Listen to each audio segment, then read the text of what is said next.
maji walisema, na masemo yao yote hayakuwa sawa kweli, na milele na milele.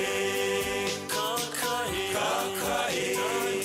dadae, mwambie yule wangu, nae atange vile, na milele na milele.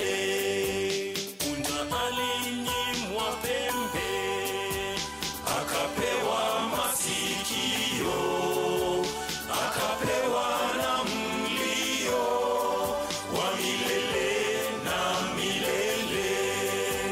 Punda alinyimwa pembe, akapewa masikio, akapewa na mlio wa milele na milele. Kakae, dadae, mwambie yule wangu, nae atange vile, na milele na milele. Mamae, babae, mwambie yule wangu, nae atange vile, na milele na milele, na milele na milele, na milele na milele, na milele na milele, na milele na milele, na milele na milele.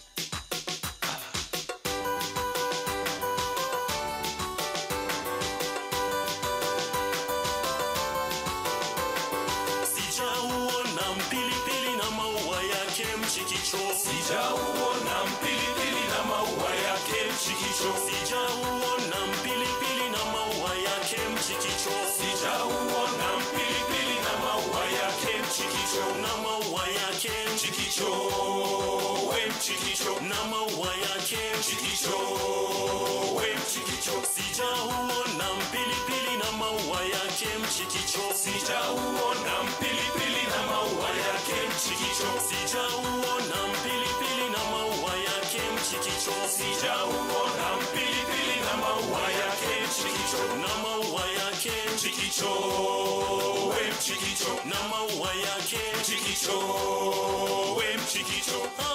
Leo ni leo, leo ni leo, leo ni leo, hukosekana. Teremka bonde kwa bonde na magendo hukosekana, teremka bonde kwa bonde na magendo hukosekana, teremka bonde kwa bonde na magendo hukosekana. Wow. Kofi ya Kayamba Africa. Guys, were you enjoying what they were doing? Were you? Mbona sijaona kama mmechangamka? Ebu, I want us to prove that you are really having fun. And you know, kuna baridi sana Nairobi, tuchangamke kidogo. Kayamba Africa, you're doing a good job. Tupe moja ya kuchemsha watu. Kuna baridi kidogo nataka watu wachemke, because what we want to do here today is a very important activity. Ladies and gentlemen, hello?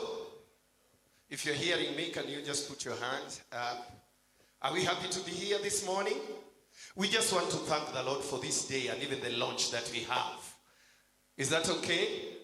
With all due respect, kindly, can you all be upstanding so that at least we look like we are in a celebration mood? Are we there? Patia mwenzako high five. Mwambie welcome. Tell them welcome. Ya pande hiyo ingine.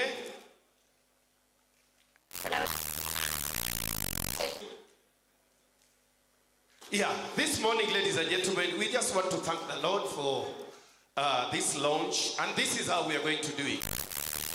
Yeah? Can we do like this, all of us? Can we go like this? Like this? With some swag. Usikae tu mandazi. Kani kama mtu yuko kwa function ile muhimu sana. Are we there? At the back there, I cannot see people doing like this. We just want to thank the Lord for this day. Kayamba African way. And this is how we do it. Twende kazi. Weka mikono juu namna hiyo. Let's go.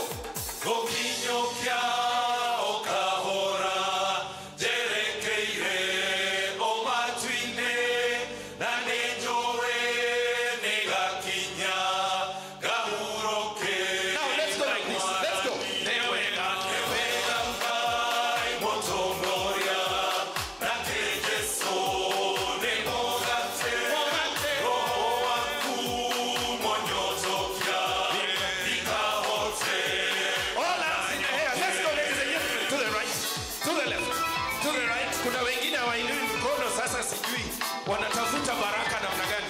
Twende.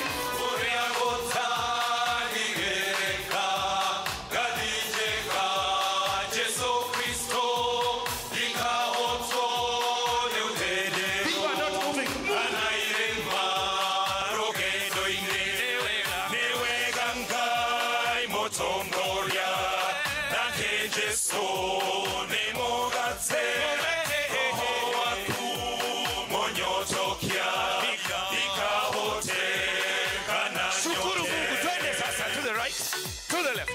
To the right, to the left. Are we happy people? Siski kelele, shida iko. Twende kazi namna hii. Hii ni saa ile chief guest hajakuja, you just stretch a bit, stretch. Stretch a bit, ladies and gentlemen. This is not a hard exercise. Ni unajipa raha mwenyewe.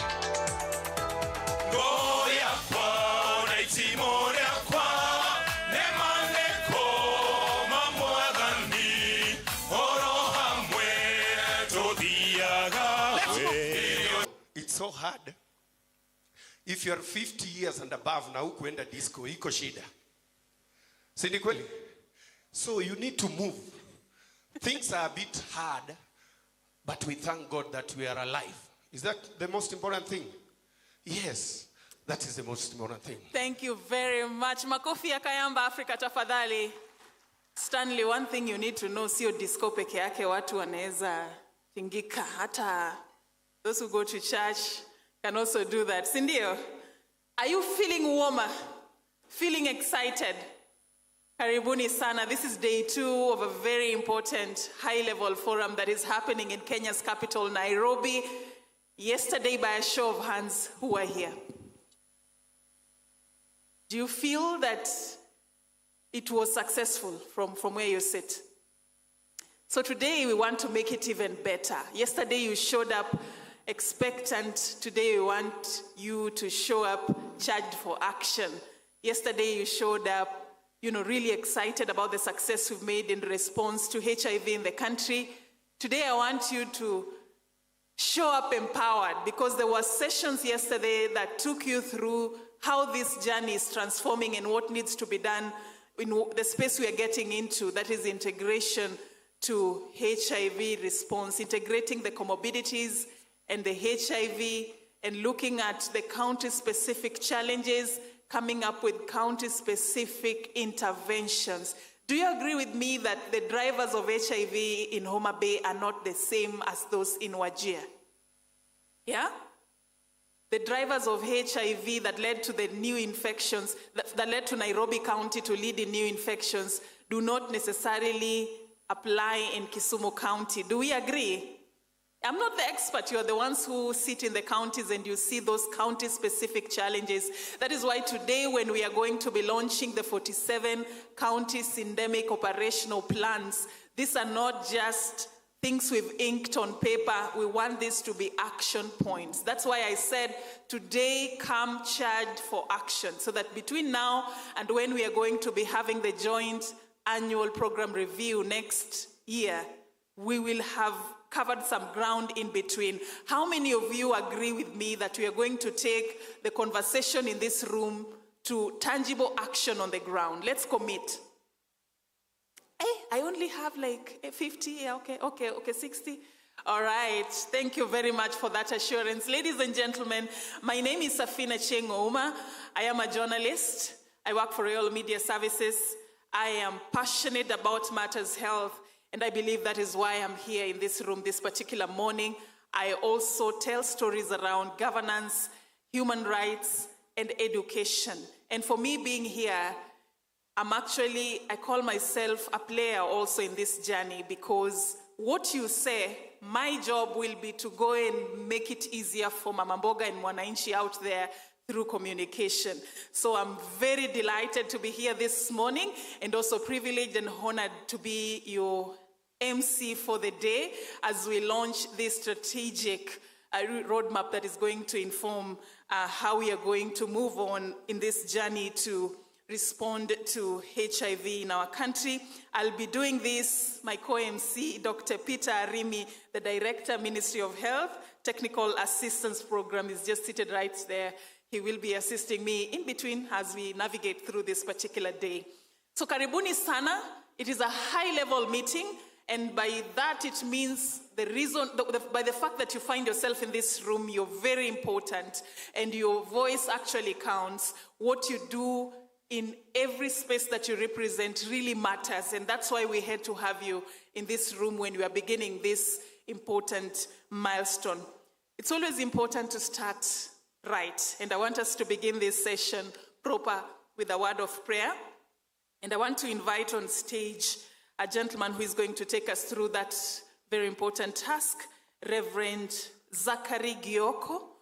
He is from the PCEA Church. Let's appreciate him as he comes to lead us in a word of prayer.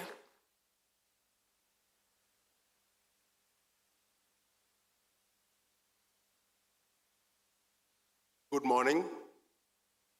Good morning once more. My name is Zachary, and I represent the faith sector. And we thank God that the faith sector has been involved with the NCDC, as well as the Ministry of Health, and especially in the area of stigma reduction and other activities that have been happening.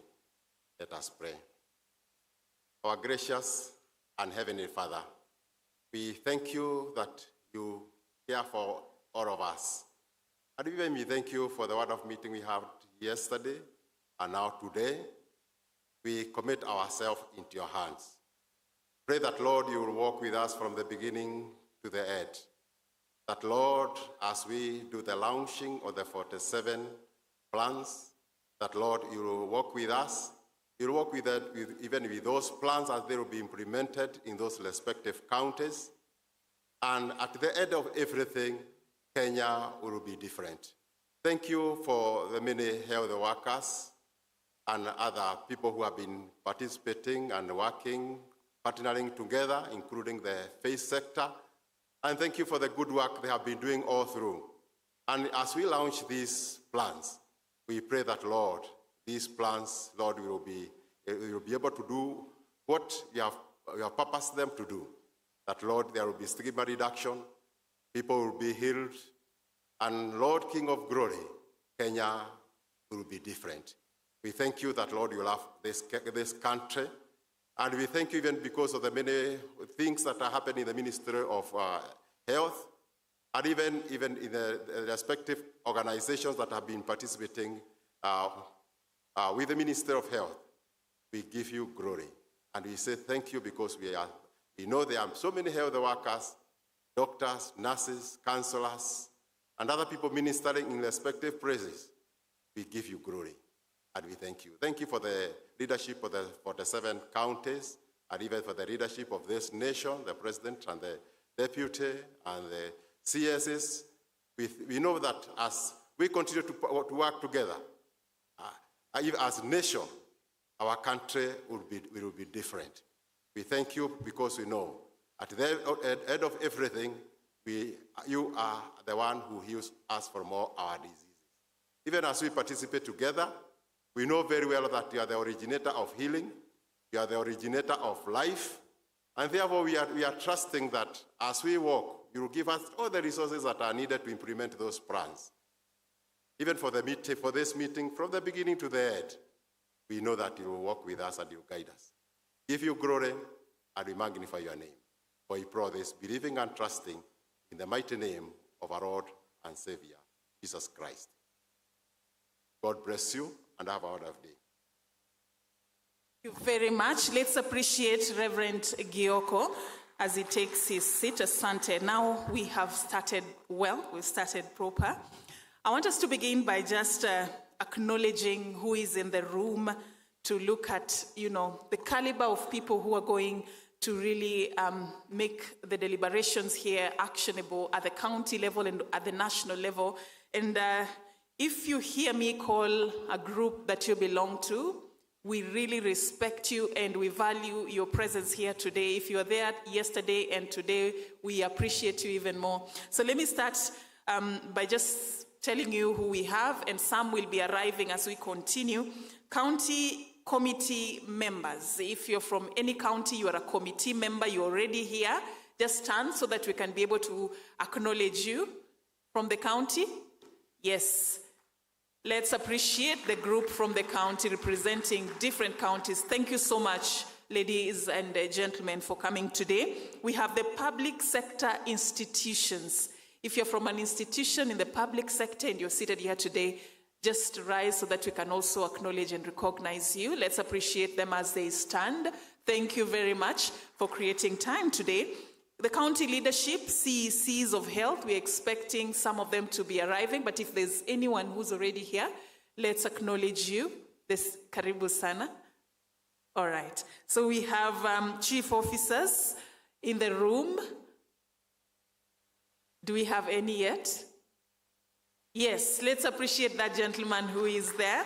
Thank you very much, we appreciate you. The county directors of health, any from any county you're here? Yes, let's appreciate them. Thank you very much, you're very important people in just going to operationalize what is being launched here today. We want to acknowledge other staff from the Ministry of Health. If you're here in the national level, under the Ministry of Health, let's acknowledge you if you're in the room.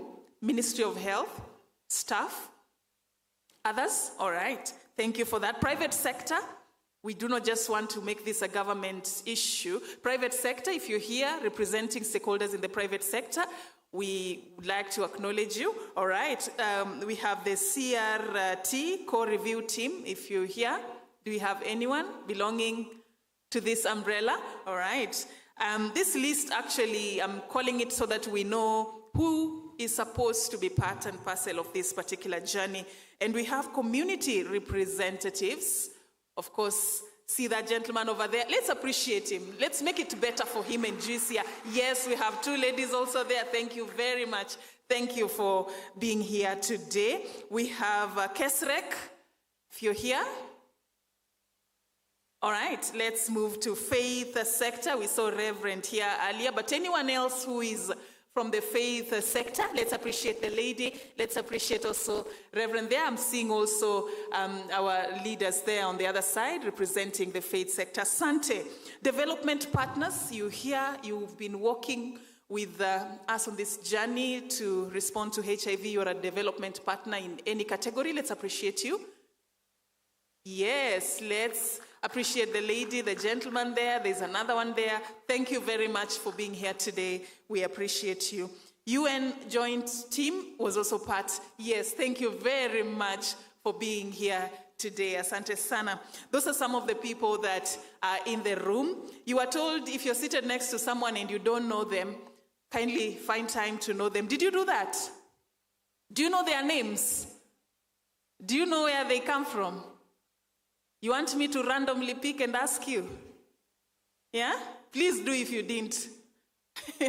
It's important. I always like to challenge people to take advantage of these sessions to network, because you cannot implement this in isolation. You need people, you need networks.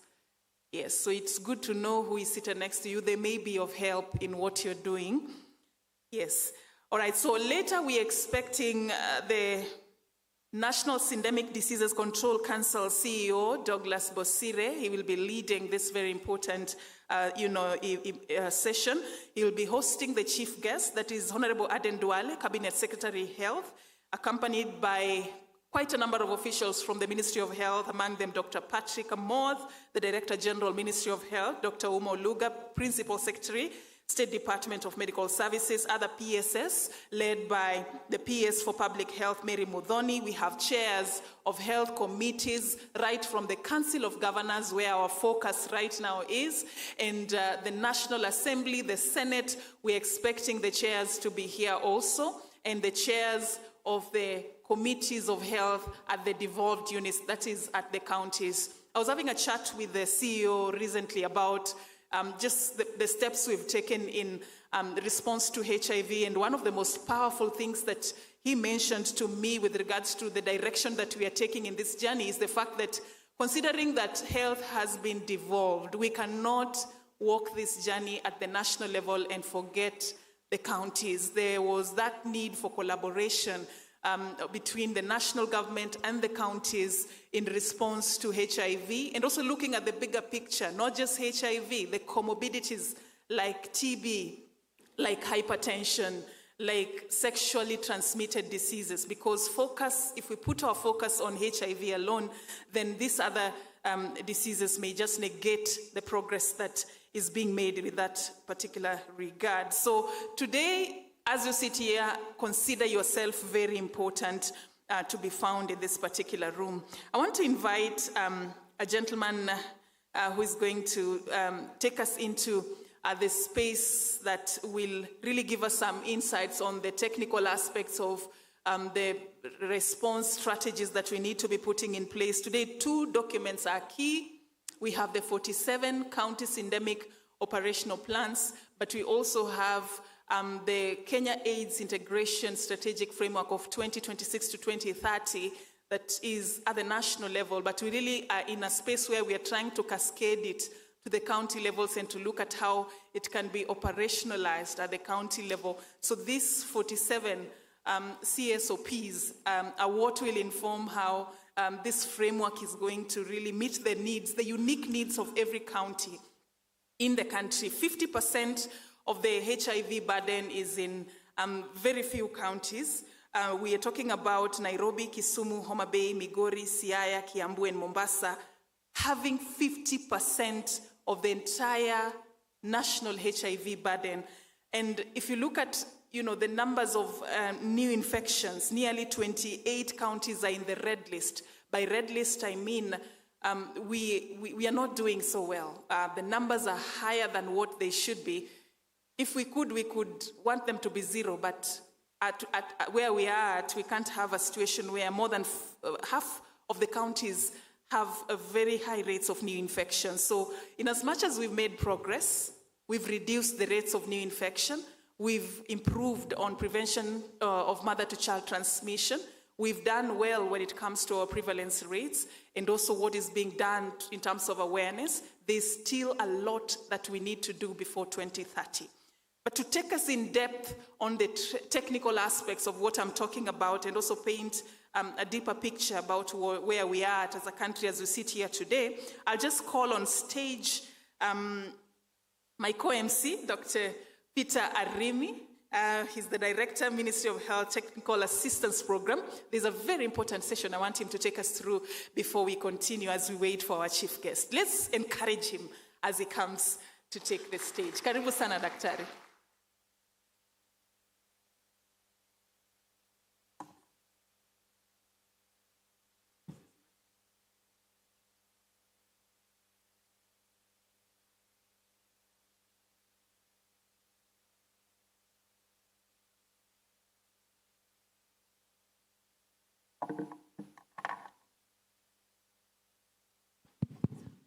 Good morning, everyone.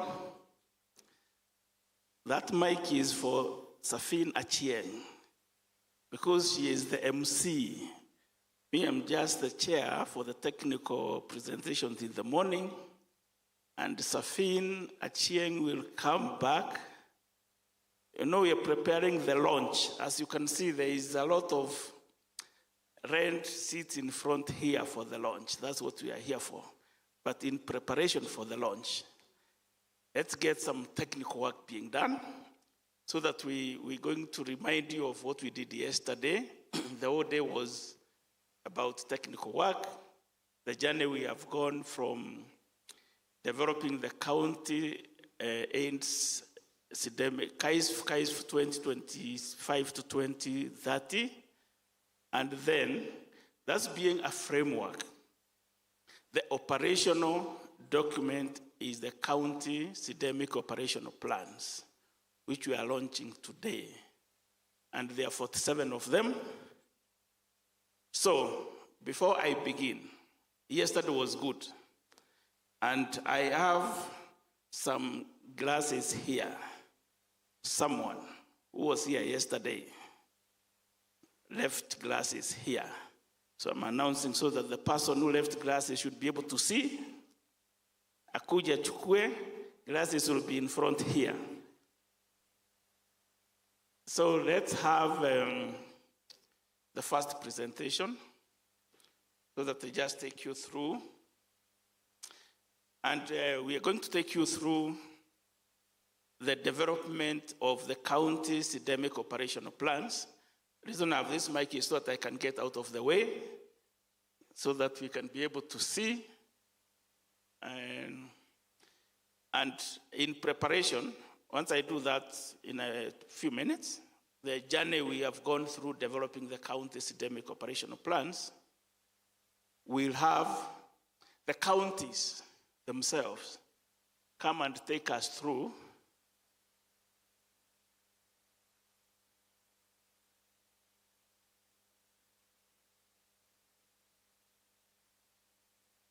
we'll have the counties, we call them county champions, trying to get out of. I should not be on the screen, but let the presentation come, we see. We'll have a service delivery pillar being presented to us by Kisumu. The County Director of Health for Kisumu will take us the service delivery pillar. The health products and technologies will be taken through us by Lamu County Director for Lamu. Health Resources for Health, HRH, Nyeri County. Health Information Systems, Muranga County. Health Financing, Bomet. Leadership and Governance, Kericho. So, do we have that slide for? Okay. So this journey, as you can see, the roadmap for developing the county Syndemic operational plans began with actually developing the National AIDS Strategic Integration Framework, KAISF, which is the framework which guides the whole country on the next 5 years. And this journey, the opportunity which came is because the stop work order, as much as it was supposed to be a painful event, it turned out to be actually a very good opportunity for the country to take ownership of its HIV program, as you know from before. Yes, the last, let's say 30 years, the program has been funded by donors. It has been led as a vertical program, standalone, with its health workers, with its information systems, with its data systems, everything siloed. And for those years, every 5 years, we do an evaluation. And the evaluation points to gaps, which we are not able to meet because we want the journey to zero by 2030. This is 2026. We have 4 years left to reach to zero. What we say, HIV, ending HIV as a public health threat So the stop work order gave us an opportunity to take ownership. And we all know, if you ask anyone, which are the gaps? These gaps where we don't reach zero, and yesterday it pointed to the same, is we are not reaching, we have challenges reaching the men accessing the services as they should. We have adolescents and young people, what we call AYP. That's the challenges are there. The other one is vertical transmission. If I just pick the first three, but every review, every joint annual work plan points to those three. So then we have been saying, what are we going to do different? And yesterday we presented the KAISF, this integration journey, as one way of us taking the mantle and covering the whole country. And in there, we have county syndemic operational plans going to be launched. And these operation plans have been developed from ground up, from the counties. They are actually not developed from the national, from the boardroom. Each county sat through from March 2025 up to now, first developing the KAISF, the framework, which we are using at the national level, and then the county syndemic operational plans.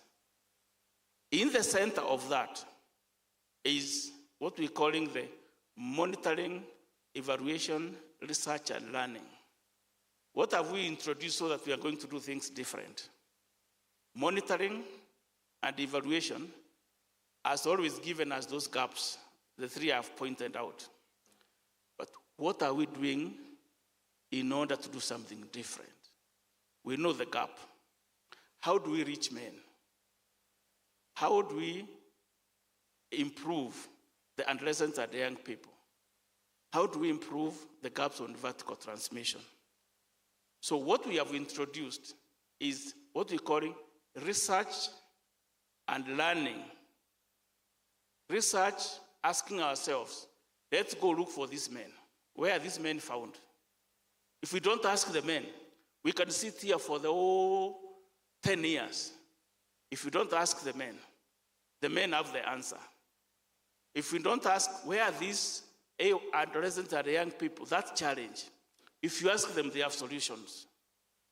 Then, the women, the vertical transmissions, those where the gaps are, if we involve where are those women found, wherever they are, then we sit with them, we bring the academia, we bring the policymaker, we bring the service user, we bring the service provider, and we design through, that's what I'm calling embedded program science research. We design, we go out there, we implement what we've designed, and we learn from it. The best practices, then we make forums for everybody going to learn from there. So basically, in short, what I'm trying to say, we move from having research separate, programming separate, policy separate. We embed into the program. And because we have G2G, and we have Global Fund, and we have the Exchequer, we make provision for, within the program, that money, which will allow us to do research and learning within the monitoring and evaluation. And if this forum, this big forum, would actually take that decision, that part of the money for programming should include a % of M&E, which we already know, that already we do, but we never include research and learning. So if we include that, then we'll be doing it as part of the program, not a separate item, and then we'll fill up those gaps. And with that, I'm going now to invite the counties actually to tell us how they are doing the innovations in their own county. We have picked champions from the counties, and allow me to first now invite Kisumu and come and just give us service delivery, the innovation service delivery. You can use that mic, or you can. This is right? Yeah. Thank you very much. Good morning, everyone. My name is Frederick Olwach, Director for Public Health and Sanitation in Kisumu County. So I'll be taking you through the service delivery. So I think we can have the slides running.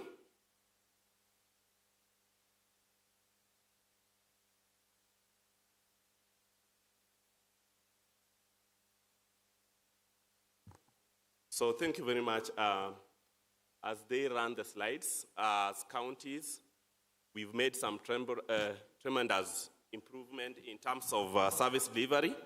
If you look at where we are coming from, 5 years ago, Kisumu County, we had HIV prevalence of around 23% in 2019.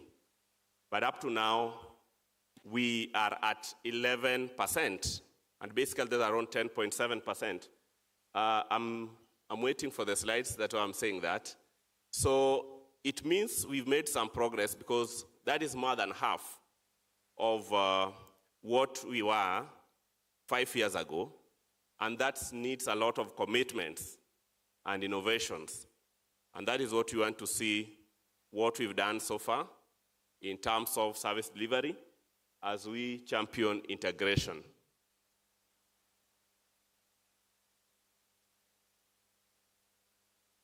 Thank you, thank you. So probably I will have to take a stand where I don't disrupt.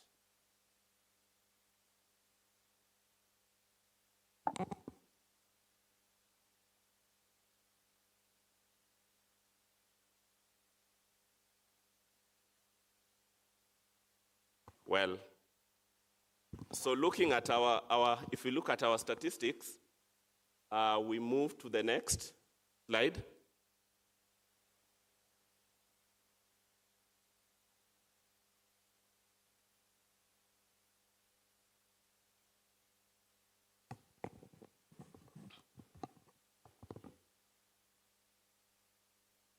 So we can move to the next slide so that we proceed. So basically, looking at our statistics, currently we are at 11.7%. And I said in 5 years ago, we were at 23%. And our burden then was around 138,000. But we can see we are now at 115,000, 147. And looking at the TB burden, we are at 390 per 100,000. And looking at TB HIV co-infection, this is 1 year ago. The last statistics, we are at 68.1%. But based on routine data, we're at 53%. Looking at malaria, because we also look at the Syndemic has malaria in it, we are 15.6%. 5 years ago, we were at 27%. So it means we are making some good progress. And we also have non-communicable diseases, hypertension, 24%. So we are looking at key vulnerabilities. And some of these, we are at 60% poverty index, and around 42% are under, these are young population, under 15. And with, of course, with gender disparities, and in terms of HIV, we have 13.9% women having HIV, and only 7.8% men having HIV. Next slide. So this is basically our overview of the county statistics. Based on the area is 2,085.9 kilometers with 8 sub-counties and a population of around 1.3 with 267,050 households. Our main economic activity is agriculture at 47% of the households, and of course, fishing as well. I mentioned about a poverty index of around 60%, with around 70% in urban and 63% in rural areas. We have health facilities, 315, with 165 dispensaries, 101 health centers, 48 hospitals, and 1 national level 6 hospital. We have 290 community health units with 3,000 community health promoters.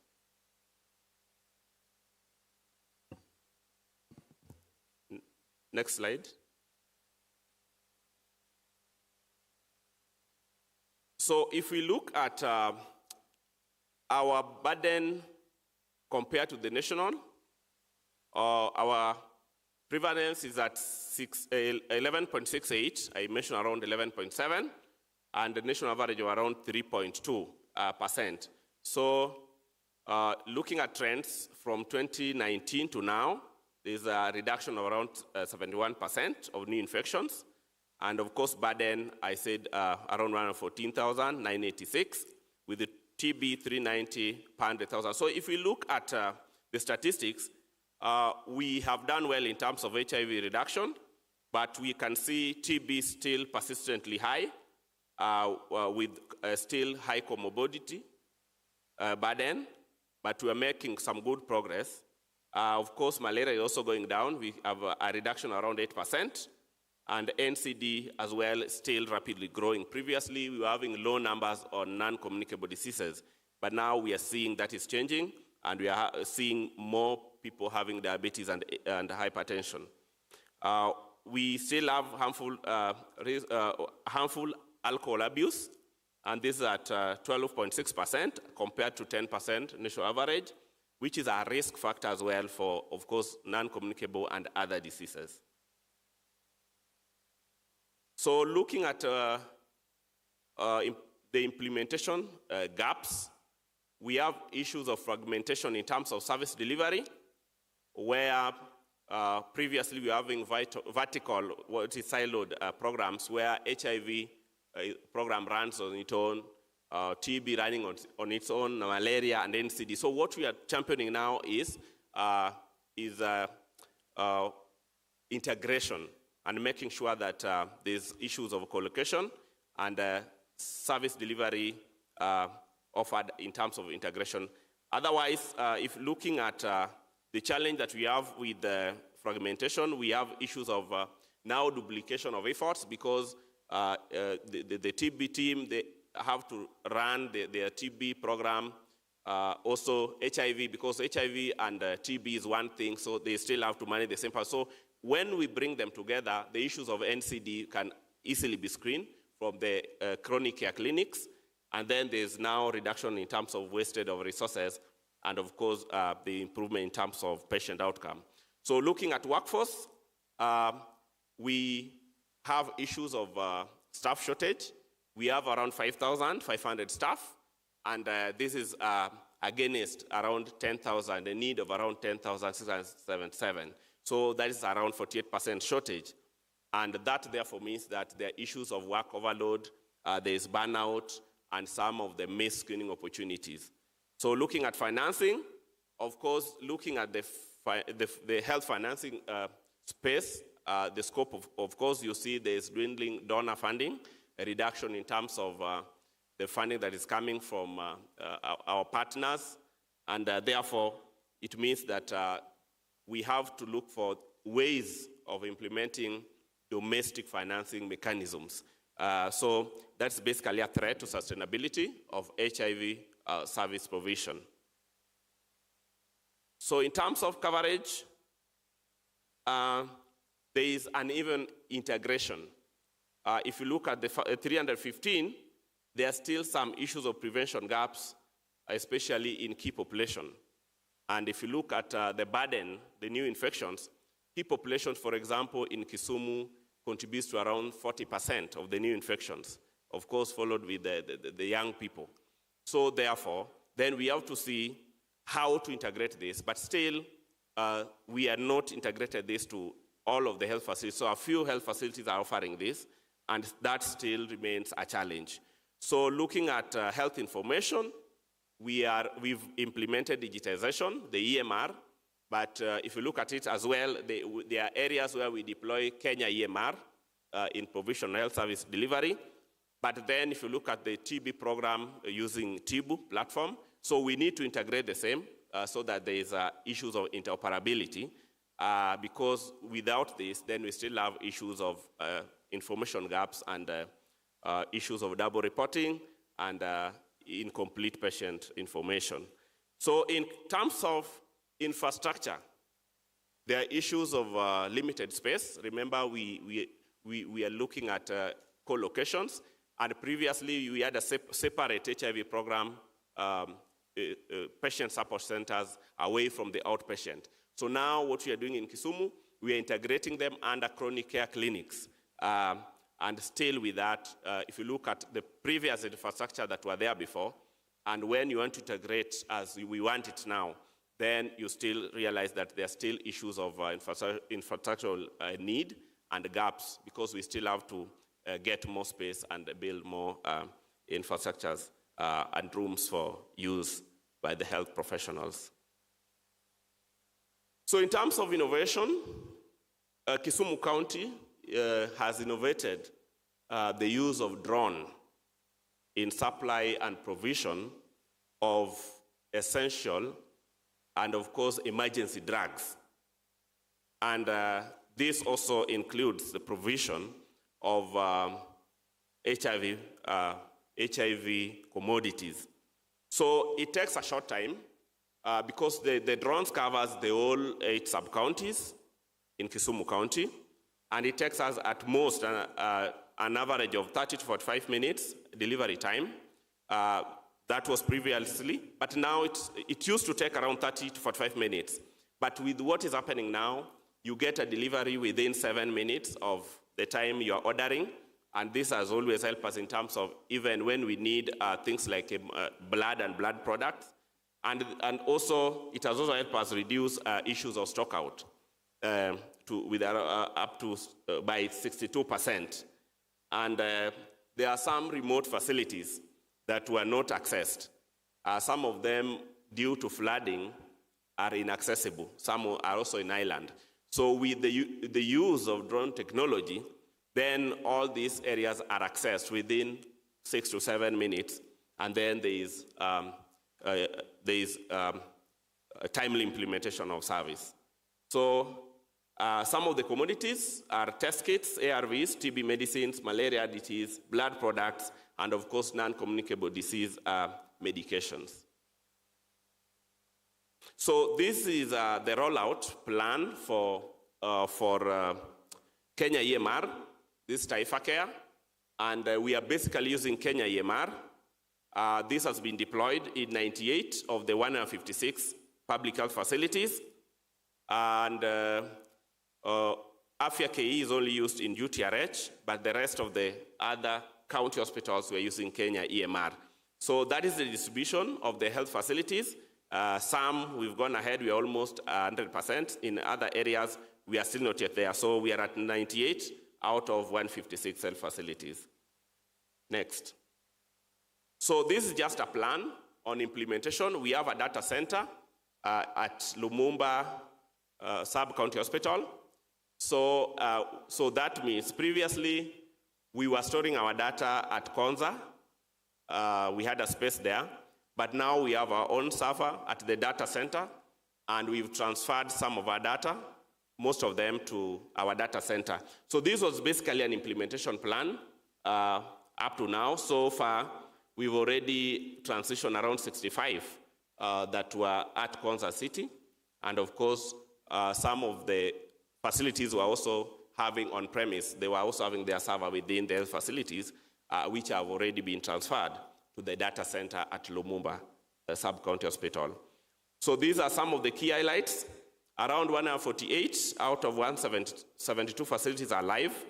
And I mentioned that we've migrated 65 health facility data that were in Konza to the data center in Lumumba. And there were 58 non-EMR sites that were also onboarded into our county data center. And of course, 25 of the health facilities which were on premise. These were basically being run by our partners at the health facility. So we've moved them at the data center. So the achievement so far is that we now have security of our data security, there is data connectivity, then of course multi-tenant platform are activated so we can have all the data at one center. Next. So in terms of integration of comorbidities and enhancing syndemic response, if you look at our TB screening as at now among people with HIV, previously in 2019 we were 65%, but currently we are at 92%, and our target is that we should be at more than 95% by 2030. TPT uptake, this is among people living with HIV. In 2019 we were at 45%, but currently we are at 85%, and by 2030 we should be at more than 90%. TB treatment success rate, in 2019 we were 78%, currently we are at 88%, and we are targeting to be over 90% by 2030. In terms of TB mortality among HIV, in 2019 we were at 12%. Currently we are at 6.5. That is almost half of the numbers, and we are targeting to go below 5% by 2030. Next. So in terms of integration and enhancing syndemic as well, we are looking at NCDs, hypertension. Screening by 2022 was at 10%. Currently we are at 81%. And the current positivity rate is at 24%, with around 4,200 on treatment. In terms of diabetes, we were screening at 8% in 2022. Currently, we are at 76%. And we have around 9% positivity and 1,800 on care. In terms of cervical cancer screening among women living with HIV, in 2022, we were at 35%, and currently we are at 67% with a positivity of 5.2%, and we are hoping to, of course, people on treatment are at 80-90%. We are hoping that this screening among cervical cancer should be above 90% by 2030. Issues of depression and mental health, we were screening at 5% in 2022. Currently, we are at 42% with 31% positivity rate. With 2,100 on treatment, we are hoping to screen at 100% by 2030. So, in terms of key activities that we are looking at is to ensure that we disseminate the COP to all stakeholders, align our county budgets for HIV care in our county integrated development plan, annual development plan, and ensure that there is priority in terms of integration. And of course, continue. We already established the CMCC at the county and sub-county level, and what we need to do is just to strengthen. And of course, ensure that we secure county allocations for integration of HIV services. So in terms of scale up, we continue rolling out integration of HIV care, and I mentioned about chronic care clinics, which are basically run at the outpatient clinics, and then of course expand the EMR digitization, and we are hoping to be at 100% by 2028. That is just next year. And of course also to implement integrated support supervision of the syndemic diseases, HIV, TB, NCDs, and of course maternal child health. So in terms of consolidation and sustainability, we are looking at achieving 100% integration of HIV into broader county health system and transition, the 100% transition of HIV funding to domestic sources through the use of SHA and county allocations. Then, of course, institutionalize the data-driven and multi-sectoral performance reviews, which, of course, we have been doing quarterly, and this is to be sustained and ensure the continuous data reviews and monitoring. The next. So I think that is it. And up to there, thank you. I don't know whether we are taking questions or that will happen after this. We'll take the questions after. Okay, thank you. So that we just consolidate. Thank you. Yes, tumpigie clap better. So let's welcome Lamu to give us HPT, and we request max 10 minutes. Yes. These are technical people. One is chap, chap, chap. Eh?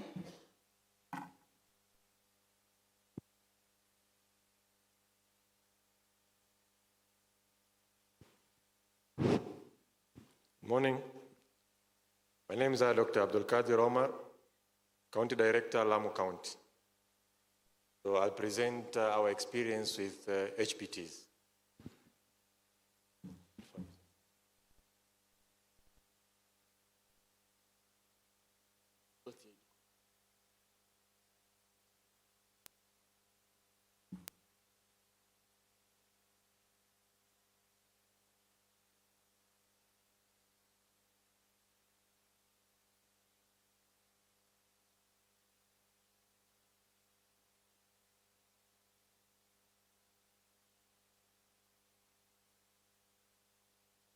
Till Kisumu.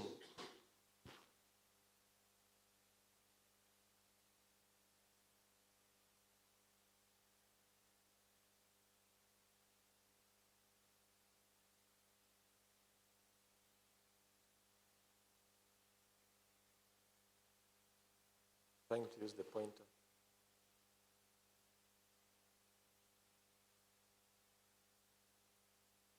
Huh? Oh, I pointed here. Oh, sorry.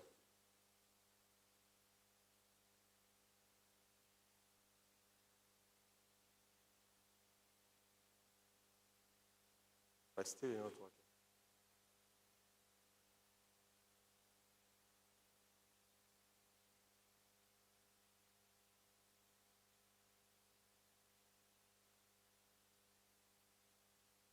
Maybe you help me with the slides because the pointer is in.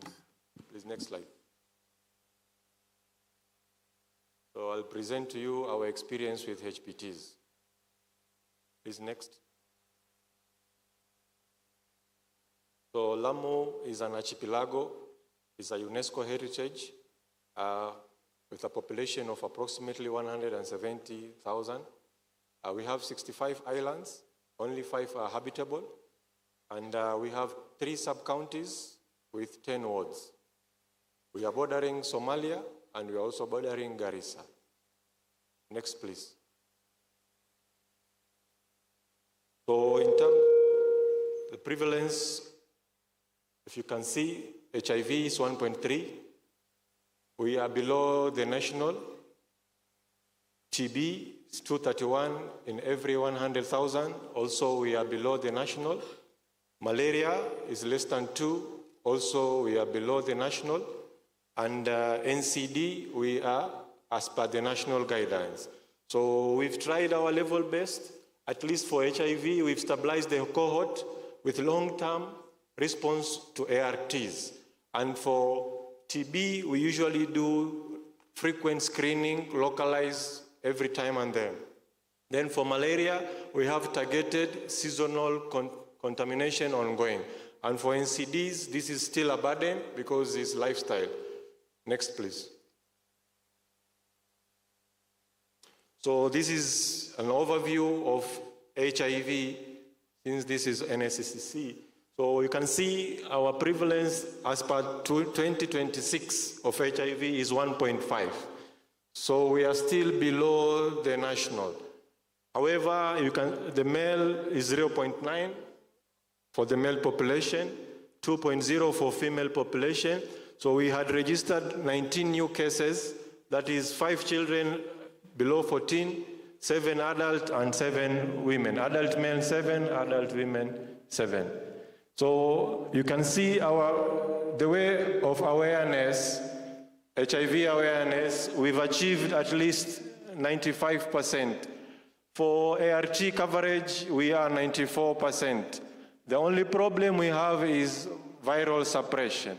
And probably this is due to loss to follow-up, and sometimes people decide not to use their ARVs. So this is still, we have a problem with viral load suppression. However, we are committed to improve. Next, please. So now, we have our targets and our goals. So our target is to make sure we have 100% commodity availability. So the goal is to achieve the same, but how? By integrating the services. As we've heard from our previous also presenter, most of the programs are still run in silos. So we are trying to integrate these two programs, all the programs. Number two, we are trying to improve also in the diagnostic. We are integrating the diagnostic. Currently, if you can see, most of the programs have their own machines. If it's TB, this is machine for TB. If it's HIV, so we are trying to come up with a model whereby in diagnosis, we can then use 1 or 2 machines to run everything. So this is our goal. Then now, for you to understand the experience of LAMO in terms of HPT, we have to highlight our critical gaps or challenges. And then we'll also highlight the strength that made us achieve whatever we've achieved so far. So when you look at LAMO, for anyone who has visited LAMO, as I've said earlier, has 3 sub-counties: East, West, and Central. I believe most of you people seated here, you can say you've visited LAMO, but in reality, you've not visited LAMO. Because LAMO is not as any other part of Kenya. Why do I say so? If you've visited LAMO East, that's when you realize LAMO is not as the same as any other part of Kenya. And that is where our challenges come in. If you visited LAMO West, is mainland, so you can traverse it by road, no problem. If you visited LAMO Central, where most of us, whenever you come for program or for activity, you come by flight, you take a boat, you reach the Amo Island, then you go back to Nairobi. But none of us has ever visited LAMO East. For those of you who have visited LAMO East, maybe you can share your experience. And that's where our main problem with HPT comes in. So as we've said earlier, LAMO is an archipelago. It consists of 65 islands, only 5 are habitable. That is Amu, Manda, Pate, Ndau, and Kiwayu. Now, our main problems comes in logistic. Logistic how? For that LAMO East part of LAMO, you have to use boat. It's not vehicle. You have to use boat, and boat use petrol. And for any distance covered by road, if you cover 2 hours by road, the amount of fuel required to cover the same distance by sea is more than 2 times petrol. I'll give you an instance. If we are to reach one of our far-end dispensary called Kiunga or Kiwayu, it will require us to have 200 liters of petrol just to reach one health center, which is near Somalian border. Now you can picture, how do you deliver those commodities to that far end? So through that, as LAMO, we've tried to be resilient. We've adopted and we've managed. So geographically, we are challenged. Budget-wise, we are challenged. Next slide, please. So I will highlight the challenges in terms of HPT infrastructure.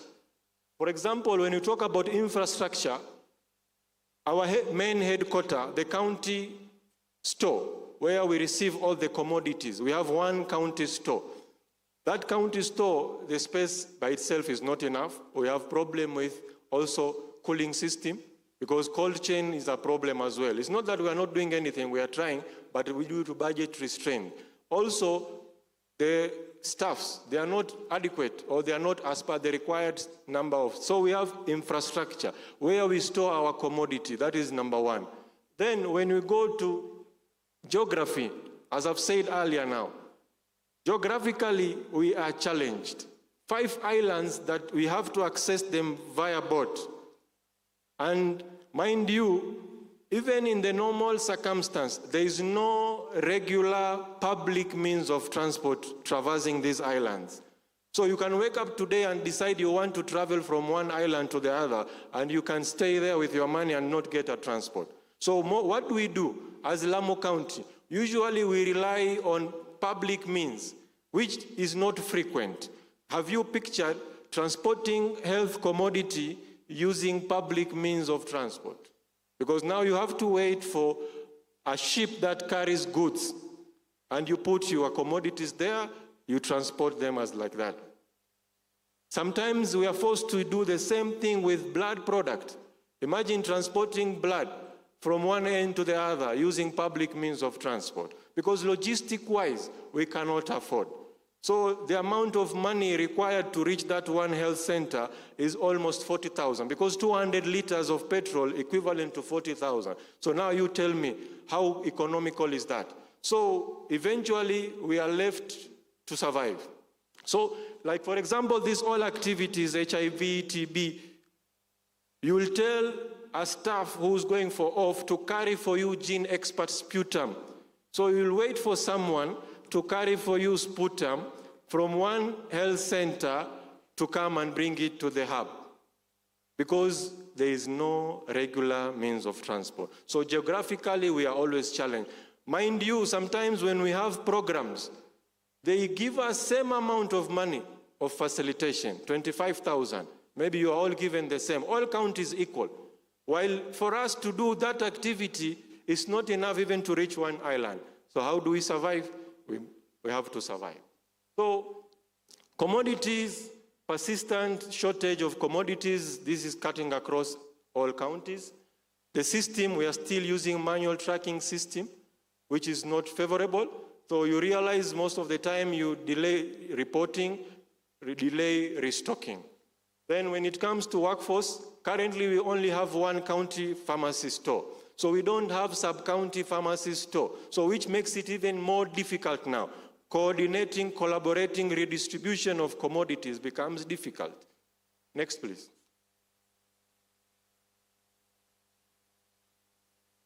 So what strategies have we put in place? You know, as Lamu County, we came to realize, number one, we have some challenges. The budget from our exchequer, we are the least. We only pocket 3.9 billion. 3.9 billion. Mind you, from that 3.9 billion, 1.4 billion goes to health. So that is almost 28% of the county budget goes to health. 1.4 billion, 860 million goes to salary. So only 560 is left for the other things, recurrent expenditure, development. So that is disadvantage number one for Lamu County. Number two is the geography that I've just explained to you. Number three, Lamu County has 0 partners, 0 donors. So ask yourself, how do we survive? So the only strength we have is the dedicated staff that we have. They coordinate their activities through requesting. Sometimes we rely on referral system. Someone is asking dispatch, whenever you have referral, alert me so that I can coordinate my commodity from one end to the other. So when we realize that help is not coming, we have to be resilient, we have to survive, and that is how we've been surviving. So we have different modalities of how we've managed to survive. For example, our current state in terms of HIV, TB, malaria commodities, usually they've been procured in siloed because they'll come differently. But from our county store, we've managed to consolidate. Our county pharmacy always try to consolidate, manually that is. He consolidate and integrate and try to follow it up manually. So all other facilities, they feed a certain Excel format and give feedback back to county pharmacy. So all that is done manually. So by so doing, we've achieved whatever we've achieved so far. In terms of innovative logistics, the current status is that the island facilities serve only by boat. So what do? We eventually rely on public means. We rely on, sometimes there is boat carrying miraa to Somalia, so we can put our commodities there as well. So the expected result is reduced stockouts. Then when it comes to diagnostic scale-up, the same thing. The single disease testing on separate equipment, what we've done, we've prioritized Gene Expert multi-disease platform and connect results to national dashboard. So by so doing, we are improving the viral suppression. We are trying to reach the desired goals or percentage. Next, please. So the implementation approach, so this is how we are trying to implement and survive or circumnavigate our circumstance. So in terms of HIV, TB, malaria, which are procured in siloed, we are consolidating through our own manual formulas. Then in terms of no sub-county and logistic officers, because I've said we don't have sub-county HPTUs. So what we are trying to do, we are establishing them, though not officially, but we've tried so far to appoint people just to coordinate as sub-county product coordinator. Then for island facilities served only by boat, we've put a proposal before our governor to adopt a drone system. And I'm glad that one of our county, Kisumu, has already started that. So we will try to go and benchmark from Kisumu because I believe that is the only better cost-effective way of doing things based on our circumstance. Then in terms of manual stock tracking, still we are deploying LMIS, Taifa Care, which is currently rolling. We believe and hope that probably it will help us in terms of tracking our commodities. And then we are trying to make sure through our manual record, we are trying to have at least more than 3-month buffer stock. Then for coverage gaps at facility level, at least we'll expand. We've written a request to get more machines to deploy to those far-end islands, whereby now they can exist as a hub by themselves. So next, I think, finish. So trying to integrate all 6 pillars, because I believe HPT at the end of the day is the engine. Whatever you do without HPT, then the result will not be felt. So we have tried to see everything in terms of the 6 pillars. So when you talk about service delivery, then that means we have to integrate dispensing of both HIV, TB, malaria, and CD commodities. When we talk about HRH, that means we need to improve on capacity building and staffing and skills. When you talk about health financing, that means now it is high time that county take over through county budget. We allocate enough funds for programs because rarely counties do allocation for programs in their county budget. And those who do so, sometimes the money is diverted somewhere else. So we are trying to push for that motion. And also we have SHA now rolling. And for us as a county, we've approved FIF. FIF is Finance Improvement Fund Act. So by so doing, it means facilities can spend their money at source. So if we can integrate in our annual work plan through facility annual work plan, then we can as well allocate funds there to support the programs. HMIS, still, as I said earlier, we are trying to roll out Taifa Care in our county, so let's hope and see that if it will help us coordinate commodities and all other services. For leadership, then it means we have to create the hierarchy of county and sub-county health product team. Then for HPT structure of sub-county and sub-county, and county HPT units. Next, please. I think, so this is the last slide. So Lamu County HPT vision is 0 avoidable stock out. How do we manage to achieve 0 avoidable HIV commodity stock out across all 45 dispensaries of health facilities that we have, health facilities. Then multi-disease diagnostic access, Gene Expert and Viral Load platform accessible to all facilities, eliminating diagnostic travel burden. 100% commodity availability, so we are trying to do full commodity availability for ARVs and all other NCDs. Strong pharmacovigilance, so operationalization of drug-resistant reporting, post-market surveillance, quality assurance, integrating supply chain. So we are trying to use the ELMHMIS, and then sustainable county ownership. This is where now we have to put the budget in our county budget. Next, thank you. So this is just summarization of what I've just said earlier. Thank you very much. Thank you, and another bigger clap for Lamu. As you can see, the counties are speaking and speaking to their government. and requesting from the government. That is the power of the county syndemic operational plans. So let's welcome Nyeri to speak about health or human resources for health.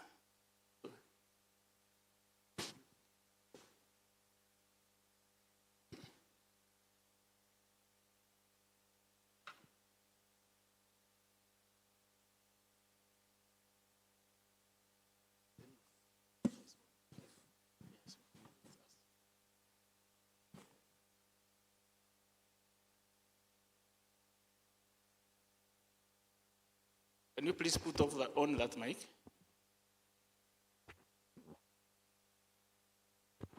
Okay. Good morning. I'm Mwangi Douglas Kaskonyeri, representing my director. So this is Nyeri County at glance. It covers a geographical area of 3,325. We have 8 sub-counties. 2 of them are hardship, and we have 30 wards. We have approximately 884,799 residents in Nyeri County. We also have 248 households. Primarily, Nyeri is an agricultural. Agriculture is the main economic activity. The poverty index is at 26.4%, and we have 251 community units. On the syndemic burden, our HIV prevalence stands at 2.4. Our TB treatment success rate stands at 81.3%.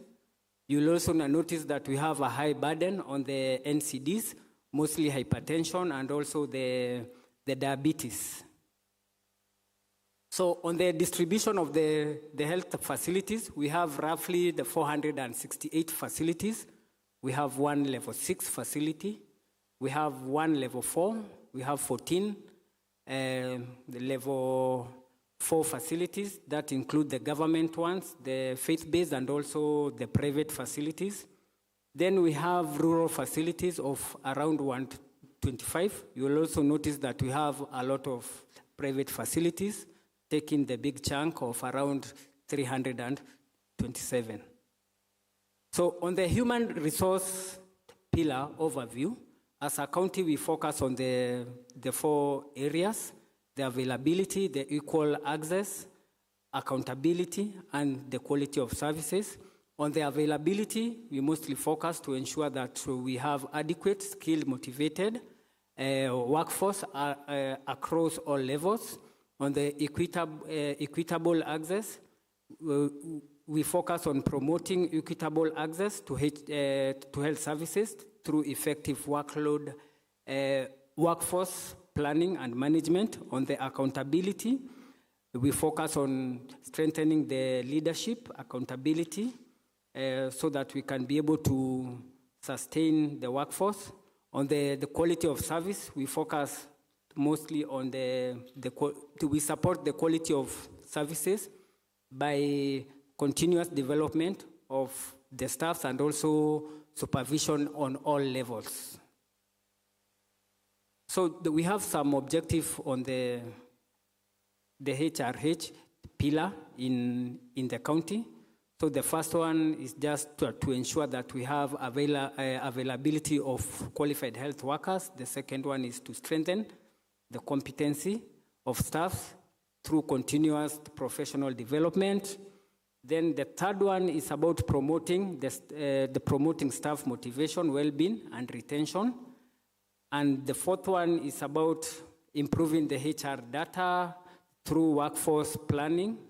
The fifth one is to enhance the staff deployment, supervision, and performance management. You will see it's important to notice the objectives, because as we go to the innovation, you'll see where the innovation falls in these objectives. So this is just a snapshot of the cadres in the county. You'll notice that now we have a total of 1,967 staffs in the department, the health department.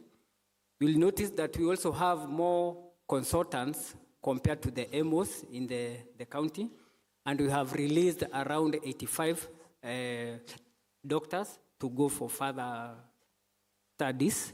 So if you compare the partner-supported staff to the county payroll staff, we have around 131 staffs who are supported by the partner, the PEFA, and we have roughly 1,175 staffs that are supported by the partner, the county, sorry. So we have some of the challenges that we have as a county. The first one is the high wage bill. The wage bill is around 54% of the county budget. The health budget, the department health budget, take a big chunk of around 75%. So we also have an increased workload due to the growing demand and the integration of HIV services and the reporting purposes. We also, another challenge is that we have been having an over-reliance on the donor funding to support the HIV programming. Then we also have limited financial resources. So most of the program staff, the 131 staffs, have not been transitioned to the county payroll.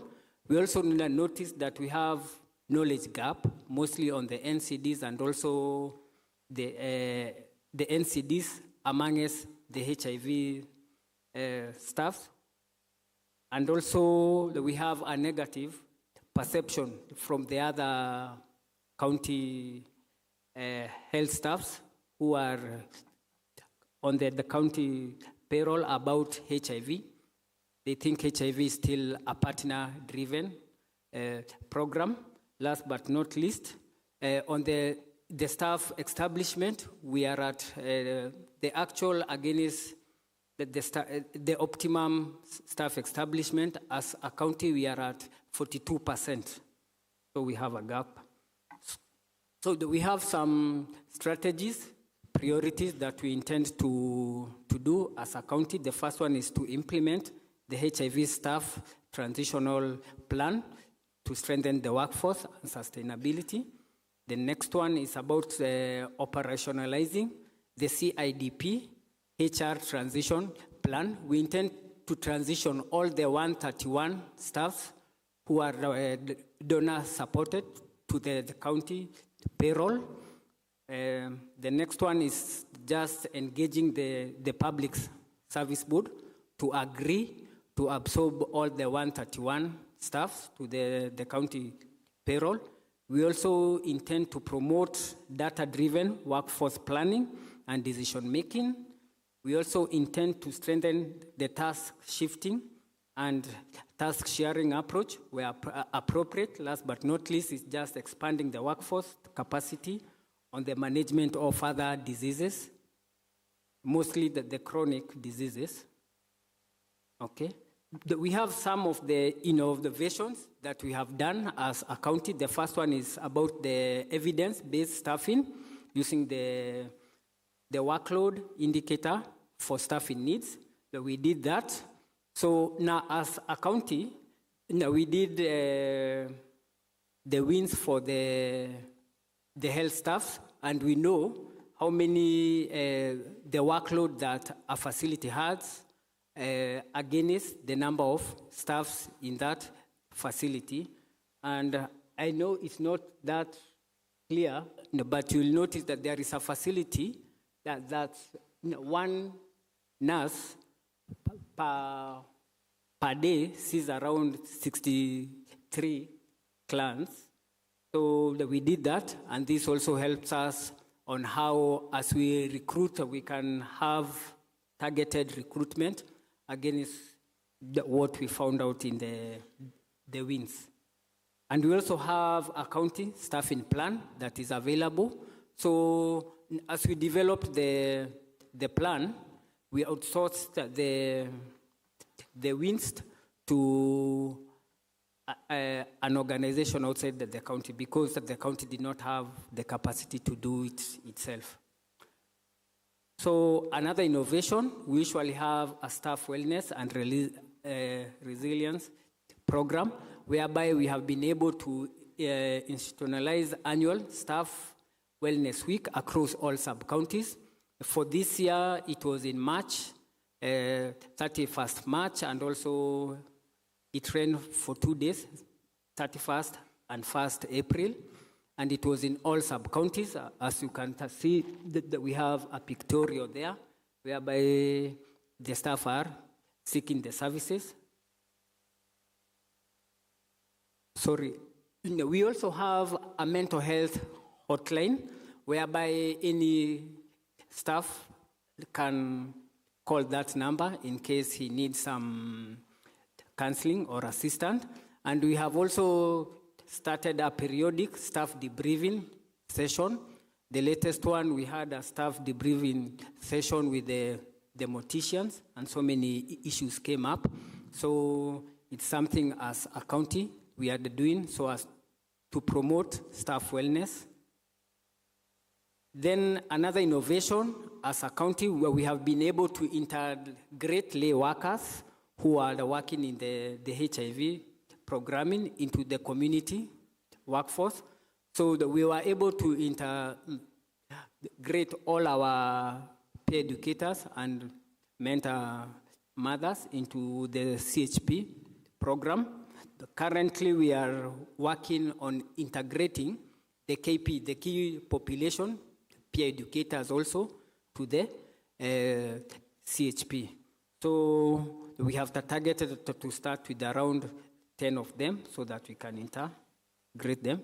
So this is just a pictorial of some of them as we issued the kits, the CHP kits to them. Okay. Another innovation is the policies and legal framework for resource mobilization. So currently we have around 13 policies in the counties focusing on health, and we intend to come up with another one that is almost in the end of the pipeline, which is for the staff, locum, and short-term employment that we also intend to come up with.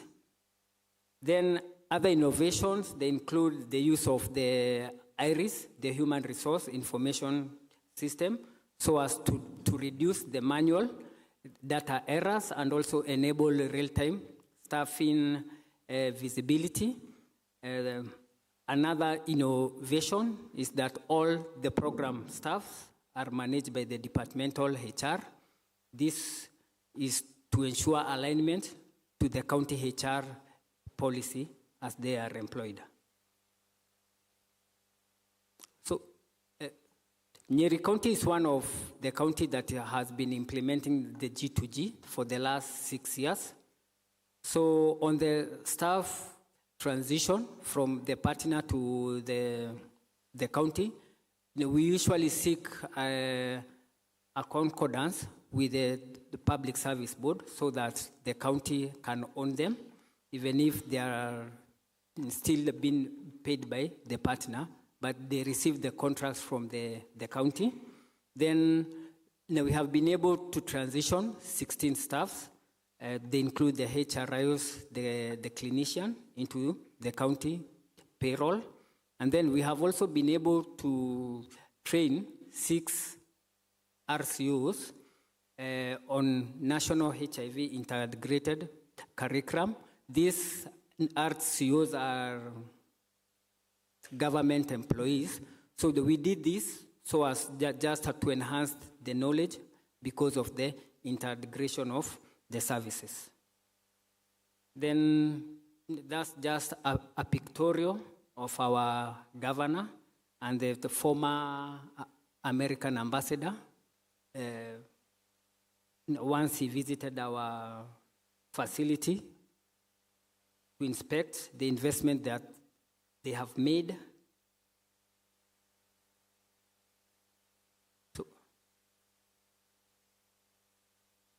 we have a plan of action. We intend to conduct continuous compliance monitoring in all our treatment sites. We also intend to conduct quarterly healthcare worker debriefing session and engagement meeting just to help in the wellness of the staff. And finally, we also intend to finalize the low-term and short-term staffing policy, which is at the end of the pipeline. On the implementation, we intend to implement a continuous medical education and mentorship program across all our healthcare workers. We also intend to strengthen our HR information system and reporting mechanism. We also intend to transit 10 KP peer educators into the CHP program.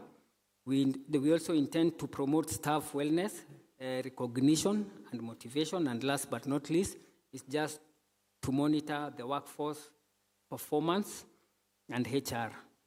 So in conclusion, a strong human resource pillar is very essential for successful programming, and investment in workforce development improves service quality and outcomes.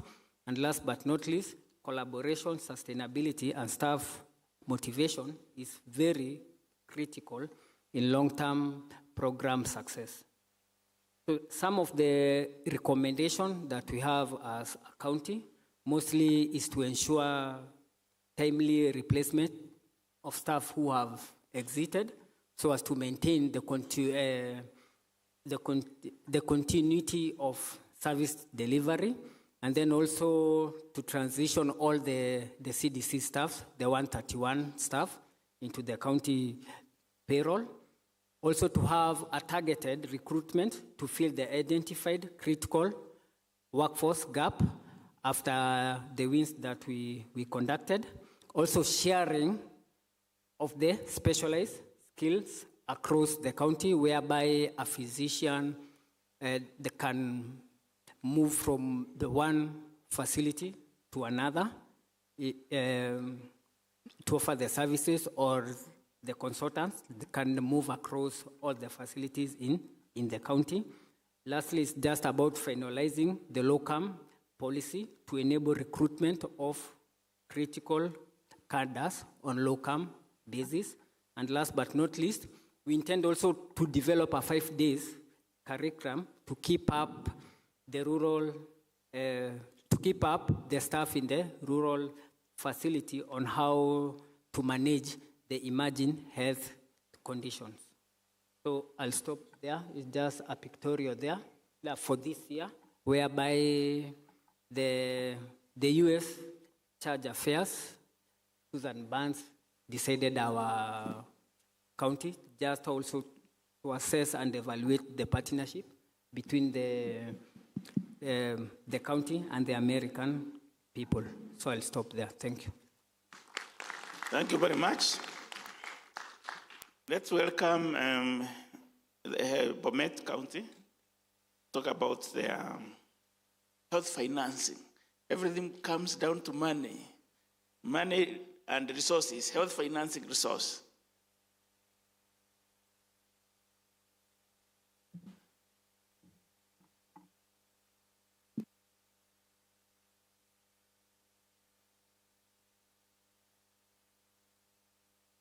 Good morning. My name is Dr. Sawek Bernard. I'm the County Director of Health Services at the great county of Bomet. So I'll take you through our journey on health financing and resource mobilization. Bomet County has made significant strides in terms of health financing. And from the presentation you've had this morning, all the way from leadership, from service delivery, health products and technologies, as well as now human resource for health, health financing is very key in terms of supporting these pillars. And Next. So I'm going to present an overview of Bomet County. Bomet County is one of the counties, county number 36, and it is bordering Kisii, Nyamira, Kericho, Narok, and Nakuru County, with having a population of slightly almost 1 million population in Kenya. And our total PLHIV population as of April 2024 was 13,120. And our HIV prevalence is 1.35% against the national estimates of 3.3%. Our MTCT rate is at 6.35 against the national estimates of 9.3. Our share registration stands at, right now, the figure you're seeing there of 75 were for some times back, around 2-3 weeks ago, but right now we are approaching 78%. We shall elaborate more in subsequent slides on the progress that we have made, because we are seeing as a key step for us to achieve sustainability in health financing. In terms of adoption of digitization of our health facility, all our 163 public health facilities within the county have Taifa Care Health Information System powered by Tibabu, and we shall also showcase the same. Next. So as part of the strategies for sustaining health financing, Bomet County was one of the first county within the Republic of Kenya to achieve green label status that was awarded by the Social Health Authority as part of primary healthcare service delivery. So this was done in January, and we were grateful. We hosting the Cabinet Secretary of Health, the Principal Secretary of Medical Services, the CEO of Social Health Authority, as well as the county governor and other leaders who graced the occasion. And in this case, labeling a facility as a green label, it means patients and clients access services by walking in and walking out without any payment. And all this is through the support of Primary Healthcare Fund under the government of Kenya. So we embraced this, and we were privileged as Bomet to be the first county to adopt this. And we did this in Bomet Health Center. And the Social Health Authority has indicated that there will be a rollout to all the 47 counties to ensure that services for level 1, level 2, 3, and 4 for outpatient can be free. And this is a game changer in ensuring that we remove barriers for access of health services. Next. So that is the pictorial. As you can see, this was on 21st of January, 2026, just around 5 months ago. You can appreciate the presence of Cabinet Secretary Honorable Aden Duale, the Principal Secretary of Medical Services, Dr. Omo Oluga, the Social Health Authority CEO, Dr. Masi Mwangangi, and our Governor, His Excellency Professor Barchok. And they were accompanied by our dedicated frontline healthcare workers at Bomet Health Center during the dedication and the award of green label to our health facility. Next. So in terms of share registration, as mentioned earlier, we are at 78%. The figure you're seeing there is a little bit older, but we are at 78%. And you can see the transition. When we made these slides, it was just around 2 weeks ago, but within those 2 weeks, we have actually managed to increase to 78%. That's an increase of 3%. And we have an RRI currently running within the county where we are utilizing our community health promoters to go around to register households. Our target is 100%. I know we are, Mombasa is number one at 80%, but we are targeting 100%, and soon and very soon, you will realize that Bomet will be getting close to 100%. We are seeing this as a game changer for us in ensuring that there is sustainability of health financing to sort all the priorities for our health sector. So the other program that we now have an integrated specimen referral system as part of our strategies to ensure that samples cannot get delayed from our peripheral health facilities, our sub-county hospital, as well as our county referral hospital. So these samples are relayed through road, through motorbikes, to ensure that decision and results for our clients can be retrieved much earlier to ensure that we have quality service delivery. Despite those progresses, of course, we cannot run away from the challenges that we have. In Bomet County, we face a significant challenge, especially on communicable disease burden, where it is a major disease burden for us, especially respiratory infections, as well as HIV and TB. But there's also concern on the issues of maternal and child health, where we bring on board to ensure that we reduce maternal mortality rate, as well as ensuring that our nutrition status for our healthcare, for our population can be optimized. Of concern is the increasing burden of non-communicable disease, and 46% of our county disease burden is attributed to non-communicable diseases, including diabetes, hypertension, and cancers. So it needs collaboration for us to ensure that we look at this disease burden in a syndemic framework to ensure sustainability. Of course, we need all other stakeholders, including the departments of water, so that we can ensure that we reduce diseases also that are attributed to water and sanitation. Next. So what are the existing strengths? The existing strengths, as mentioned in Bomet, include the digitization. All our facilities are now digitized, and we are able to see and monitor their progress in terms of performance in a dashboard.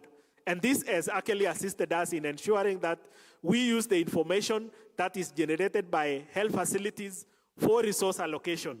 So when we are doing our budget, we actually utilize the information that these facilities generate.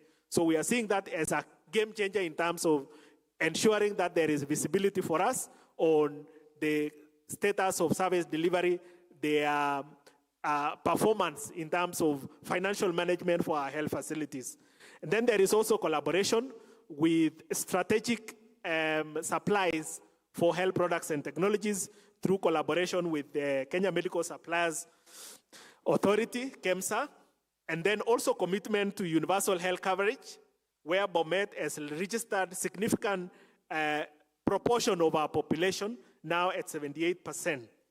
There is a strong leadership and policy direction within the county, led by our governor, Professor Hilary Barchok, who has a very strong goodwill to the health sector. And I can take you a brief on what happened last year when we had changing global financing, especially from the US government. When we received that stop work order, we requested for appointment with our governor, and we were able to meet him with our health team to brief him on the repercussion and the ramification of the stop work order. And he was able to actually give directions that we shouldn't send anybody home. We should look for financing framework within our budget to accommodate. That strong goodwill from the county leadership was a game changer for us. Of course, now a month later, we were able to get limited waiver and we progress. But that goodwill, we cannot underrate. It was a very strong motivating factor for us. So we see that as a key component for us in terms of sustainability in health financing. And of course, partnership and stakeholder is also a key component for us. Our stakeholders whom we work together, we sit together to do co-creation and action planning as well as budgeting. Our team are accommodative so that we can be able to attract a wide array of potential partners. Next.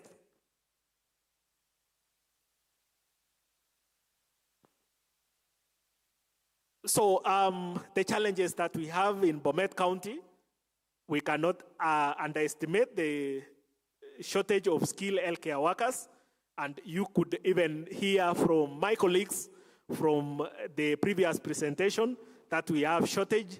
In terms of the numbers, when we compare with the World Health Organization ratios that should be in place, we are still far apart in terms of the skill mix, the numbers, and we believe if we sustain in terms of financing, we can be able to bridge this gap. The inadequate infrastructure also comes in as one of the challenges that we have in Bomet, and we are bridging this gap by leveraging on facility improvement financing, FIF, where resources that are, the revenues that are generated by public health facilities and entities are retained within the entities to defray expenses that are incurred. So this has given us some sustainability in terms of ensuring that there are finances. Despite all this, of course, the budget is still not sufficient for our population as well as the range of services that we need to have. And now that we are launching the County Syndemic Operational Plan 2025-2030, we are actually going to use the operational plan to use it for resource mobilization. So it will be one of the tools when we are engaging our development partners as part of resource mobilization to ensure that we bridge the gap. And also the disease burden, as mentioned, is also one of our challenges. Weak referral and emergency systems is also something of our concern.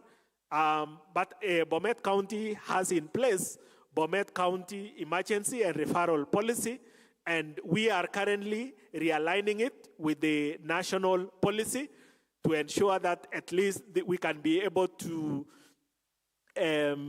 work together and collaborate on one of the funds that is being supported by Social Health Authority, that is Emergency and Chronic Care Fund. Socioeconomic barriers affect healthcare access. One of our challenges in terms of this is the health-seeking behavior, especially on the male gender within the county. Health-seeking behavior is a great concern, and the issues of teenage pregnancy is also emerging as a key issue.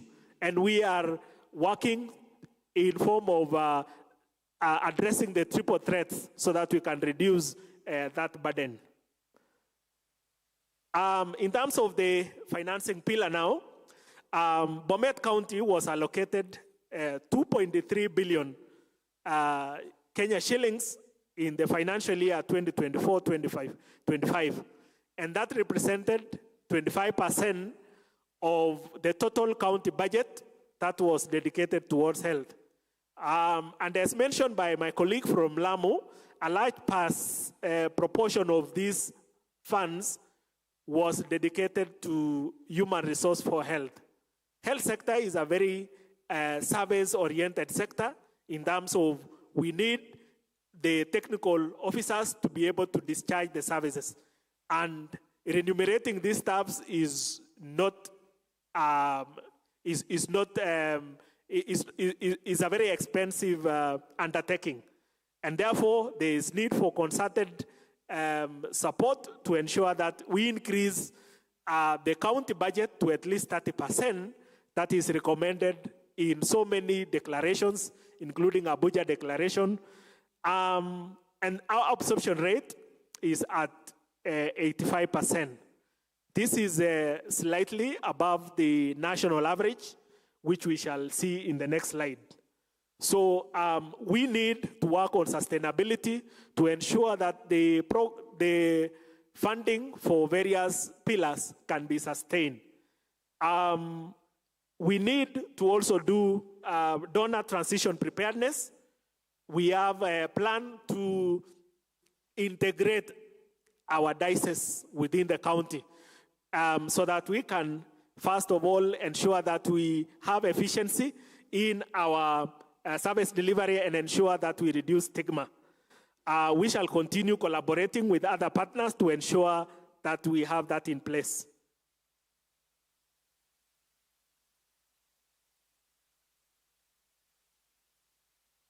So, okay, so as mentioned, that is our budget absorption. Bomet County is slightly above the national average. So we shall endeavor, our target is to have 100% absorption to ensure there is sustainability, that to ensure that the funds that have been allocated to the health sector can be utilized for what is intended. And we are committed, and our operational plan is well aligned to ensure that we have that in place. In terms of the budget execution, you can see the comparison between the national MOH as well as the county. We have been having sustained increase in terms of the budget execution, and we are now at 86%. And we believe within the implementation timeline for our operational plan, we shall attain 100%. That is the summary of the expenditure. And the highlights there is the funding and the absorption rate of 86% is a key indicator in terms of the expenditure.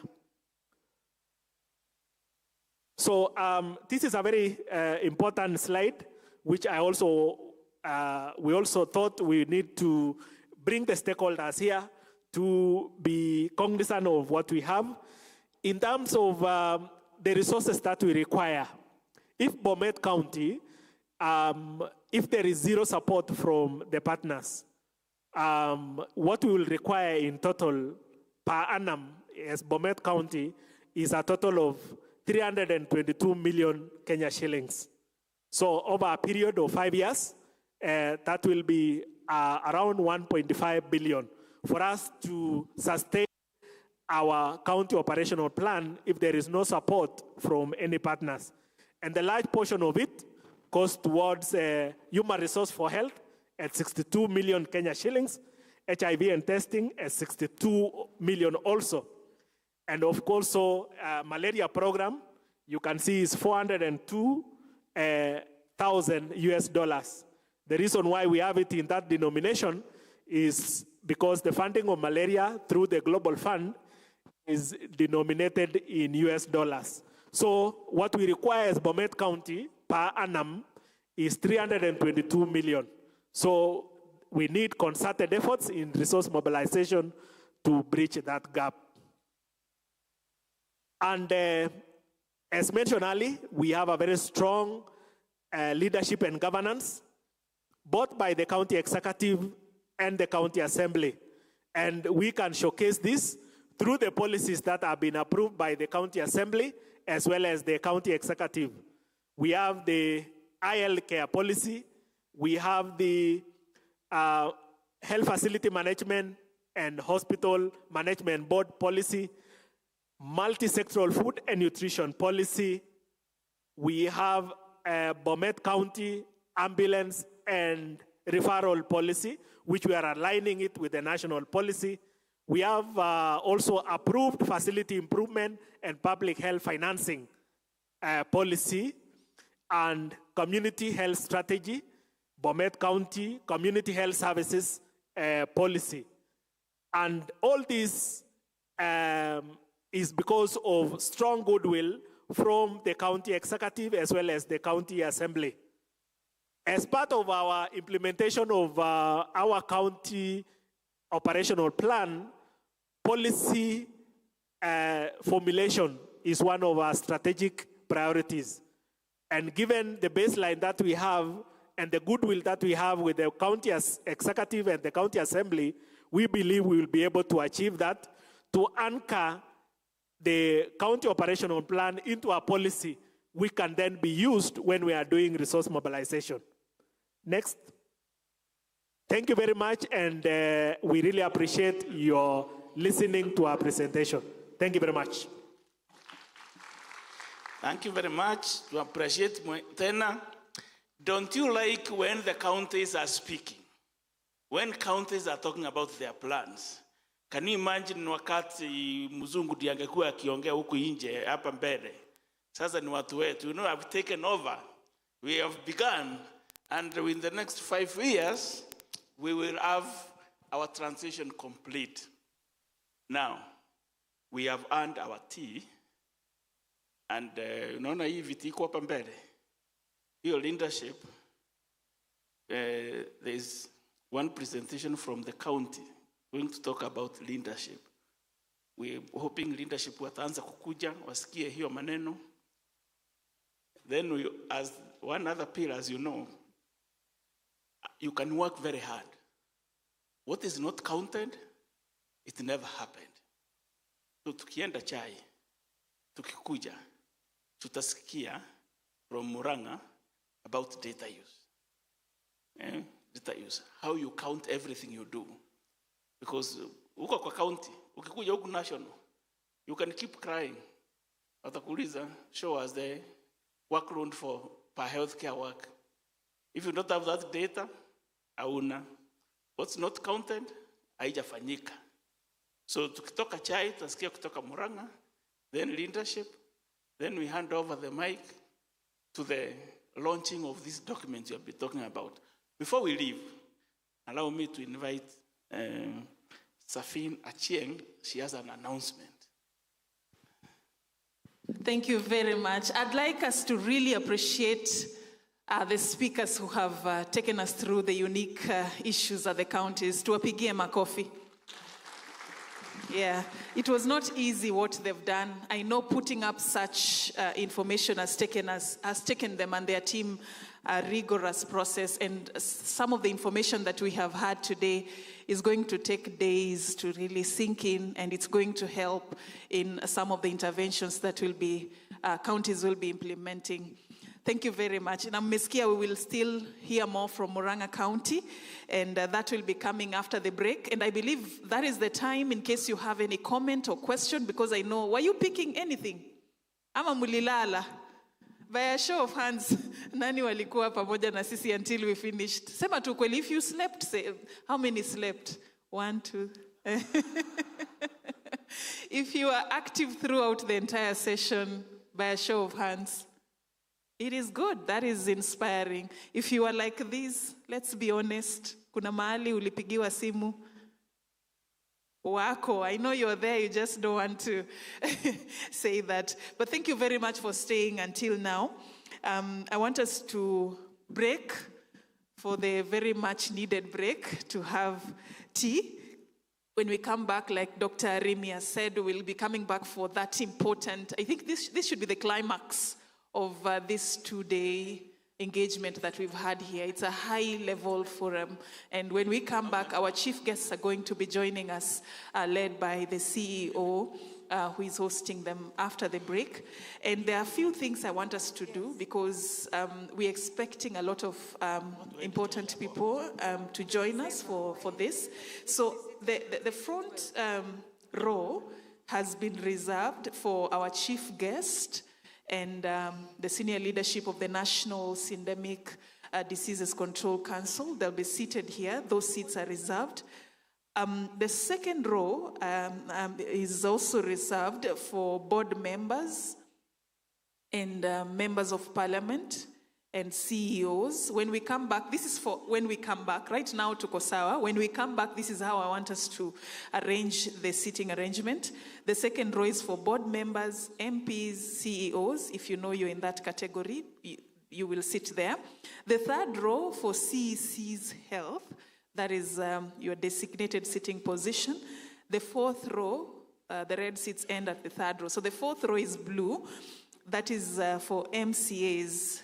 These are the chairs of the health committees across the counties who are also part and parcel of this. And then the fifth is for the county directors of health. That is the blue, the second row of the blue seats, but the fifth from in front, that's where they will sit.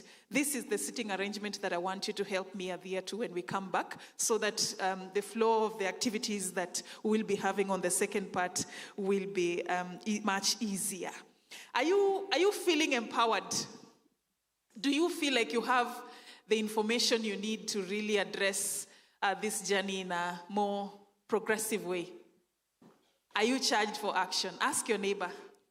I like it when people engage. And are you charged for action?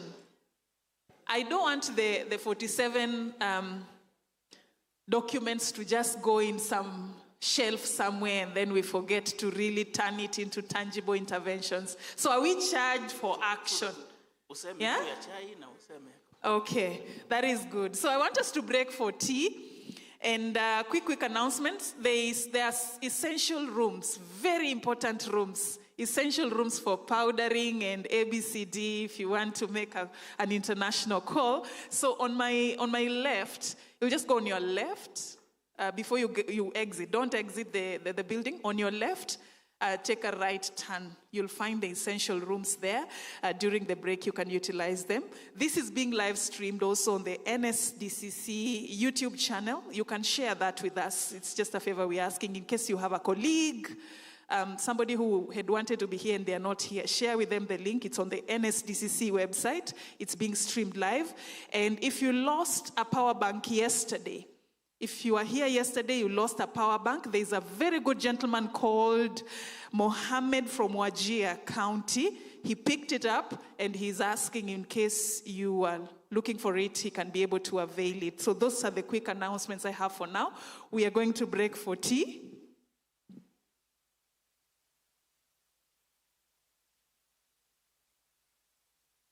Okay.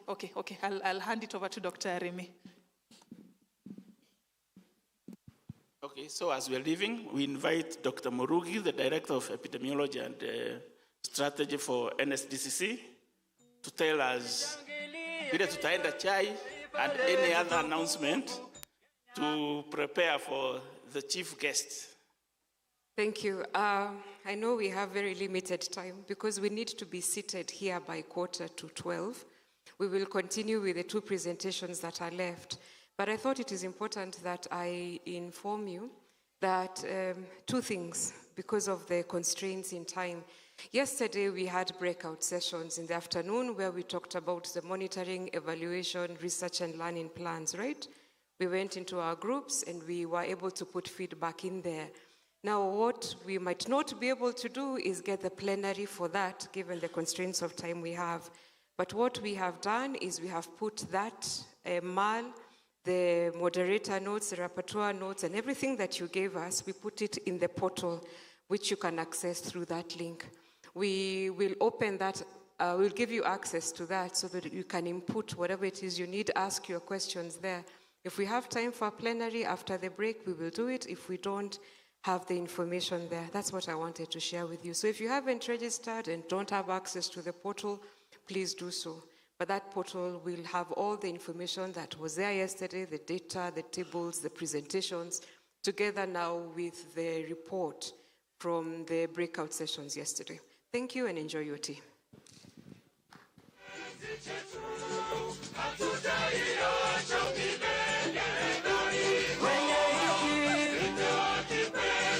Let's converge back here at 11:45. 11:45. Let's be back here. Thank you.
Tushangilie Kenya, taifa letu.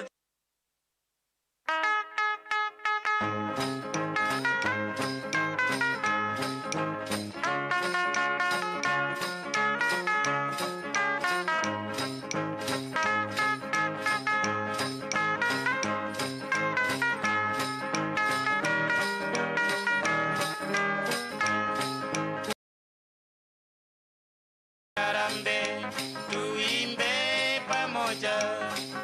Harambe, harambe, tuimbe pamoja. Harambe, harambe, tuimbe pamoja. Tujenge serikali. Wengi walisema Kenya itakuwa matata. Wengi walisema Kenya itakuwa matata. Wengi walisema Kenya itakuwa matata. Watu wote wastaarabu.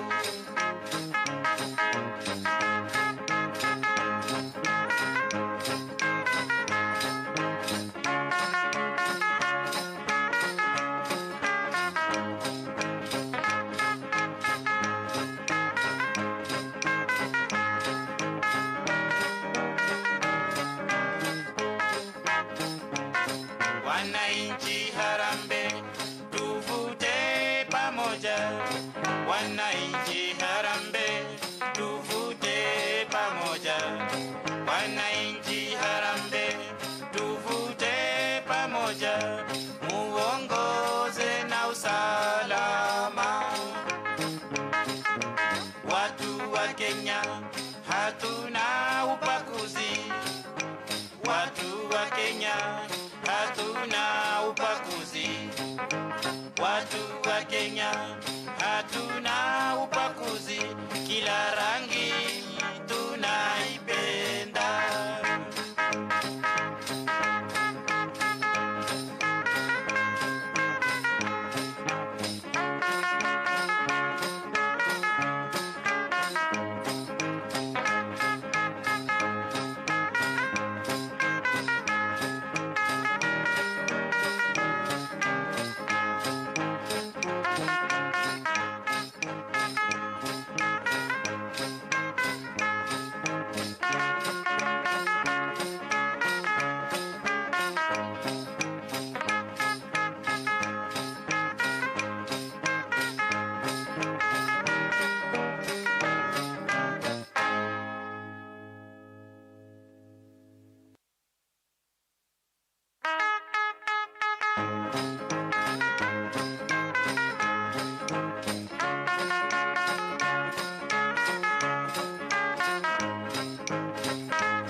Harambe, harambe, tuimbe pamoja.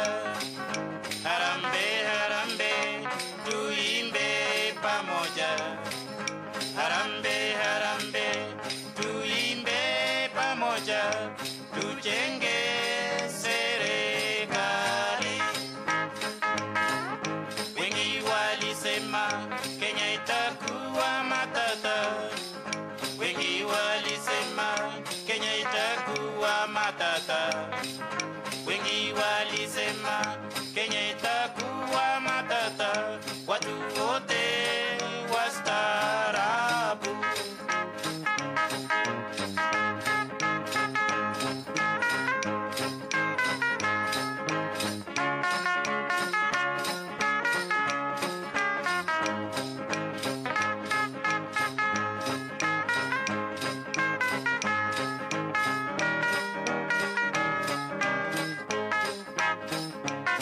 Wananchi harambe, tuvute pamoja. Wananchi harambe, tuvute pamoja. Wananchi harambe, tuvute pamoja. Muongoze na usalama. Watu wa Kenya hatuna ubaguzi.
Harambe, harambe, tuimbe pamoja. Harambe, harambe, tuimbe pamoja. Harambe, harambe, tuimbe pamoja. Tujenge serikali. Wengi walisema Kenya itakuwa matata. Wengi walisema 1, 2, yes. Mics loud and clear. wengi walisema Kenya itakuwa matata, watu wote wastaarabu.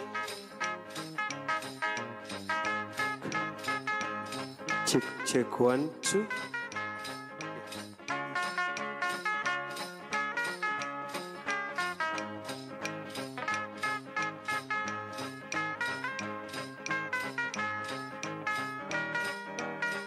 Check 1, 2. Check 1, 2. Wananchi harambe, tuvute pamoja. Wananchi harambe, tuvute pamoja. Wananchi harambe, Check 1, 2. pamoja. Muongoze na usalama. Watu wa Kenya hatuna ubaguzi. Check 1, 2. Watu wa Kenya hatuna ubaguzi. Check 1, 2. Kenya hatuna Check 1, 2. Check 1, 2.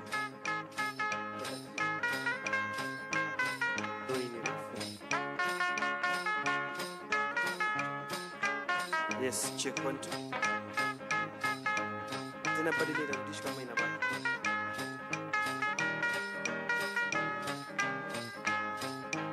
Check 1, 2.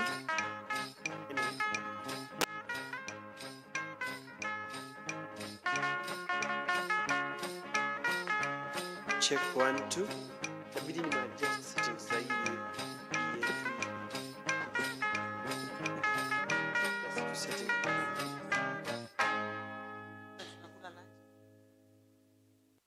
Wale wametaja lunch.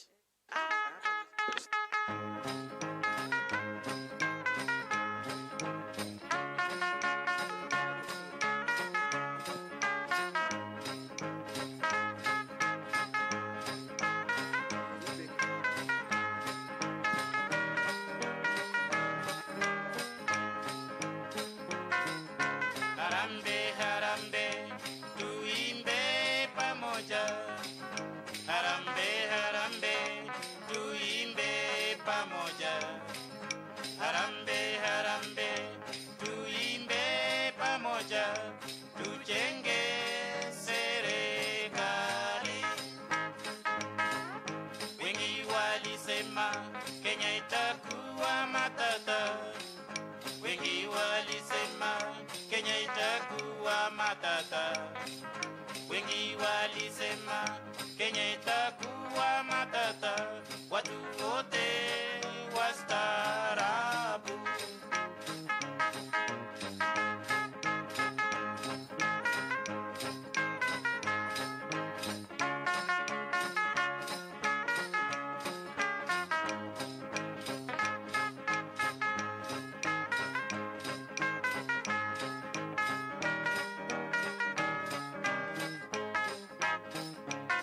Wananchi harambe, tuvute pamoja.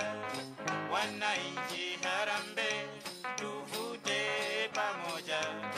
Wananchi harambe, tuvute pamoja. Muongoze na usalama. Watu wa Kenya hatuna ubaguzi.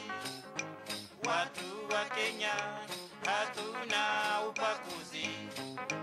Watu wa Kenya hatuna ubaguzi. Kila rangi tunaipenda.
Harambe, harambe, tuimbe pamoja. Harambe, harambe, tuimbe pamoja. Harambe, harambe, tuimbe pamoja. Tujenge serikali.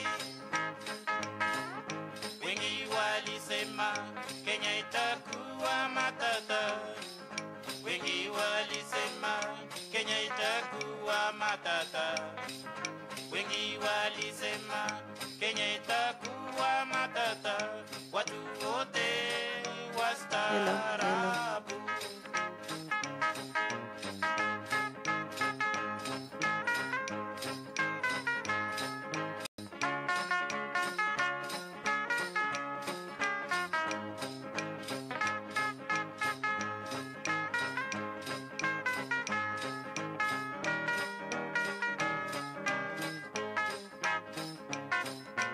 Ladies and gentlemen, this is mic check 1, 2. Trying out the age convention.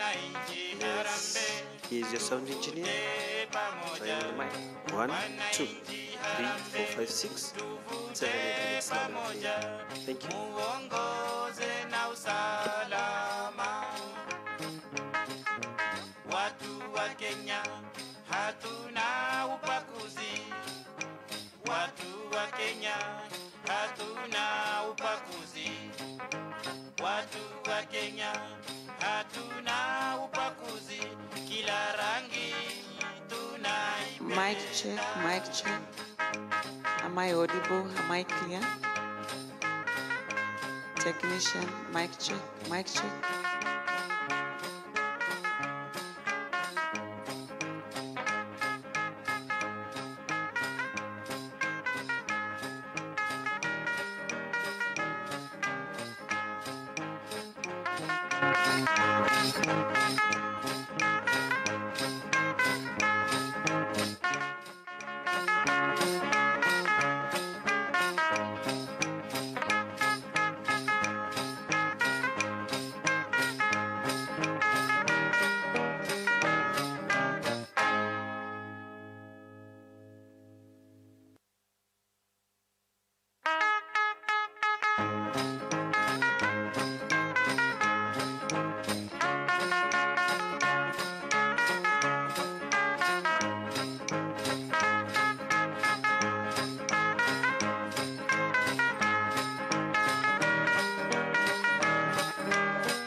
Harambe, harambe, tuimbe pamoja.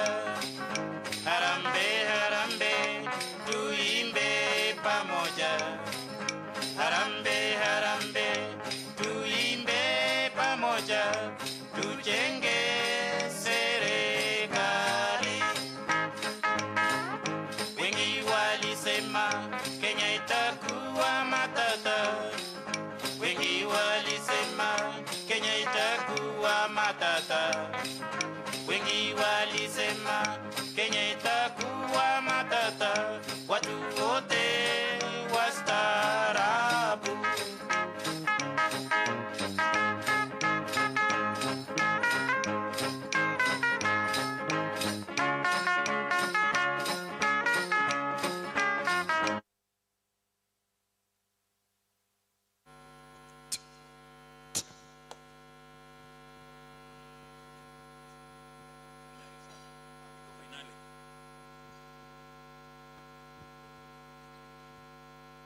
Nolangwa Nolangwa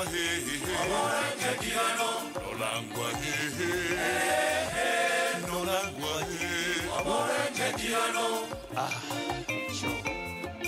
Licho ongeza mahewa.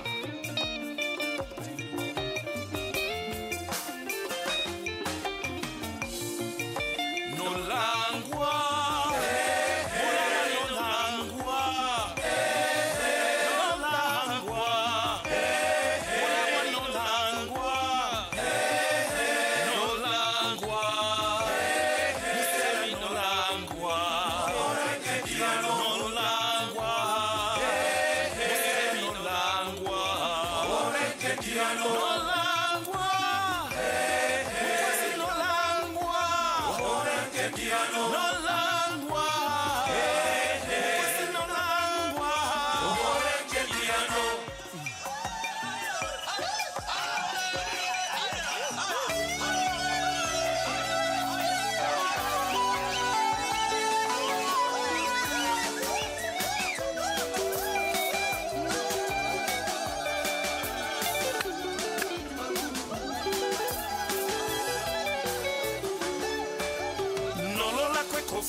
macho yanicheka, moyo unalia, macho yanicheka, moyo unalia, macho yanicheka, moyo unalia, macho yanicheka, moyo unalia, nikimkumbuka wangu maridhia, nikimkumbuka wangu maridhia, nikimkumbuka wangu maridhia, nikimkumbuka wangu maridhia, chozi lanitoka kwa nini? Kwa zake tabia.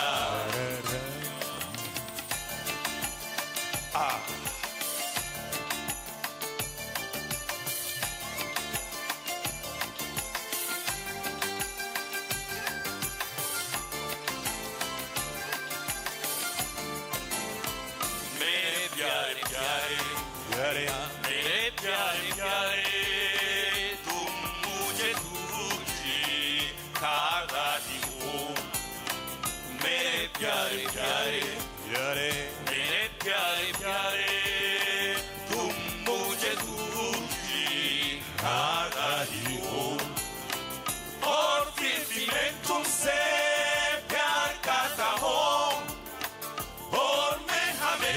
तुमसे सच्चा प्यार करूंगा और फिर भी मैं तुमसे प्यार करता हूँ और मैं हमेशा तुमसे सच्चा प्यार करूंगा मुझे तार पाना मेरे प्यार छोड़ो आइए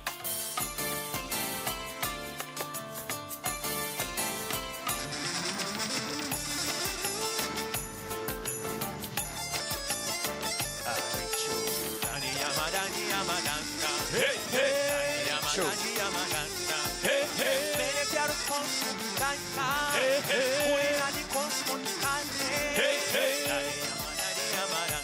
hey, hey,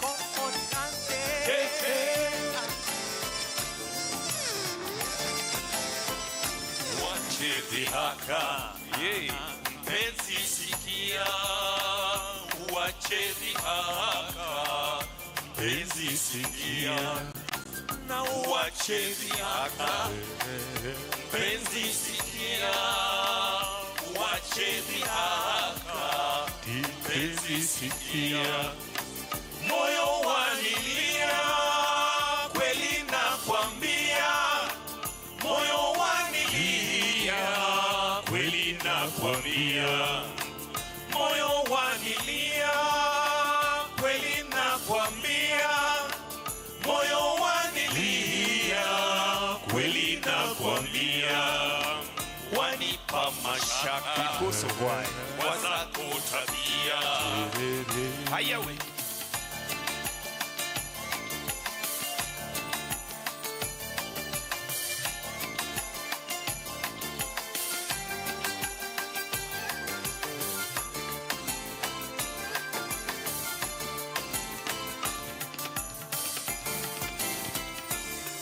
Wow.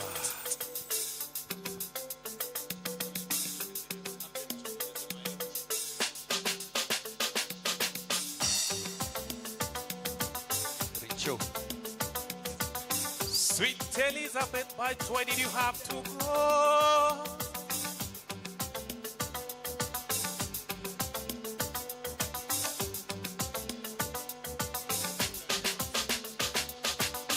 I am deeply worried at heart.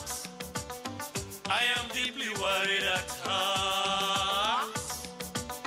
Cause the girl I love so well, my friend has snatched from me. Now I really don't know what to do, but to hang my head and cry for my lovely Elizabeth.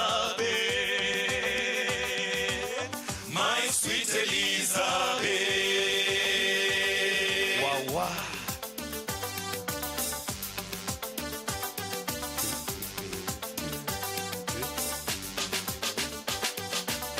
Dena kieha kinge monoma. Dena kieha kinge monoma. Acheke. Kaye tu nyendete monoma. Kana huri ronerorere. Le undio wengorora nako. Le undio wengwekatia enjoy kambande ite. Joy kambande ite. Wow, wow.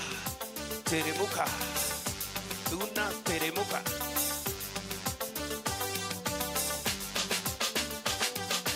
Some people say there are many girls that are really crazy after me, but I'm not interested in any. Say my lovely Elizabeth, my sweet Elizabeth. Toye tu toye torea toe haria toño nagato gaita maidori. Le undio wegorora nako, le undio wekatia enjoy kamaneite. Joy kamaneite. My sweet Elizabeth. Wow, wow.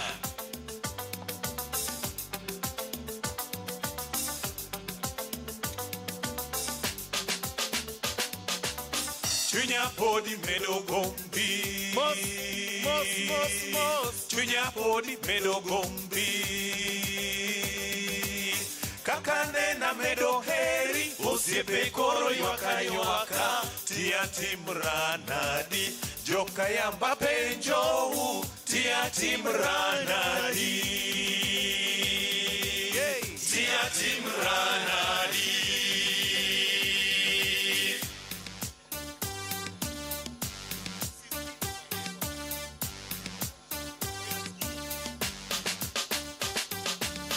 I'm gay got missy. Iba tubul. I'm gay got missy. Akobo chamene nyun negiret chorwe nyun duno tomo denale ale arichi chamene nyun chamane nyun le sobe chamane nyun le sobe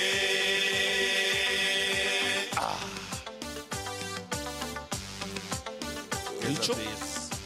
Geza bass. Sweet Elizabeth, but why did you have to go?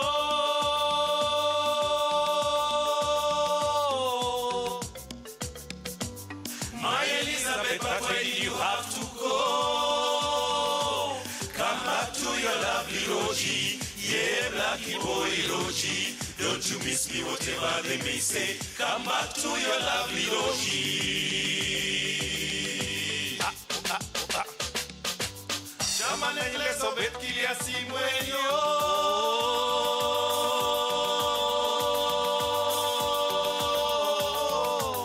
Chamane Elizabeth kilia simwenyo. Iwe choke chamane trotich. Ye biso bilorotich. Vea tu nyondo emwae. Iwe choke chamane trotich. Chamane nyule sobe. Tia Timranadi. Joe Kambandegite. My sweet Elizabeth. Ladies and gentlemen, for those who are outside, please just come back here. This is where the main dish is. Do we have Luos in the house? Luos who pay rent. Do we have Luos here who pay rent? Or landlords? Do we have real Luos in the house? If you know you are a real Luo, put your hand up. Jokanyana muntie. Dongwa gini matin kapok jotelo donjo donge. Real Luos. Na tafadhali DJ tupatie hewa. Tumelipa.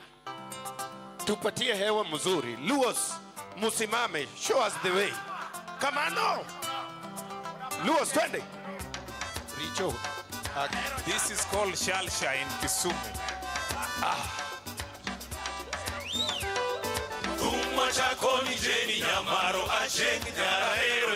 Wajaluo muko wapi? Tafadhali mnatuangusa. Ndio hiyo. Nyako bura unyolo nyako acheng nyako dongo omera. Hao wameamuka ni wale wanalipa mortgage hapana rent. Nyako ndio gena nono acheng nyako dongo omera. Nyangiweki lake okwe wawachogo kisungulilo. And is also a watching.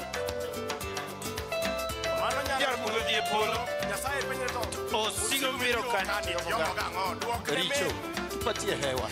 Mid. Mwachakoni jeni nyamalo acheng nyara hero nyando. Kula ngoma kama we bado msima. Kubura unyolo nyako acheng nyako dongo obera. Shikilia.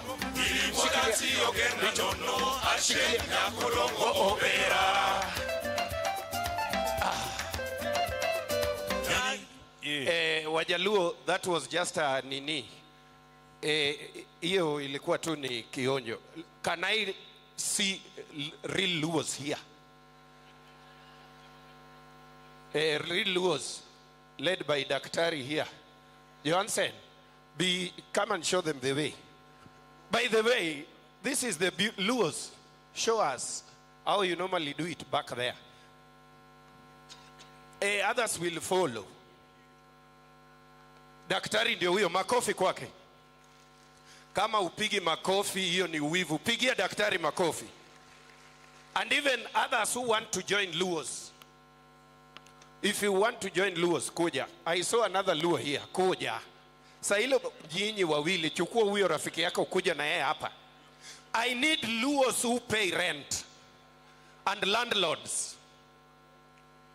Do we have them here?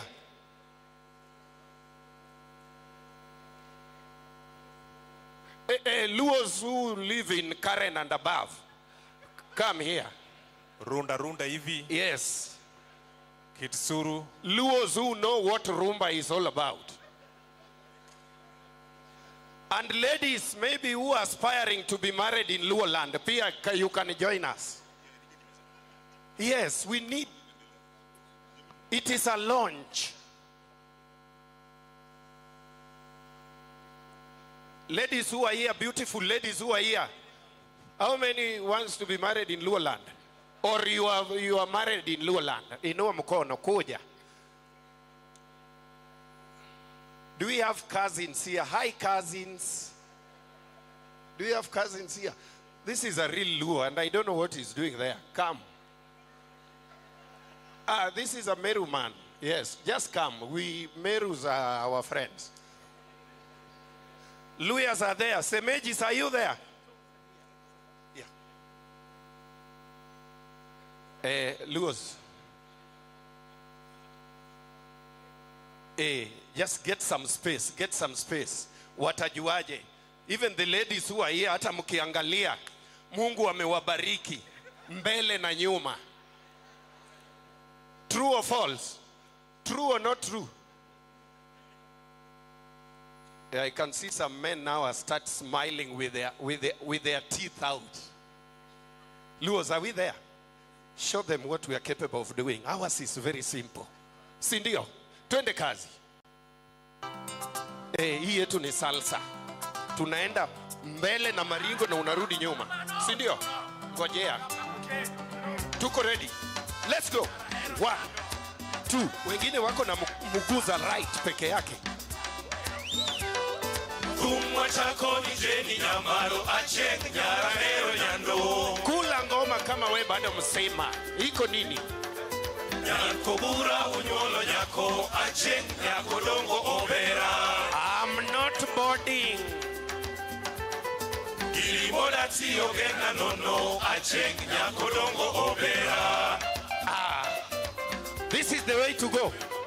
Nyarkiweki lake okwe wawachogo kisungulilo. Alada isoso awoche. Mano nyara kumodhie polo, Nyasaye penye to, usiku mibiro kanit yomo gango, duokne meru. Ha! Kumwa chako ni jeni nyamalo acheng nyarahero nyando. You can join us, madam. Nyarkobura unyolo nyako acheng nyakodongo obera. Achiel piero. Gilimoda tiyo gerna nono acheng nyakodongo obera. We have our own achiel. Namna hiyo. Nyarkiweki lake okwe wawachogo kisungulilo. Twende namna hiyo. Tano kuwira uriyo tukara. Mufupere kura uriyo tukero chungudra. Twende sasa. Mawach manadi ni hawa. Daktari, ni nini napotea sasa? Jenny acheng nyarahero nyando. Jenny acheng nyarahero nyando. Hikowa nyakane wachopo kunya. Hikowa nyakane wachopo kunya. Muge waparu hinya wila kianda. DJ.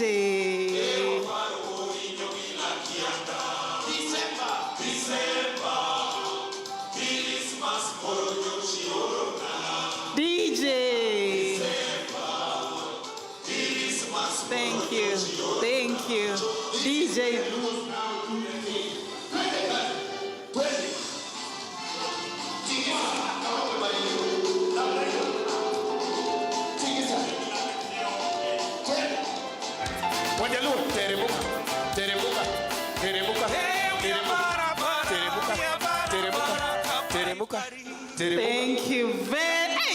makofi yao tafadhali. Kama sio sasa ni sasa hivi. Pigieni Wajaluo makofi jameni. Stanley, thank you very much for that wonderful performance and for charging us up. Mumefurahia? Have you seen how Luos do their thing? You know, I was given a very challenging task of finalizing it. Na mimi naitwa Achieng, and they are singing some very nice melody, and wow, thank you very much for that. I want us to begin the next session, and remember we were sinking deep into what is happening across the counties before we went on the tea break. And now we want to get on to another presentation, but before I call up the next speaker on stage, I want you to help me perform a very noble task. How many of you have smartphones? Sijasema gadgets, wacha nitoke kwa ujaluoni kidogo. If you have a phone, just a phone. Basi watu wa gadget wainue basi. Kama watu wa phone wataki. If you have a gadget. If you have a phone, let me see. Okay, we want you to make noise about this conversation out there. I want you to go on social media, on Twitter, and just post some your quick pics about what is happening here. I'm not telling you anything specific. We mwenyewe just look at what you want the world to know about this high-level forum. Write something and use this hashtag. Are we following? Are we following? This hashtag, please tag JAPR 2026. Use that hashtag JAPR 2026 and tag NSDCC. This is on X. Just go on Twitter, use the hashtag JAPR 2026, tag NSDCC on X.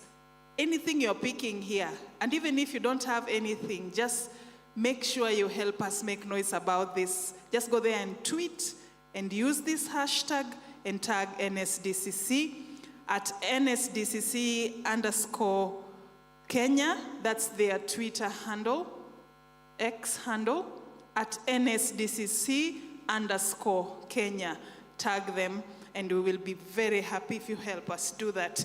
All right, so right now, let me call up the next speaker from Murang'a County, to come and make the next presentation on health management information system. Karibu sana, you have 10 minutes.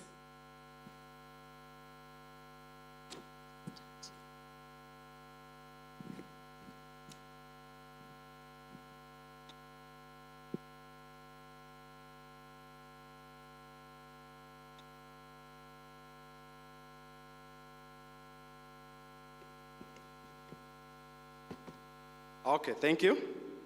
So my name is David Gitao from Murang'a County.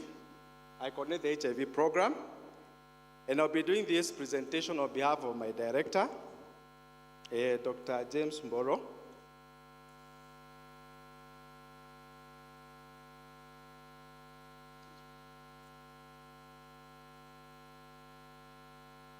Thank you. So I will be briefly be talking to you about the health management information system pillar, and I'll be touching more on what we are doing as a county in terms of information systems. So Murang'a,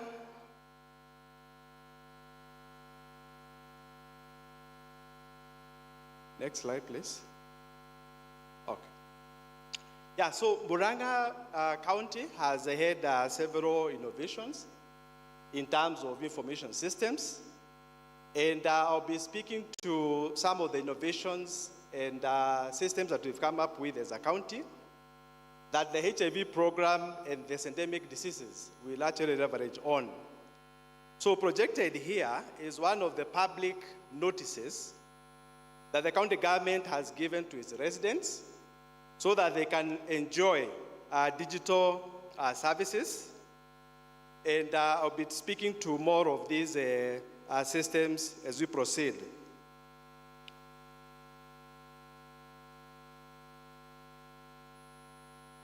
Okay.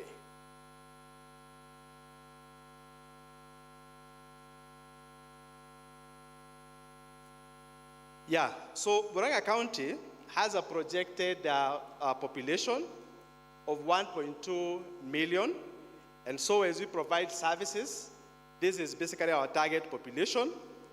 And of course, we have two of our main sub-counties, that is Kandara and Murang'a South, having the majority of these residents. So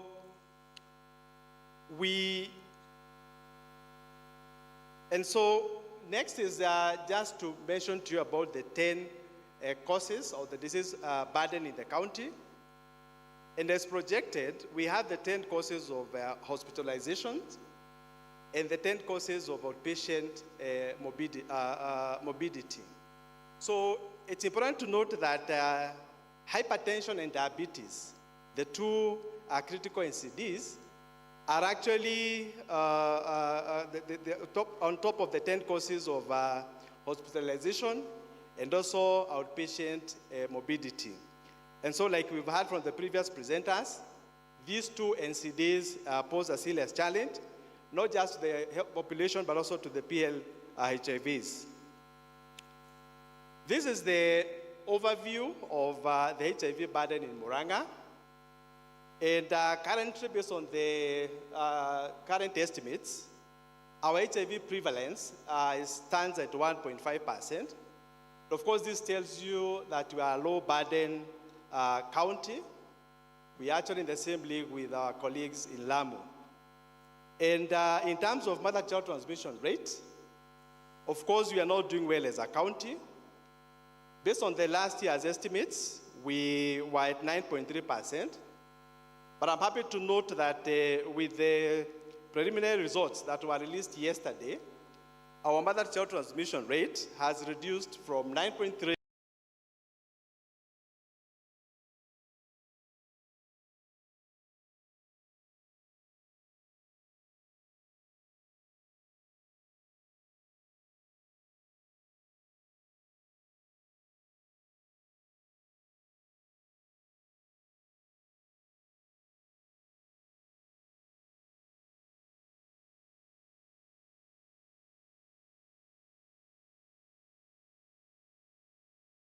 treatment success rate is way below what is recommended, or the target of 92%.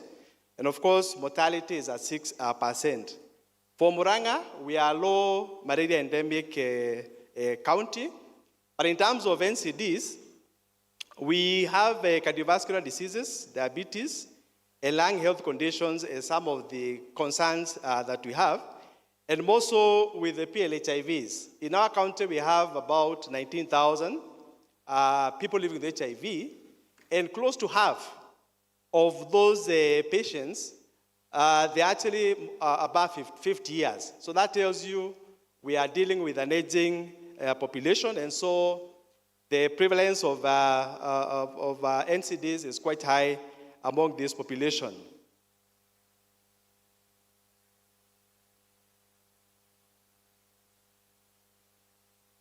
Next slide. So in terms of the county health facilities, in Murang'a, we have a majority of our facilities being privately owned. And as you can see, more than half of the facilities that we have in the county are actually privately owned. And close to more than 3/4 of those facilities being in level 2.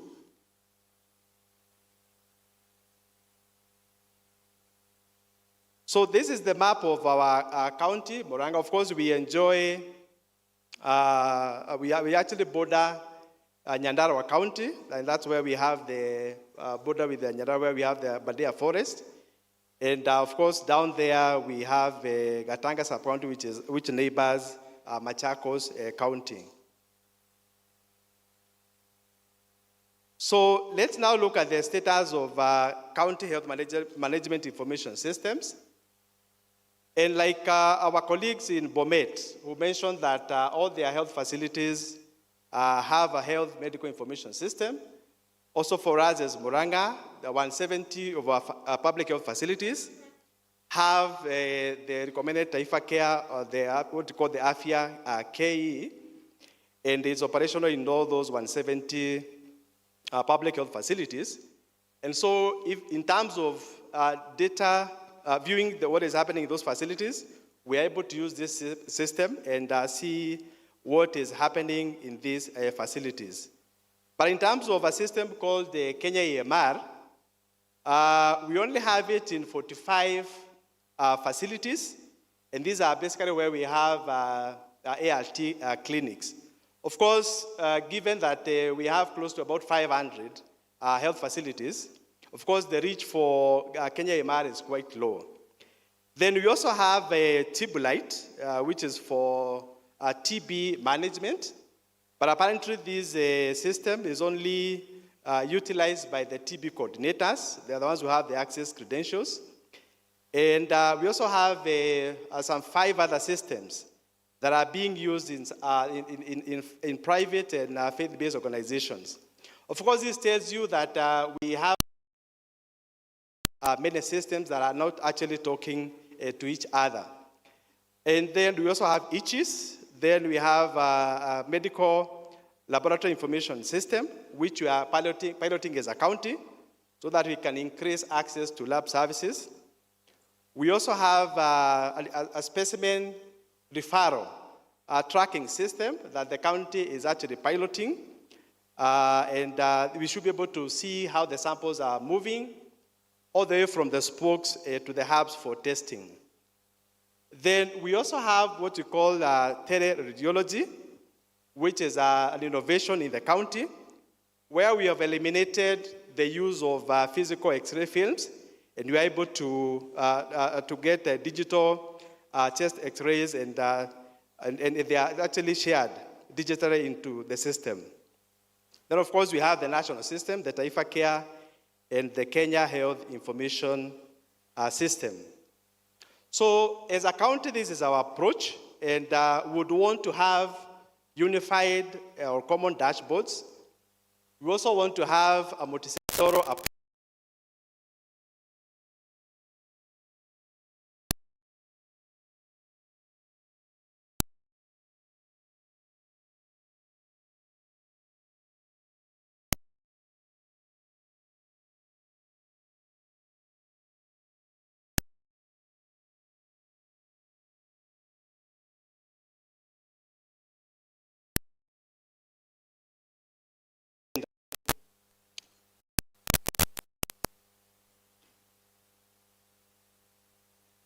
So these are some of the general considerations that we put in our county operational plan. We would want to have a system that is sustainable, of course, utilize the data that we are getting from the systems for decision making. Of course, have telemedicine services, which we already have in the county, promote equity, and also ensure that we have systems that are also efficient, that eliminate the element of duplication.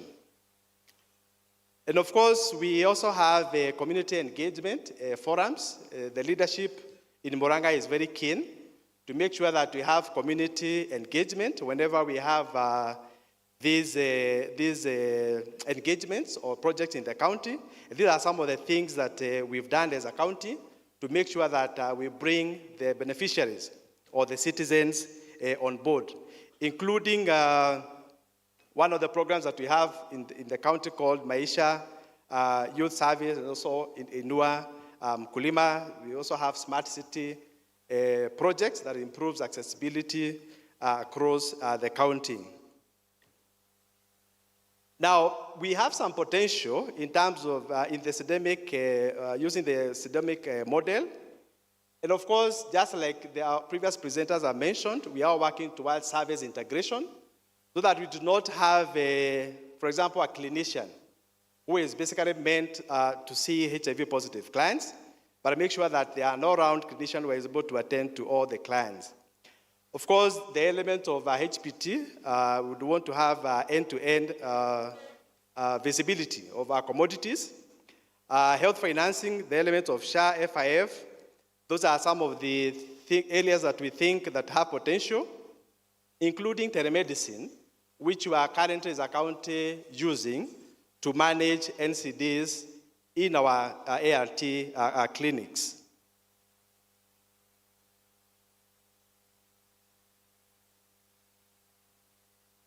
So this is the current digitization status, where we have the 170 health facilities connected through this AFIA KE, Taifa Care. And we have 8 level 4 hospitals, and then level 5, 30 level 3 health facilities, and 132 level 2 facilities. Now, for this digitization to be successful, of course, connectivity is key. And as a county, we've partnered with Operatonal to provide us with internet connectivity. And all these 170 facilities have Starlink connectivity. Because with previous ISPs, we've had a challenge with downtimes and also the element of cost. Basically, Starlink is actually much cheaper compared to the local ISPs that we have previously used. And of course, you also get a lot of support from the Ministry of Health and also the county ICT team. So this is one of the dashboards from AFIA KE, and you're able to see statistics including visits, the number of patients who visited the facilities, the diagnoses that have been made, the collections that each of these facilities are making, and also the tests that are being done, imaging, and all the other health services that are being provided in our facilities, we're able to see using this dashboard.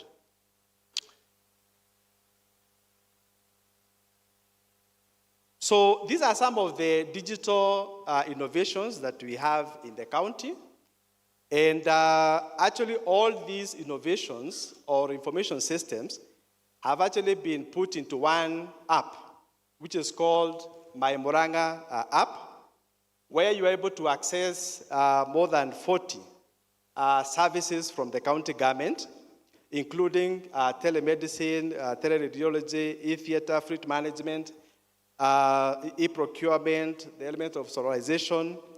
We also have an ongoing drone project.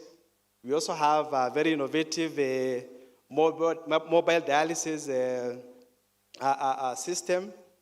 We also have a customer care or complaints portal inbuilt in the Muranga app, and HR systems, and also a system where we have already mapped where we have all our businesses and all our health facilities in the county. And so basically this is a screenshot of the My Muranga app, which is available in Play Store. So what are some of the gaps that are being addressed by this pillar, and what are some of the priorities? Next slide. Previous one.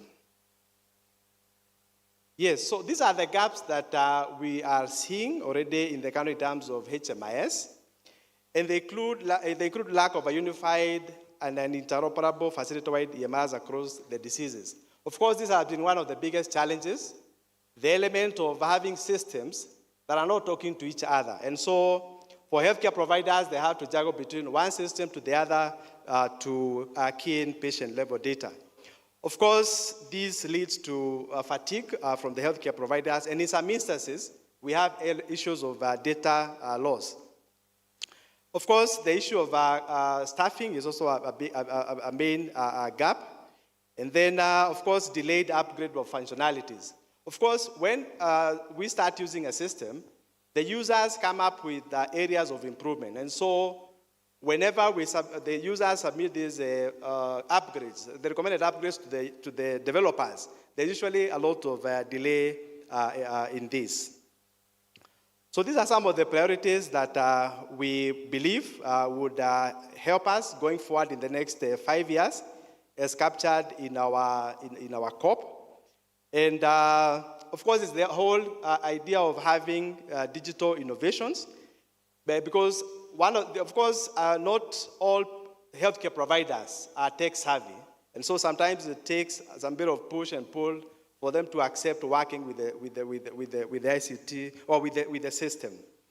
And of course, these are some of the few challenges that we are facing. And of course, the element of interoperability is actually a big issue. And our governor, His Excellency Kangata, has actually made some efforts to see how can we pursue this element of interoperability so that we don't have so many systems that are not talking to each other. But I think that is actually the honors of DHA to help support this. So, and again also, we also have a lot of GBV cases that are being recorded, of course, in the county. But of course, we do not have a data system that is able to capture that data. Of course, the AYP, just like we saw in yesterday's presentation, that 62 of the new HIV infections are emanating from these young people. And so we need to have a system where we are able to capture data touching on the adolescents and young people. Previous slide. Yeah, of course, whenever you are deploying a system, these are some of the steps that you have to go through. Of course, you have to do needs assessment. You do a feasibility and a market survey. You pilot, then you implement, and then continuously monitor the system.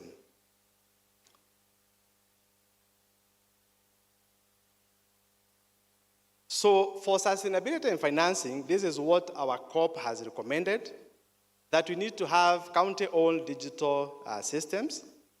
Then again, we also need to anchor this into the county policies, just like we saw our colleagues in Bomet having policies that are anchored in the, there are policies that, or legislation that help roll out these innovations. So again, even for us as a county, that is the way we want to pursue. That's the road we want to pursue. And of course, the element of periodic data decision-making forums, like every quarter. Then we would also want to continue with the Kangata Care, which is the health insurance support for the indigents. And of course, we have quite a number of people living with HIV enrolled in Kangata Care, and they are able to be supported by the county government. Then we also want to have innovative connectivity and power supply models, because once you roll out this system, which is county-wide, the element of power supply is actually a big challenge. Because whenever you have, maybe especially when you're using the mains, Kenya Power as a power source, they mostly have downtimes. And so during that downtime then, if you are wholly dependent on this system, then services are actually interrupted, and also data. There's also an element of data loss.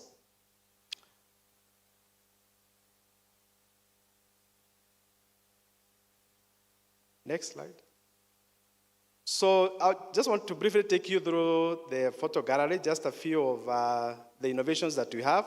One is the e-theater services, where we have partnered with a partner called Proxmi, and we are able to do these e-theater services from Murang'a County and Faro Hospital. Next.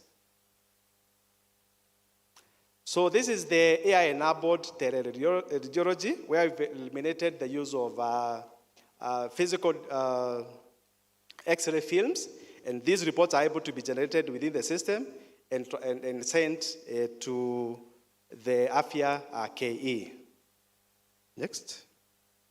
So of course, telemedicine is actually one of our biggest investments as a county.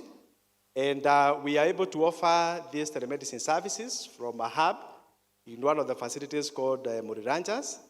And you're able to provide specialist services closer to the people. We currently have about 35 telemedicine sites spread across the county. Next. And this is the mobile dialysis that I mentioned earlier. We've partnered with an organization called Benacare, and you're able to provide these services to the beneficiaries, bringing the services closer to the people. Next. Of course, we also have, like I mentioned, each and every department has its own information system. And there's one from the transport department. They're able to manage all the vehicles, including the motorbikes that you are using for sample and referral, specimen referral across the county. We are able to see them in this dashboard. Next. So of course, we also have e-procurement for all the facilities that are receiving FIF, and the leadership is able to track what each of these facilities is doing with the resources that have been given. We also have an upcoming AI pilot project in one of our facilities called Kirei Animation Hospital, where we want to support, to improve on commodity management, and the beneficiaries or the clients or the patients will be provided with these gadgets so that we are able to monitor their treatment when they are even at home. Next. Of course, even for HR, human resource component, we also have a county HMRIS that is able to manage all the HR processes and HR, all the staff data in one portal. We've gone a step further where we are now introduced a digital check-in. So when staff get into a facility, they're able to scan, and that is recorded that they've reported to work, and when they leave, they're also able to scan that they have left the working station. Next. So, of course, the Kangata Care cover, which I mentioned, is for the indigents, and including PLHIVs are also being supported using this cover. Next. Of course, the county has done quite a lot, even in terms of infrastructural improvements. This is one of the new blocks that have come up in the county referral hospital, and we have many other county referral hospitals and many dispensaries that have been opened to bring services closer to the people. Next.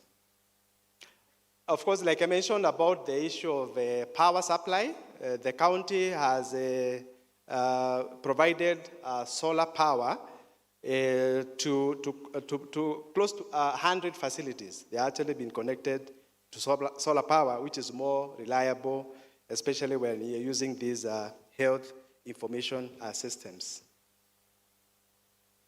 And of course, we also have other child health programs, including a facility where the healthcare providers, the healthcare workers who are nursing are able to breastfeed their babies at the comfort of the hospital, within the hospital environment.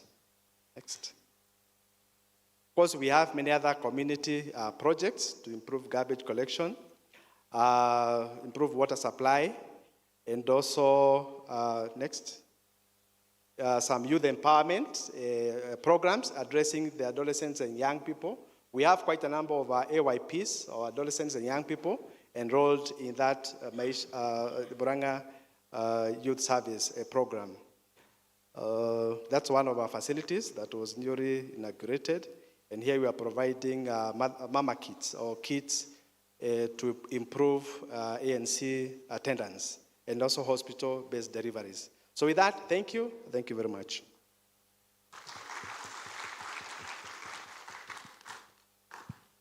Thank you, Muranga. Tumeona what's happening at the county. And now, this is save the best for last. Tumesikiza wanaume sana. And the best voices, they come from the other gender. So, Kericho is going to talk to us about leadership and governance. You do all this work. If the leadership of the county does not accept, there is nothing you have done. So Dr. Betty Langat will be talking about Kericho innovation in leadership and governance. Thank you very much.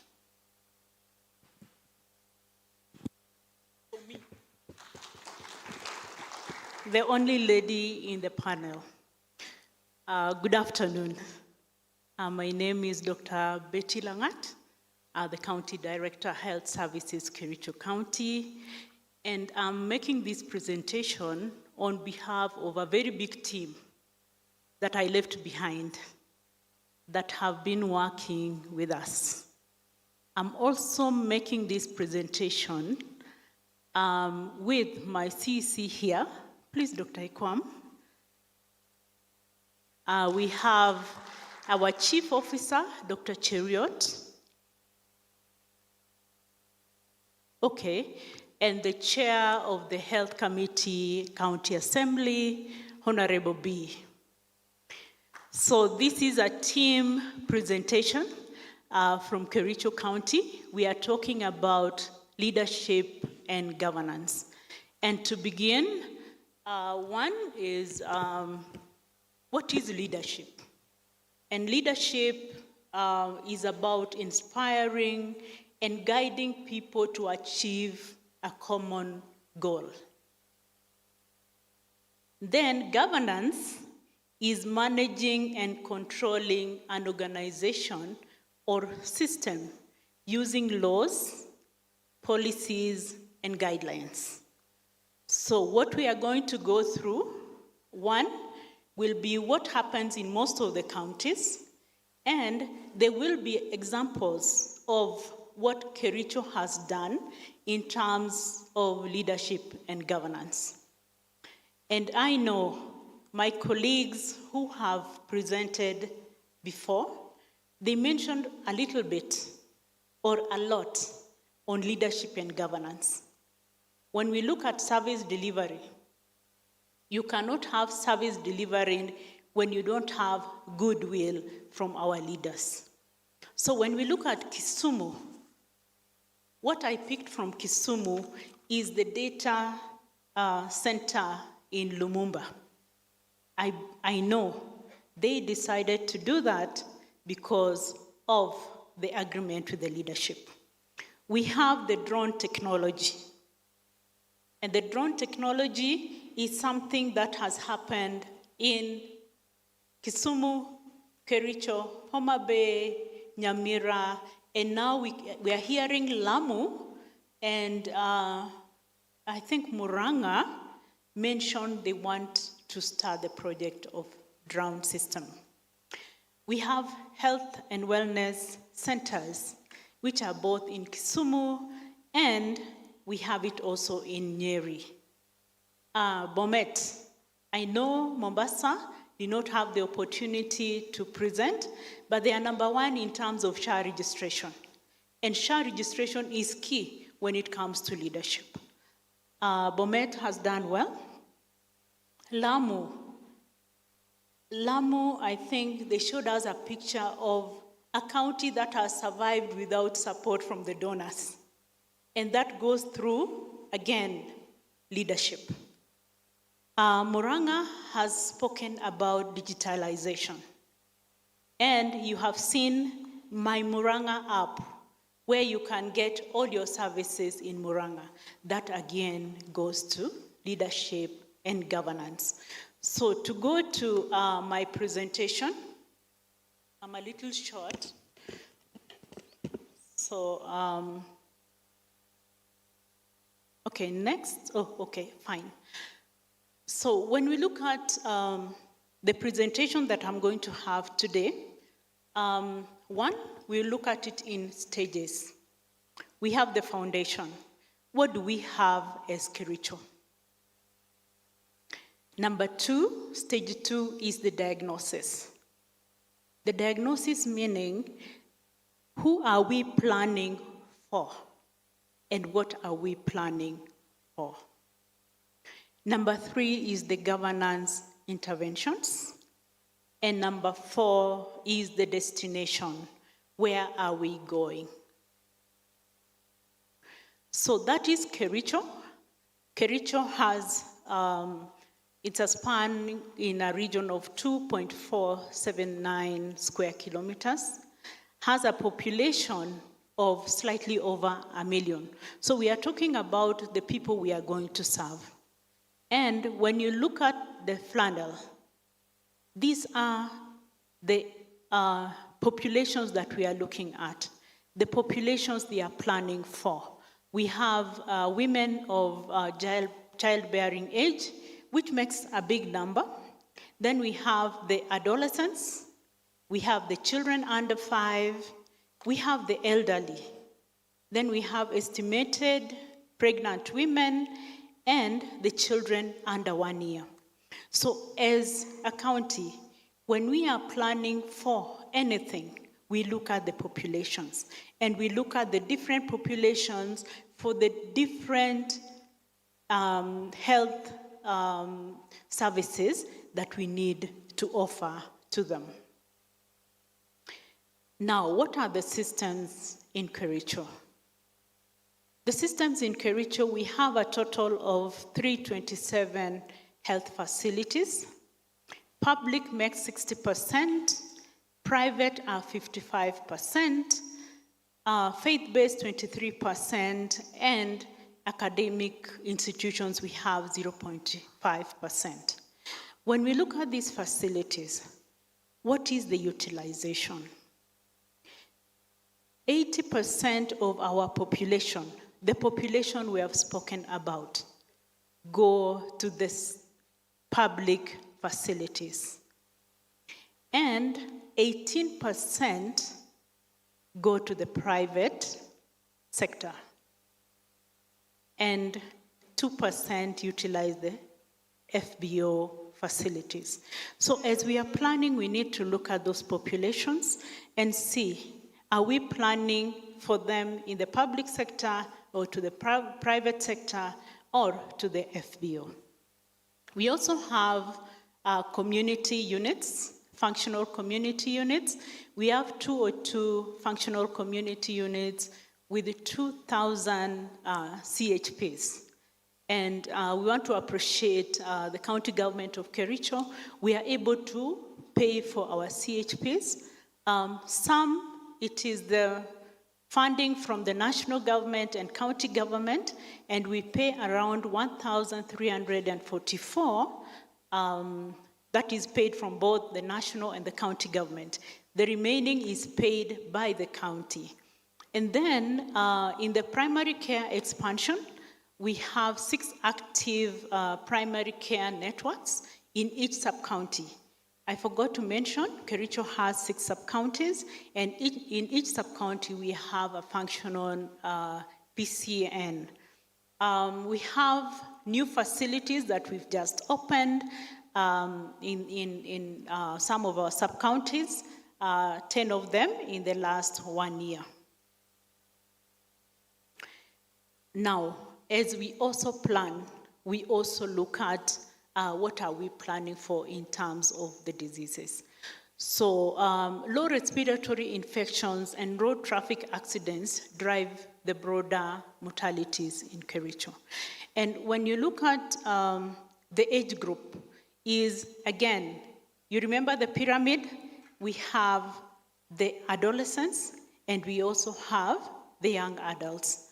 So the next, if you look at HIV, TB, diabetes, and hypertension, it's about 4% of the patients coming to our facilities.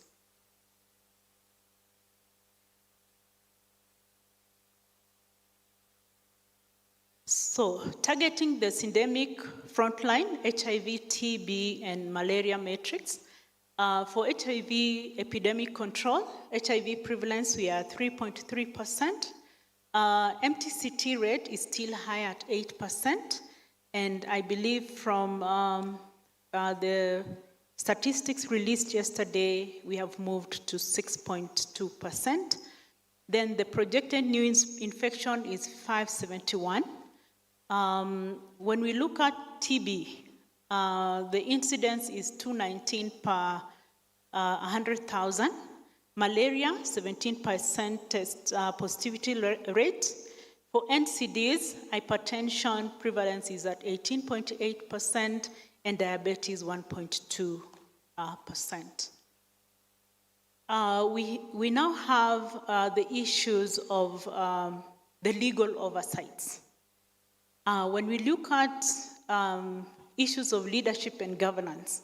We have oversights, and we have in Kericho, there is a creation of implementation of the Kericho County Health Services Act that provided mandates oversight bodies of hospital management committees and health facility committee members.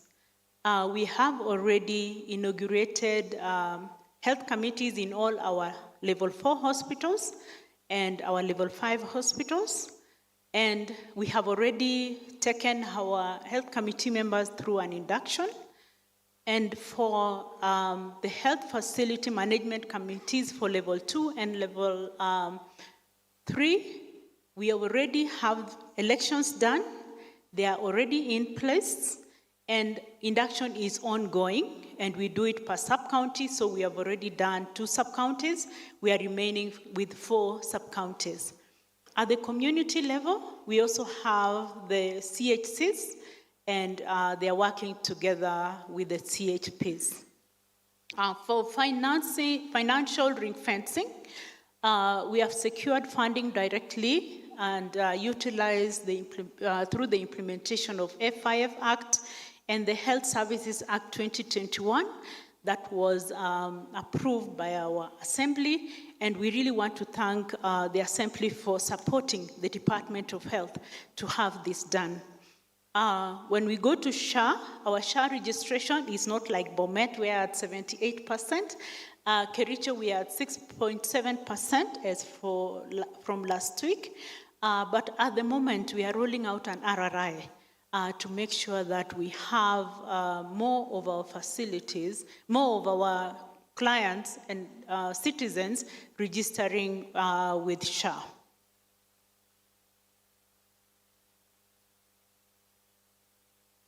When it comes to human resource, Kericho County, during devolution, there was a shortage of healthcare workers. And because of the shortage and lack of budget, through the leadership of the CEC and the support of the governor and the county assembly, we were able to engage a few of our staff on contract. So at that time, we engaged about 630 technical workers. And last year, we were able to get a budget. And the budget, we were able to confirm into the payroll the staff who are on contract to a government payroll. We still have about 360 staff on contract. However, we hope by the end of next financial year, we'll be able to confirm them. We also had staff who are employed through PEFA program. And I want to, through the support again of His Excellency the Governor, we have already transitioned 100% of our technical staff into the county payroll. And that during when we received the stop work order, Kericho was not affected because already we had transitioned all our staff, technical staff, to government payroll. And when it comes to integration, the staff were already integrated since the beginning of the program, in the sense that when the staff were employed through the PEFA program, they were integrated into the various facilities. They were in rotation with other staff, so they were able to manage other conditions, not only HIV. And the staff in level 2 and level 3 are able to manage their patients, both HIV, TB, and other syndemic diseases. So really, again, we want to appreciate the leadership, and this is the leadership and governance process. When we look at the infrastructure, together with partners, there is a lot that we have done. We work with our partners in having MOUs and having co-creation in their planning and budgeting. So in the last 2 years, we've been able to have projects funded by M-Pesa Foundation. They have built 2 facilities in Kericho County, which is for Tenan Mother and Child Health Facility, which is in Kipkelion West, and Mother and Child Health Facility, which is in Susiot Health Center. We also have partnership with Brighter Community Worldwide, and Brighter Community Worldwide is an Irish organization, and they have constructed a casualty and emergency department at the Londiani Hospital. I don't know whether you remember a bad accident that happened in Londiani that killed about 50 people. And this is where we had an MOU and a plan with our partners to get an emergency center in Londiani. We have also worked with Kenya Pipeline to have a maternal center and an outpatient center in Momoniat Health Center. And at the moment, we are also having equipment and upgrading that is being done by the county government. We also have other partners. These were just examples of the MOUs that we have had, and we have already have it actioned. On the digital innovation and drone logistics drive, we partnered with Zipline, where we are having the drone technology. And I know Kisumu had mentioned at length what the drone technology does. And for our emergencies, we are able to use drones. And I think we have Nyamira, Homa Bay, Kisumu, Kericho using the drones. For Taifa Care rollout, our facilities, public facilities, we have 97% county rollout of Taifa Care. And most of our staff are able now to manage their patients using Taifa Care. For clinical integration, again, as I had mentioned, as we deploy our staff, we deploy both the staff employed by the partner and the staff working with the government to work together in facilities so that there is always continuity of service in case of any change.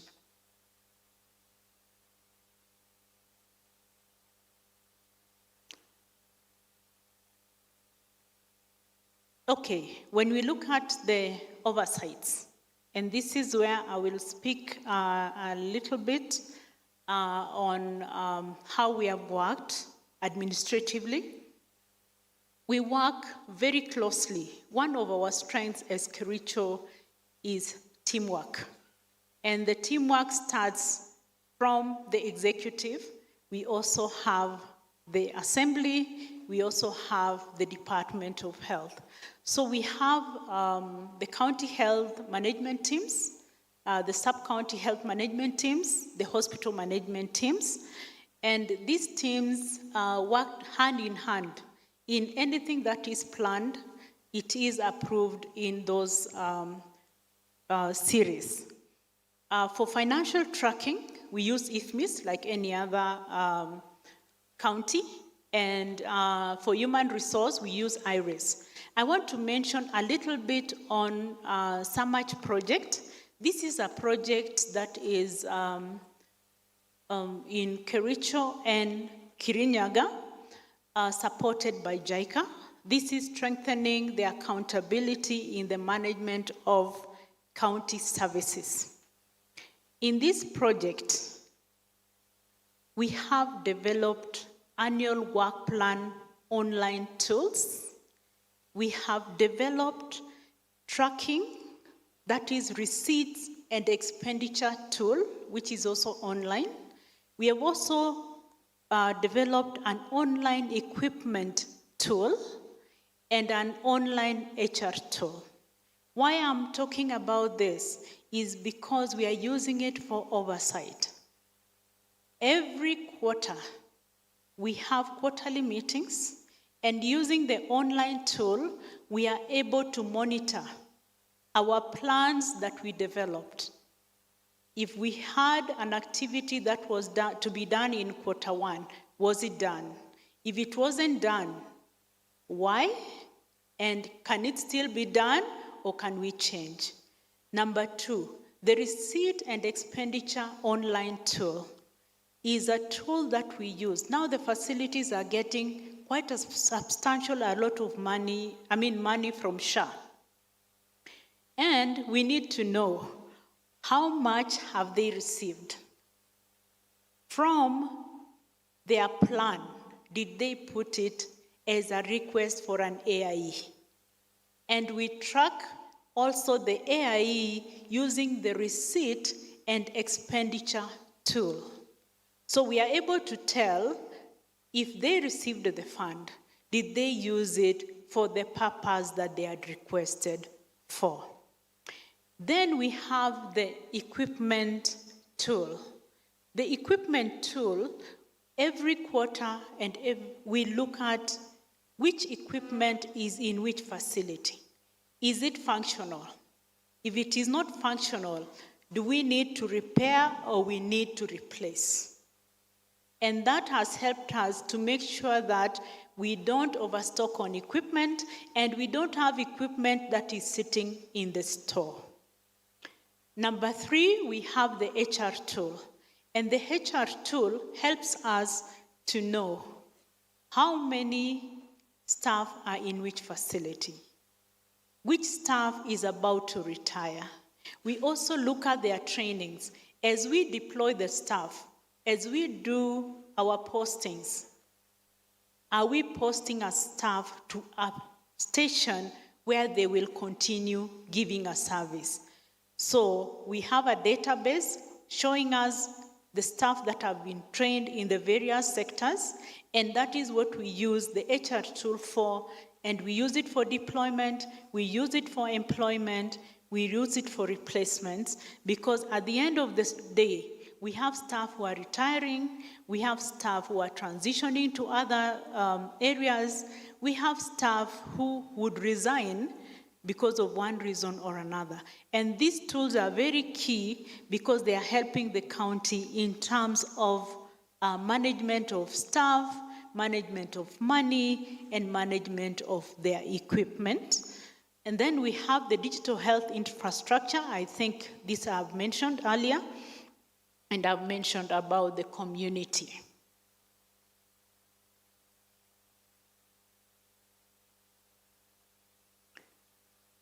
When we look at, of course, our coordination, again, we start from the top. We have the governor, the CEC, the CEO health. Then we have the county health management team, the sub-county health management teams, the facility management teams, and community health units. And then we have cross-cutting TWGs, which, of course, we have adolescent, youth, and commodity, but vertical transmission prevention task force, epidemic control committee. And for our reviews and responses, we have our quarterly meetings. As I mentioned, we have the annual work plan quarterly meeting. We have the county health sector review meeting, which is also quarterly. And then we have partner quarterly meetings. Then we, of course, we have monthly meetings. The CHMT have monthly meetings. The sub-county health management teams have monthly meetings. And we have facilities having monthly meetings. And for the facilities, the monthly meetings is for reporting, getting feedback, getting if there is any new ideas that have come up or any emerging issue that is shared during the monthly meeting. And then we have an emergency operations and outbreak response meeting, tracking meeting. This is the plan, the 5-year plan orbit that we have. And one which happens in all counties. we have the CIDPs, which is 5 years. And for our CIDPs, of course, it starts from the bottom. We have public participation, then it goes, of course, from the departments to be discussed at the assembly, and of course, it will be used for the 5 years. And of course, within those 5 years, there'll be a mid-term review. Then we have our annual programming, which is our annual work plan. So in our annual work plan, we link it to our CIDP. We don't go outside the CIDP. And when we look at the annual work plan, again, we have the performance contracts that are signed by the CEC, signing with the governor. The CEC will sign with the chief officer signs with the CEC, then it goes on and on. And those are the ones that we pick from our annual work plans. And every quarter, as I mentioned, we look at our work plans to make sure that we are following what we planned, and we are also tracking our targets, because we have targets that we have to track. And every quarter we need to look at it so that we don't get to a point where at the end of the year we are asking ourselves, what happened? Why didn't we meet our target? Or why didn't we do one or two things? Then of course we have the fiscal allocation, then we have the execution, and then we also have a feedback mechanism. And one of the things I want to mention in the feedback, the monitoring and evaluation, which ties into the county Syndemic operational plan. We have the county multisectoral coordination committees that meet every quarter. Before then, we have the sub-county multisectoral coordination committees that also meet.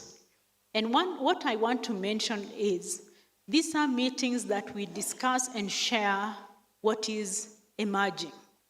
And I want to mention one or two things that have come out of the County Multisectoral Coordinating Committee, which is chaired by our CEC and co-chaired by the County Commissioner. One, which was flagged out in the committee, was the issues of female genital mutilation. We have a few pockets of female genital mutilation in Kericho. And interestingly, it is not circumcision for young girls. The circumcision has gone to a bracket of 35 years and above. And this is the reason for that is because the Kipsigis community is a circumcising community. The boys are circumcised at the age of 12 years and above. And at that time, when the boy is circumcised, they expect the mother to cook for the boy. And if the mother is not circumcised, then she is not able to cook. So, what happens? The women at 35 decide to go for circumcision so that they are able to cook for their boys. So what action did we do when we got this information? One thing that we did as a county was there was a Narok Suswa declaration ceremony. So we took the elders from Kericho to go and learn the positive things that are happening in Narok so that they are able to come down to Kericho and have the women understand that they don't need to go for circumcision for them to cook for their children. It is still work in progress. So we are working with our elders to make sure that this vice is removed. Number 2, we also flagged out the issue of unhygienic circumcision for the boys. We had a few boys who complicated after circumcision.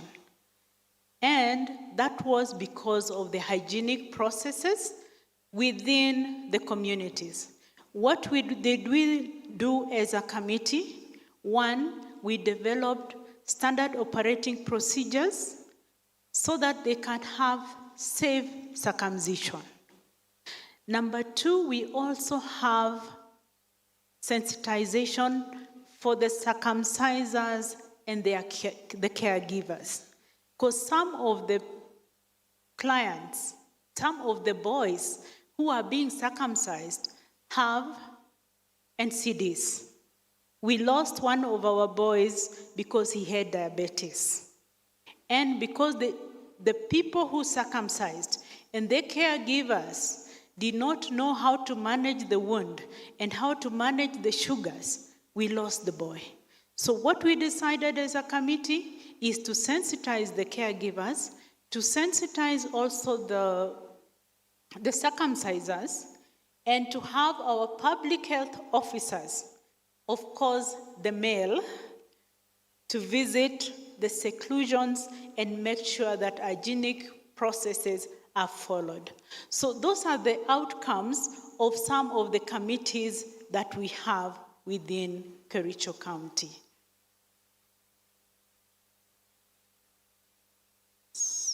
Sorry. So, what next? The systemic deficiencies. Ladies and gentlemen, forgive me for interrupting this session. I want us to rise to acknowledge the arrival of our chief guest, the Cabinet Secretary, Ministry of Health, Honorable Aden Duale. Thank you very much for creating time for this high-level forum, of course, accompanied by his delegation from the Ministry of Health, the Council of Governors, and the National Syndemic Diseases Control Council. Thank you very much for creating time, Bwana CS. As you take your seat, he's accompanied by quite a number of guests. I want us to begin this session, the second part of the program that we were expecting with a national anthem. Feel most welcome.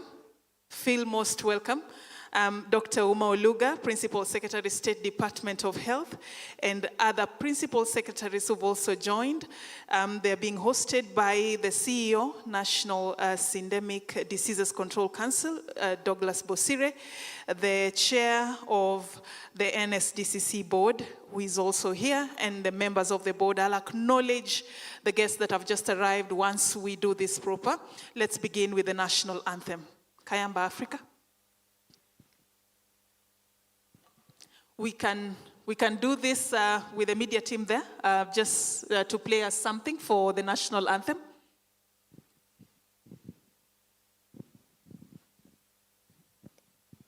Mungu nguvu yetu.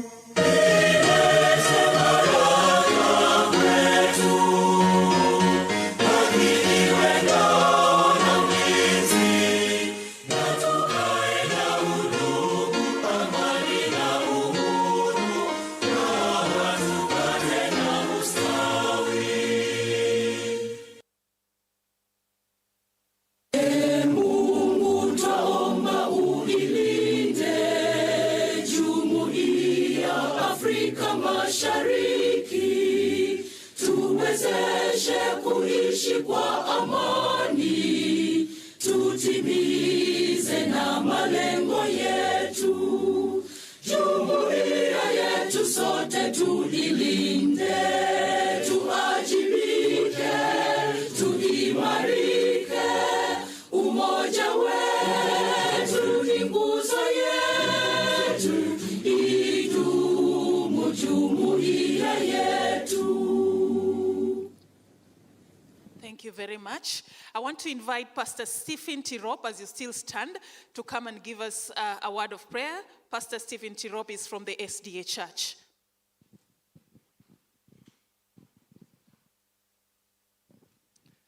Let's honor God and pray. Heavenly Father, our Lord and God, you are our Creator, King of kings, and ruler of all humanity. We want to thank you, Lord, that although we are in a sinful world, which is battling many pandemics, yet, Lord, you are loving and caring. And through the increase of knowledge, you help governments and those in leadership to embrace this for the good of humanity. Thank you, Lord, because as you say through prophets, that even in the last days when many troublous times shall be there, you will stand to protect your people. And those who lead many to righteousness shall shine as the stars of the firmament. We pray for every leader.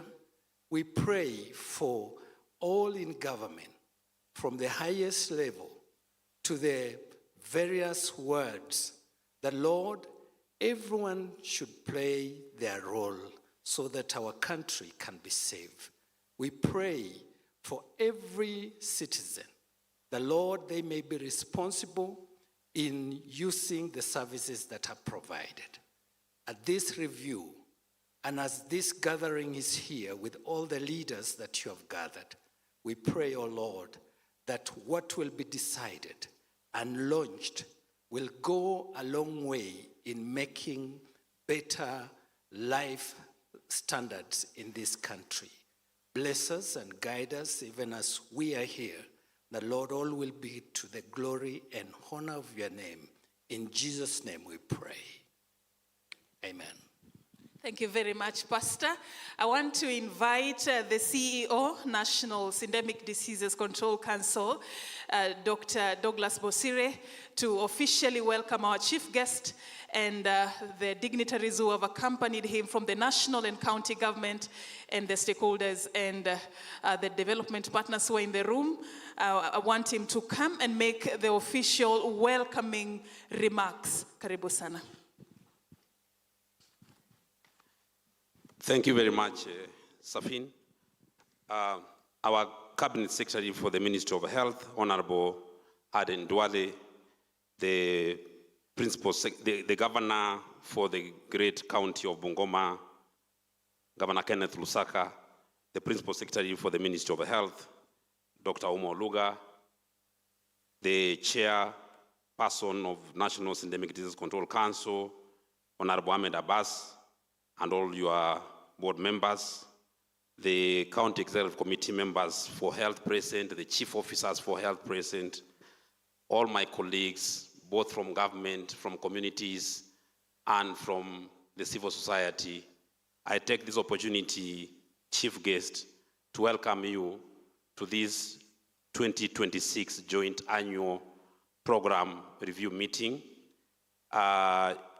This is a very special occasion for us because this is a meeting that we hold once every year to review the progress that the country has made in the management and in the progress towards ending AIDS and other syndemics as public health threats in this country. Mine is, I'd have liked, or rather everybody here would have liked that you know them individually, but because of time, Honorable CS, allow me just to recognize them in the groups that they are. Sir, first of all, I want to recognize, I do know also we have honorable members of parliament and Dr. Luga will be bringing them, both from the Senate and the National Assembly Health Committee. I want to recognize the CC members for health who have joined us since yesterday. Kindly stand so that you can be acknowledged and you can be recognized. Makofi ya CC mawaziri wetu wa counties. Thank you very much. Chief guest, we had about 40 CC members joining us. We have the caucus leadership for the chief officers for health. Tom and your leadership, where are you? The caucus leadership for the chief officers for health. I think they are around. Then we have the committee chairs for the committees, the standing committees on health from our county governments. They are here, they are about, I think, 40 of them. Committee chairpersons, waheshimiwa MCAs, please be upstanding. Ndio hao nyuma yako, mheshimiwa. Because this conversation must be held across the divide. Thank you very much. You will be given your time for special recognition. We have another team of our county AIDS and STI coordinators. We have our county multi-sectoral coordinators and all the rest of the colleagues who have joined us from the county governments. Kindly be upstanding. Those are the technical officers who offer services to Governor Lusaka and his team at the counties. County directors are there, the county AIDS and STI coordinators, the county multi-sectoral coordinators. They have all joined us since yesterday. Thank you very much, and we really appreciate your presence. Then, chief guest, we have our development partners, without whom we cannot move an inch, who have supported this process for very long, and we really appreciate. So the UN family in the entirety, and the implementing partners, the academia, I know Professor Kimayo was in the room, all of us kindly be upstanding. Thank you very much. Thank you for gracing this occasion. Chief guest, we have the people for whom we wake up each day, the people who make us go an extra mile, the people who are affected or infected by this epidemic that you're talking about. So with us is a community of people who people living with HIV, and the civil society, the activists, the advocates, who are the front line of leading this response. Can we all be upstanding? The community members who are with us. The community members, they are behind you, they are here, and they have been involved in this process, and I'm sure one of them also will get a chance to say something. And then, chief guest, because we do scientific epidemiological modeling to show us the progress of this epidemic, we have a special team of academicians, scientists, and researchers, together with our experts from the ministries, who come together and form task forces and review teams, which granulate this data from the lowest level of the sub-county to the county to the national, and help us to make sense out of it and predict where this epidemic is going, so that we can intervene and make decisions on what plans the government needs to put in place. So members of the HIV Estimates Task Force and the core review teams who are here, please be upstanding, all of you. Those are the experts from both academia, from our institutions all across, public and private, who have joined us. Karibu, Asante. And also even from the US government, I can see some of them here.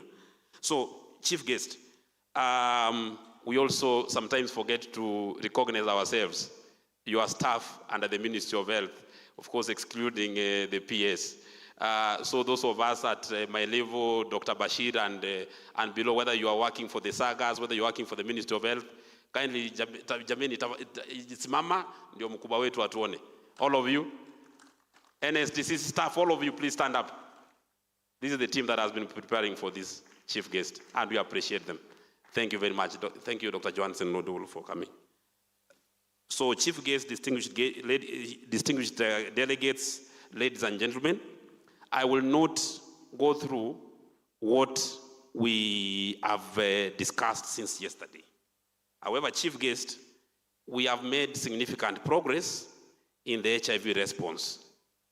And this is courtesy of the leadership of the government, courtesy of the partnership with our development partners and implementing partners. Chief guest, we plan for the HIV response interventions on a 5-year period, and this period is also aligned to the global planning period for HIV response. The global strategy is known as the Global AIDS Strategy.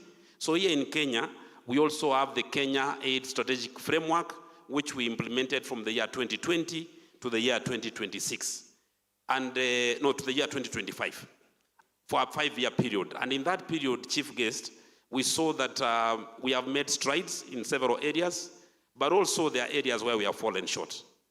Areas where we have made strides, we have managed to reduce the prevalence of HIV from 4.3% in 2020 to 3.22% in 2025. Over the same period, Chief Guest, and most importantly, we have also managed to reduce the number of new HIV infections by about 56% during that planning period, because in 2020, we had about 32,000 new HIV infections, and in the year 2025, we had 13,936 new infections. However, amidst this progress are key subpopulations which we have identified as a group here collectively and which we need to focus on. Chief Guest, we have realized that we are leaving children behind. The mother-baby pair at the time of pregnancy, the time of delivery, and the time of postnatal care. We are having 24% of the new infections which occurred in the year 2025 being attributed to mother-to-child transmission, vertical transmission of the virus. Chief Guest, we are very happy with the every woman, every newborn, everywhere strategy, because it will capture this so that we can capture them early and avoid them getting infections. Chief Guest, the second group which we are concerned about are the adolescents and young people. We have realized, Chief Guest, that 41% of the new infections that occurred last year were among young people aged between 15 years and 24 years. And out of all the new HIV infections, 62% occurred among young people and young adults aged between 15 and 39, 62%. So we know which cohort we should be speaking to. Thirdly is the issue of the men. Whereas 65% of the people who are living with HIV today are women, the death rates between women and men are almost 50-50. That means we are losing more men are dying, we are not keeping them, we are not keeping them surviving for long, they are dropping off treatment, and thus they are dying more than women. So we have a problem with men. Lastly is the issue of prevention programs for key populations. Key populations are female sex workers, men who have sex with men, people who inject drugs. They have a disproportionately higher prevalence than the general public. Chief Guest, in 2025, the prevalence of HIV in this country was 3% in 2025, about 3.22%. But if you compare the general prevalence in the general public with the prevalence in the special groups, Chief Guest, we find that we must have prevention programs which are deliberate. Among female sex workers, the prevalence is 28%, almost 10 times higher than the general public. The general public is 3, female sex workers are almost 29%.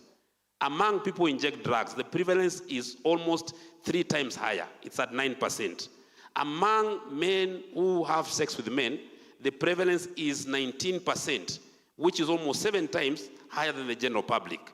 And among the transgender people, the people who identify with a different gender than the one attributed to them during birth, is about 22%. That means it's about 8 times higher than the general public. And that is why, Chief Guest, you have told us that as per Article 43 of the Constitution of Kenya, we must ensure that every Kenyan accesses the highest quality and standards of healthcare services, and we endeavor to keep programming for these special populations so that they also do not affect the prevalence among the general population.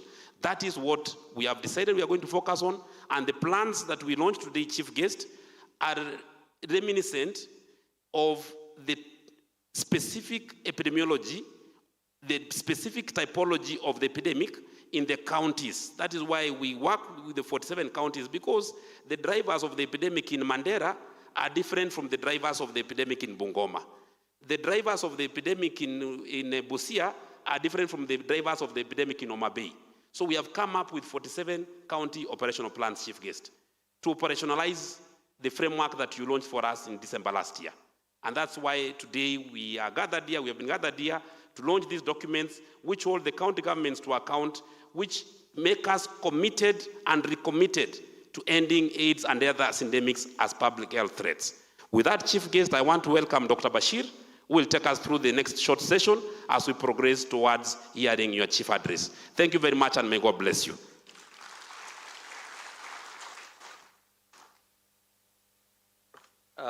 Thank you very much, Dr. Bosire. Honorable Dwale, Governor Ken Lusaka, our members of Parliament and Senate, development partners, county leadership, the board members and secretariat for NSDCC, civil society, communities, and stakeholders. Good afternoon and welcome to this conference.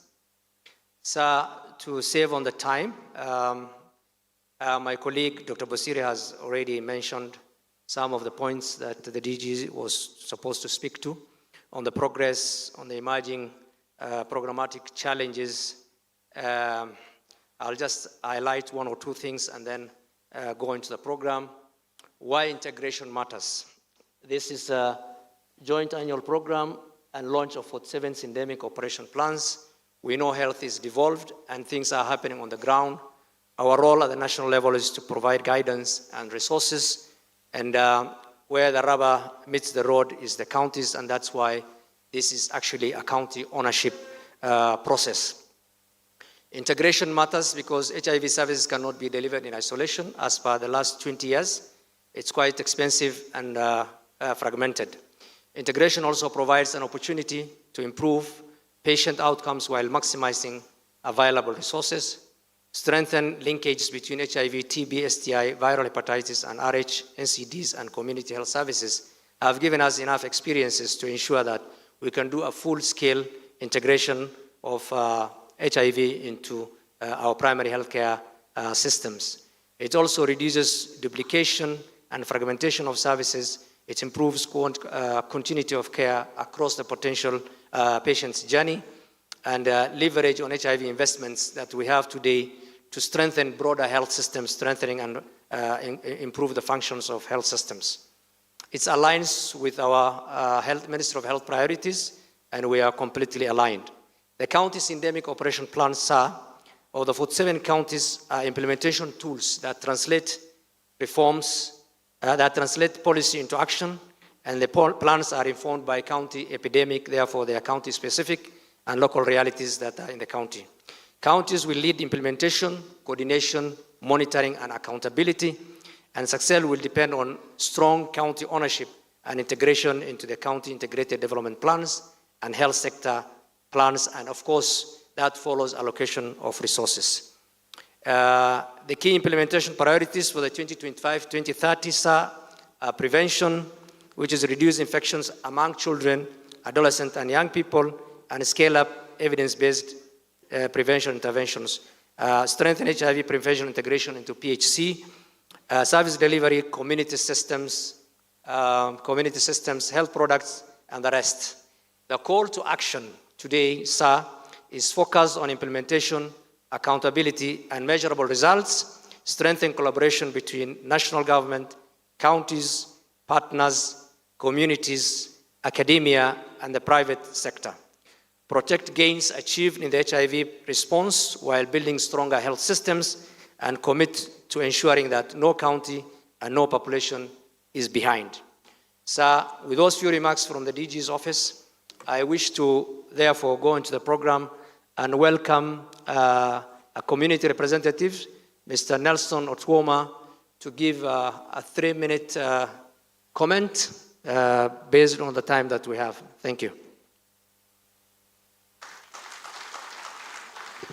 Thank you very much. Yeah, and our chief guest, because I was here yesterday, maybe the 3 minutes are enough for me to repeat what I said yesterday. And I started by congratulating the Ministry of Health and then SDCC for unveiling the county syndemic operational plans, and also appreciating them and county governments that during the development of those plans, they allowed communities, including people living with HIV/AIDS, to engage and to participate. But because of my duty and my work at NEFAC, I also reminded them that communities were conspicuously missing, and actually still missing in this JPR. We explained why, and we know why, but I think there's room for improvement. Our chief guest, we are also in a country where saying what is good becomes difficult because people focus more on the negatives. But I appreciated the county governments, and I appreciated the CECs, the technical teams, that during what we call the stop work order, they were able to ensure continuity of care and to make sure that 1.4 million people who have HIV were uninterrupted treatment. And that's something we need to appreciate. And that is what put us in the journey that right now we are, the Kenya is in the driving seat of making sure that people who are on treatment remain on treatment, people who are negative are tested and put on prevention measures, including the newly launched lenacapavir. We also appreciate counties for driving integration, and I said yesterday that with the access to ART, HIV is transformed into a chronic medical condition, like hypertension, like diabetes. But we also caution that we've realized that with the integration on how it is working, some young people are not showing up to pick up and utilize the medication. And this is resulting into new infections. This is also bringing in advanced HIV disease. And this is why we also want to partner with the government and work seriously to make sure that people take up and utilize and adhere to their treatment. Basically, where I work in NEFAC, our role really is to make sure that people are not sick, people are not occupying hospital beds, because treatment is available and it is free of charge. But because of stigma and so on and so forth, some people may also lag behind in testing, some people also continue to be sick. But we want to assure you that our commitment is to make sure that people are out of hospital so that they don't burden their families, they don't burden hospitals, they don't burden the systems. Our chief guest, because I'm riding on the protocol that was established, I know in this country, as I've said, it's difficult to also give you feedback, but I want to thank you specifically for your presence. And already we even told the NDCC that if there is an award to be given to the minister, it should be because of the presence. I think the challenges we have in the health sector, including the HIV subsector, is because people tend to be absent. And you have been present with us from integration, from maternal child health conferences, and I think that is really important. And that alone solves around 40% of the challenges that we face. Whether it is bad or good, I think you are always present.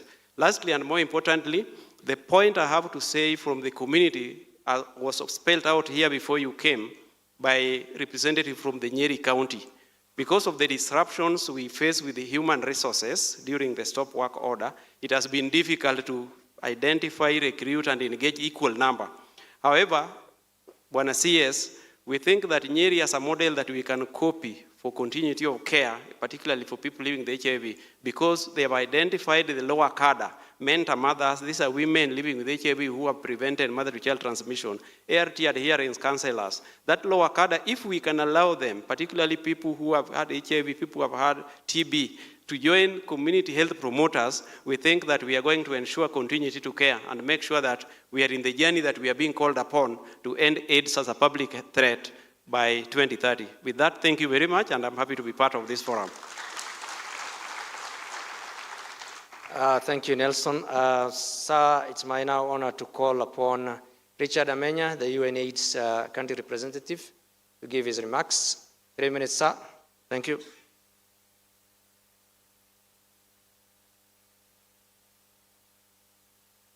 Thank you very much. Chief guest, we really appreciate your presence here, and also for the ministry for inviting us here. I really want to stand on the existing protocol in order to make this quick. I'm here on behalf of the United Nations, and I have my team there. Please, can you stand up for them to see you, please? So, my team is representing the United Nations. They work a lot with communities and some of the counties in order to get the work done.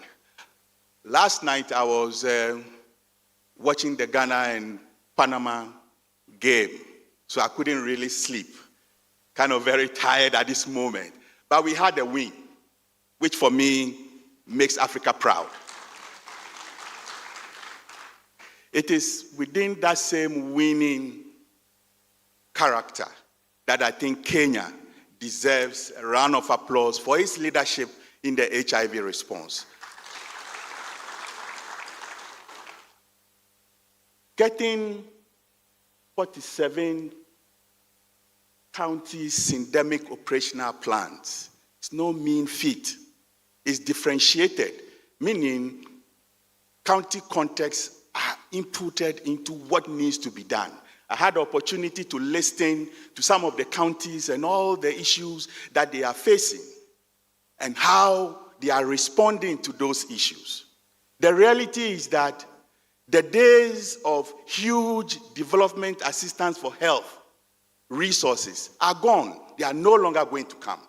So we, as African countries, have to now take full responsibility for our own health responses. And that is why we are talking about health sovereignty, health security, and also making sure that we take full ownership and leadership of the response. So, Chief Guest, your presence here provides us that confidence that Kenya has full confidence in its health system. Projecting it is at a global health standards level. And for me, that makes me proud.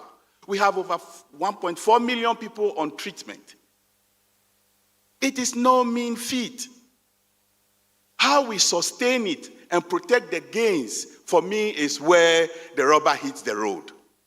So how do we ensure that these plans will be meaningless if we don't finance the plans? We need to finance the plans. Financing the plan means that we are transforming the plans into services for people. We are transforming these plans into protection mechanism for all the structural issues that influence diseases, the social determinants of health that we have. How are we going to use this syndemic approach to addressing our health needs to make us very strong? The stronger we are, the more powerful we are, the more productive we are, the more stronger our economies are, and Kenya will speak with a louder voice out there, projecting and making Africa very proud. As we speak, next week, we are going to have the high-level meeting on HIV. The last mile is the most difficult mile. That strategy, we want to have a very strong political declaration on it. That declaration means that our governments are going to take full ownership and ensure that we have full accountability to our people. And so, what I see for the next 5 years, Kenya is ending AIDS as a public health threat. And we are going to work on that journey as a UN. Will support you to be able to get there. Thank you very much for inviting the UN to be part of this conversation. Thank you. Thank you, Dr. Richard. Dr. Ganda, Chair CCM Health Caucus, please, karibu for your remarks. 3 minutes also.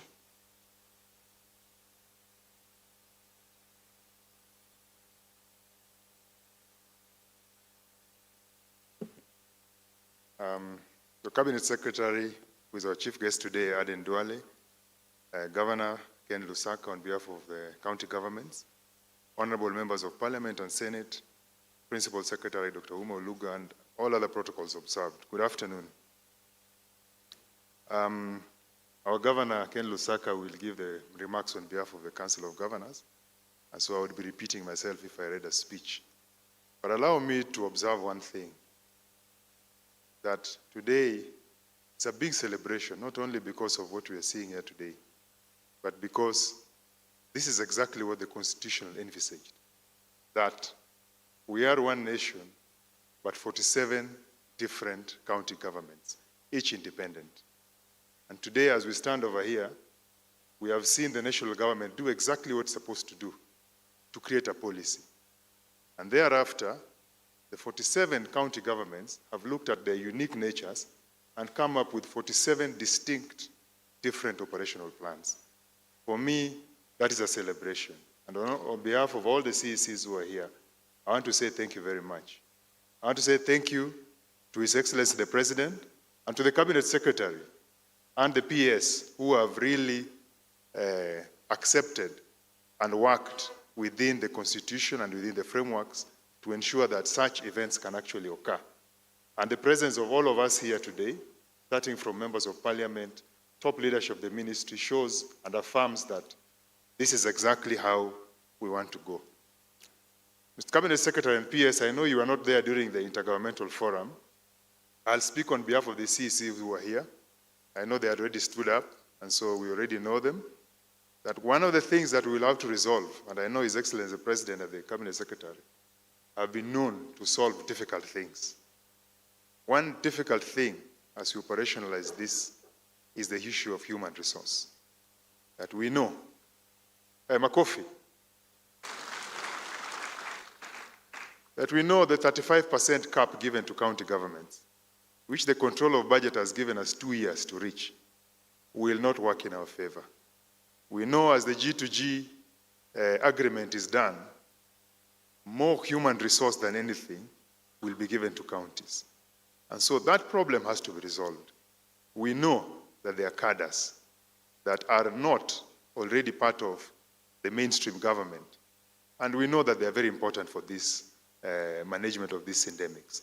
So I urge you, as difficult as it is, that whatever needs to be done in terms of a legal profession, changing the law, or what needs to be done, I request that this matter be taken very seriously because it worries us as county governments and as CECs of health.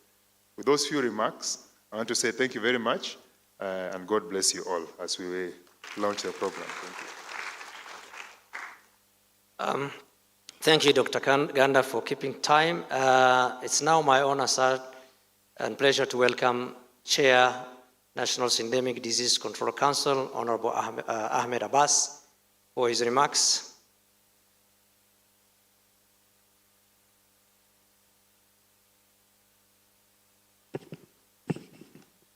Chief Guest, CS for Health, Honorable Aden Duale. PS, I have a long speech, but I'm not going to read it. I can assure you, I'm not reading it. So I've just stood here to thank Waziri for the support and the guidance you have given to us as NDCC. Waziri, remember when you are coming to this ministry, this institution, NSDCC, was in ICU. You have since took us from ICU to HDU, now we have been discharged. PS, we have about and running now, and that's why we can organize this kind of things. Finally, Waziri, I want to acknowledge members of the board present here. Please stand up. Allow me to say their names, Waziri. Director Masharia, Director Ruth, Director Tom, Director Lucy, Namuziwetu Mumanyi, and on the other end, Waziri, that's your representative, Ntabo. Those few remarks. Thank you so much, Waziri, for always turning up anytime we need you. Na tunashukuru sana. Asanteni.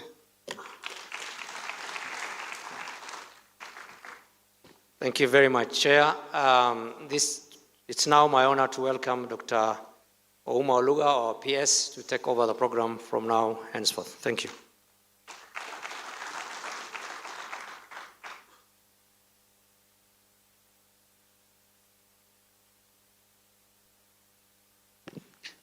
Thank you, CS and Excellency Governor and all our members of Parliament, both from the Senate and the National Assembly.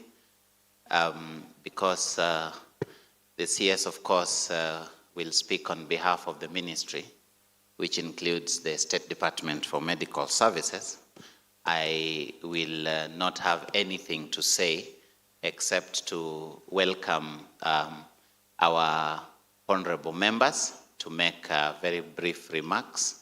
And you will indulge me to invite the Vice Chair of the Assembly, National Assembly, that is Honorable Patrick Munene, who will make remarks and also recognize other members of Parliament, other members of the National Assembly. Then I will also invite the Chair of the Committee for Health in the Senate, Jackson Mandago, to do the same.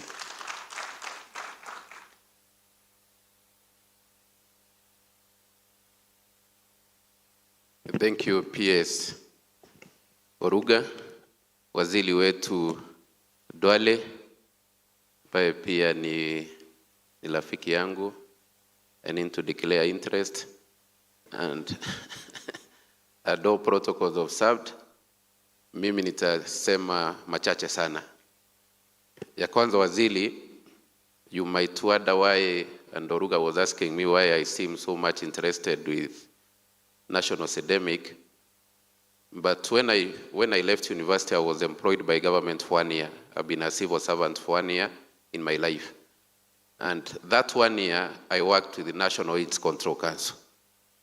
So that's why I have interest in this thing. My training is public health, and a master's in health systems management. So, PS, that's what draws me to this, because once I leave politics, I might come back to this. So, Mbosile, maliza tamu yako, kikiumana huko mimi nakuja kazi yangu. Waziri, nataka kushukuru Waziri, because like you have been told, I've been in this journey with Bosile for a long time when he was a junior member, and it's not easy to get Waziri present in these events. So the fact that umetoka Senate na ukakimbia to be here today, it shows the commitment the government has to this. Na pia, it's good that you have come, because there are serious things that need to be added within national Syndemic, and I know you to add difficult things. National Syndemic, Waziri, is not HIV AIDS, as envisioned in Kenya. National Syndemic is HIV. We need to be discussing malaria in this room. We need to be discussing TB in this room, and our own national Syndemic. But even after the law was passed, up to today, national Syndemic remains HIV AIDS. That's why you are finding Bosile lost. He's saying we are dealing with all the Syndemics, including malaria, including TB, but he's talking about HIV only. So Azili is a high time that you operationalize what is national Syndemic, because it's not like we are moving any function from the Ministry of Health, because national Syndemic is also under the Ministry of Health. It's just a reorganization to make things work. And finally, it's very good that we have the CECs and the directors and the chief officers here, because like it was said, we are rubber meet the road is at the county governments. But Wazili, me, I like being a bit radical at times. This term we brought in Kenya, and we say this function is devolved or this function is national, is what brings us problems. I think in this country, Governor, we don't have devolved and national functions, according to our constitution. Most of them are just shared functions. If we can accept we have shared functions, then our work becomes very easy. Because today you can't tell me, health is devolved. No, it's a shared function. Because the national government is doing something, the county government. We can't say security is national function, because the governors are doing something on it, the national government is doing something. Education, roads, environment, all these are shared functions, but we know where the buck lies for every function. If it's health, we know the buck lies with the county government. And this forum, bringing the CCs and chief officers and having county-specific plans, it's something very important, because you might find in the Rakanidi, HIV is played among tea pickers. You find somewhere else HIV is played allowed truck drivers. That is not in the Rakanidi. So it's good when counties have their own specific plans, because the problems are different from different counties. And also resources are limited. So if we don't work together, we don't have money to split for everybody to do their work. So we need to work together, because resources are limited. So it's good when we work closely. So Waziri, mine and my closing point is, let's operationalize Syndemic as it was envisioned to be. I came with a colleague, the Honorable Member for Samburu County, Honorable Pauline. That is Honorable Pauline. Honorable Pauline has also worked in the other sector in Samburu County. That's why he has interest in this. With those few remarks, Wazili, I want to tell our man from UN, me last night I was not watching football. I was watching The Polygamist. I was watching, and Waziri, you need to watch The Polygamist. And why I mentioned The Polygamist, for the last few days I've watched movies. This is the only movie I've seen with a lesson on HIV. Umeona hivyo? Even STI. Others promote them. But this movie is telling us that you joke around, you can die of HIV. You joke around, you can get STIs. I love it. Thanks so much.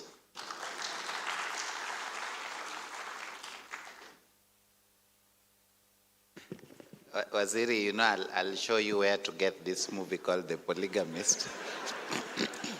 I also found it being watched in my house, and I didn't know, so I am going to ask Honorable Patrick Munene to tell me which part to start with. Without much ado, let me welcome Senator Jackson Mandago, who is the chair of the Committee of Health at the Senate, who will also give a chance to Senator Siengwa. Thank you. Thank you very much, PS. Our CS, our PS, Governor for Bungoma, my colleague, the Vice Chair of the National Assembly Health Committee, and colleagues, and all the stakeholders, good afternoon. First, my apologies for coming late. We were actually with the CS, and I was trying to catch up with him, but you know, in his life now he has a siren. I left mine in 2022, so I had problems arriving in the venue. Together with me and my colleagues in the Senate, we have Senator Bet Shengo, who is the chair of Kewopa. I think with the indulgence, yes, allow me to give her 1 minute to just say something on behalf of the women senators in the forum, because she has been sent specifically to represent that stakeholder. I think it will be difficult for me if I don't, and these days everything is gender. And for that polygamist thing, Monena said, Monena, I thought you are older than me. How did you know these things?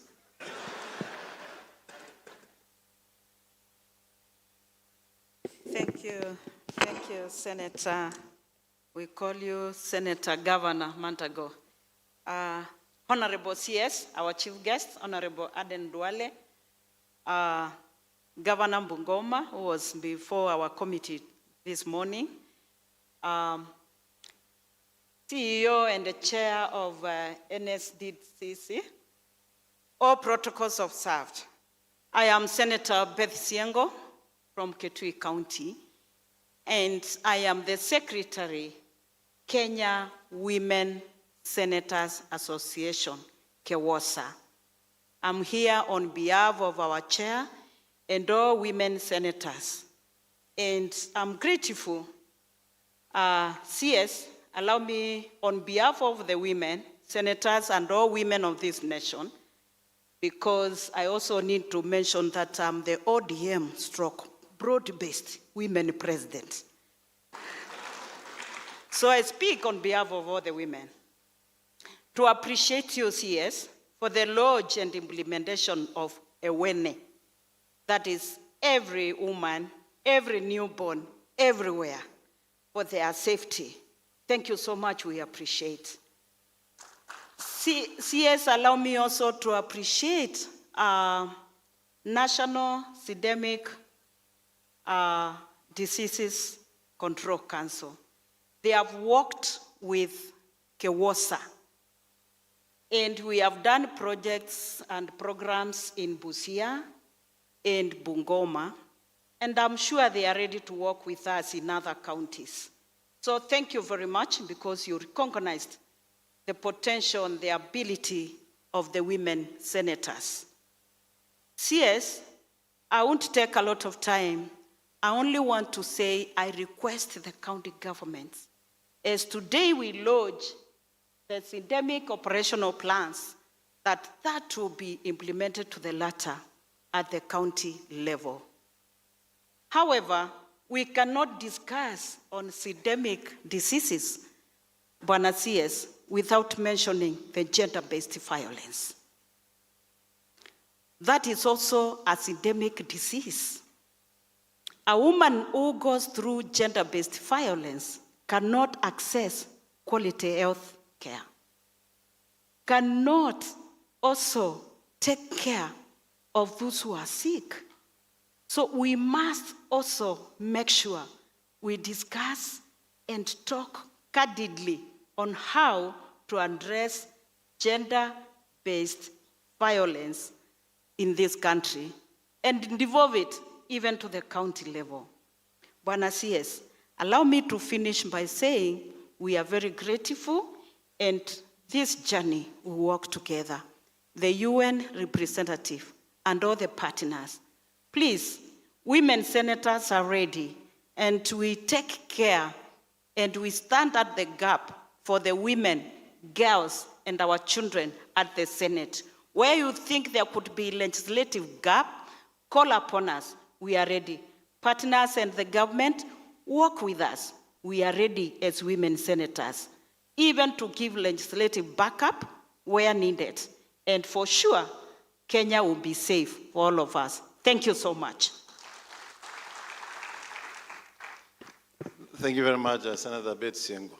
But when I also talk about gender violence, you know, recent past, there are also men who are undergoing gender violence.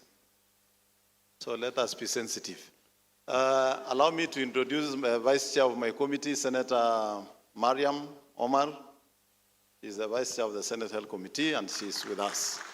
Now, let me say two things. Number one, we want to thank the Ministry of Health, led by the CS with his team, and the National Syndemic Disease Control Council, for coming up with this policy and working very closely with the county governments to have county-specific operational plans. Our request to the county governments, and Governor Lusaka is here, is to make sure that now that we have the county-specific operational plans, ensure in the county budgets, resources are availed to make sure that these plans are fully implemented. The beauty of these plans is that they are county-specific, and therefore the response will be very effective.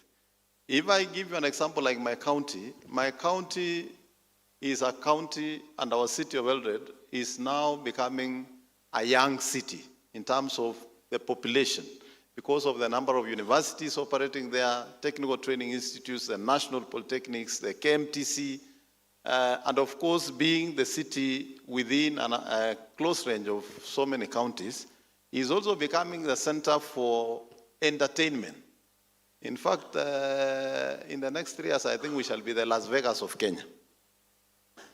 And that is why we need to provide resources. Our plans are very specific so that we can have interventions that are responsive to the problems that we're having. And I can see Professor Kimayo is smiling. He knows what I'm talking about. So, Governor Lusaka, we want to urge our counties, and I've seen the DGs who are here, that let's ensure that the budgets for health in the counties are ring-fenced. We know there is competition for resources, but we would like our counties to equally put resources where it matters most, and that is in health. In terms of human resources, and I've had the request from the CEC, we may want to give consideration specifically to the health sector in terms of recruitment of human resource. But we also want to say counties should freeze recruitment in non-strategic sectors so that we can focus on areas that is going to give us the results that we want as a nation in terms of health. So if county governments are saying 35% for health is not sufficient, I'm with you. But if we are talking of 35%, including non-strategic areas, I will have a problem. And I am saying it from experience. So you know, Waziri, hapa sasa ni macho kwa macho. So we would want to urge counties to focus on those sectors so that we have human resource available for that. Finally, let me also say that even as national government works very hard, and we want to thank the CS and the SHA team, if we check the resources that are being raised through SHA now, in all our small facilities in the counties, at least we have some resources that are beginning to make our county facilities visible. We also want to urge the county governments, and especially the members of county assembly, that that is not an excuse to remove the budgets allocated for health. We must get it right, that the purpose of the funds that are being sent to facilities is to make sure that those facilities are able to run. They are supplementing what we are supposed to be budgeting in our budgets as county governments. That way, we can be able to deal with all these diseases, whether it is HIV and AIDS, whether it is malaria, and all these others, because we have provided resources. Without providing resources and the human resource required, we shall have a problem. Finally, because you are here, Governor Ken Lusaka, on behalf of the county governments, we've provided money for UHC staff. I know there is debates whether it is in conditional allocation, or it's supposed to be in Dora. Please, you and you, we have served a little longer in government. It is not necessary to continue subjecting the USC workers into unnecessary suffering. If we are to audit the county payrolls, from the time we began discussing the issues of UHC, the number of staff that have been recruited, they are 10 times the number of UHC staff in your county. Let's do one honorable thing this time. Just absorb those UHC staff into permanent and pensionable, use the 8-point-something billion that has been provided, and we want to thank the CS for defending that allocation in the budget and making sure it is provided so that we get away from these small things. We cannot expect the national government to be solving very complex things, as you put it, Waziri, and you cannot solve simple things like confirming P&B staff. Why should we have so many drivers and many others? I don't want to say that, but please, Lusaka, persuade your colleagues. Let's just confirm these fellows, and let's keep in our mind that these are Kenyans who put their life to risk when nobody else was willing. And that's why, Waziri, I support the ministry in the preparedness for Ebola. When we are establishing isolation centers, it's not because of anything else. We found ourselves in the situation we were in COVID because we were not prepared. We didn't understand how to respond.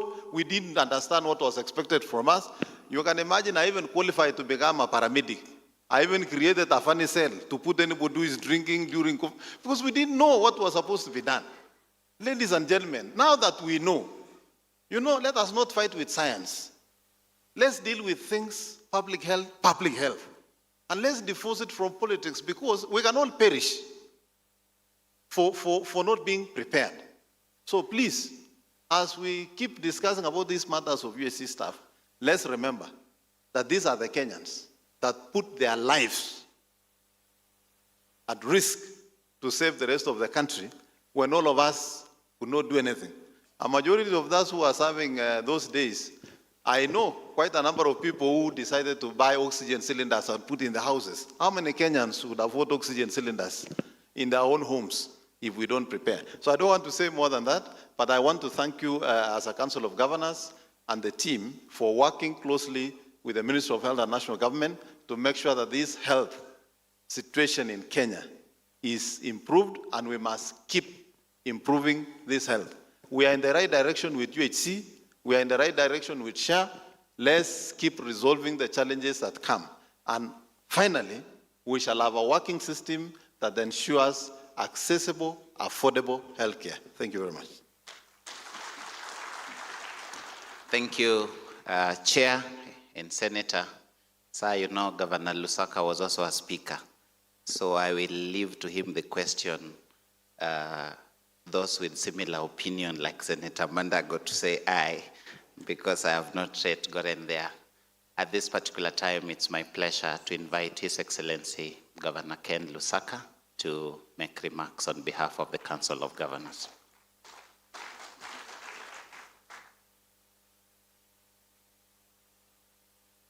Thank you so much, PS Health, Medical Services.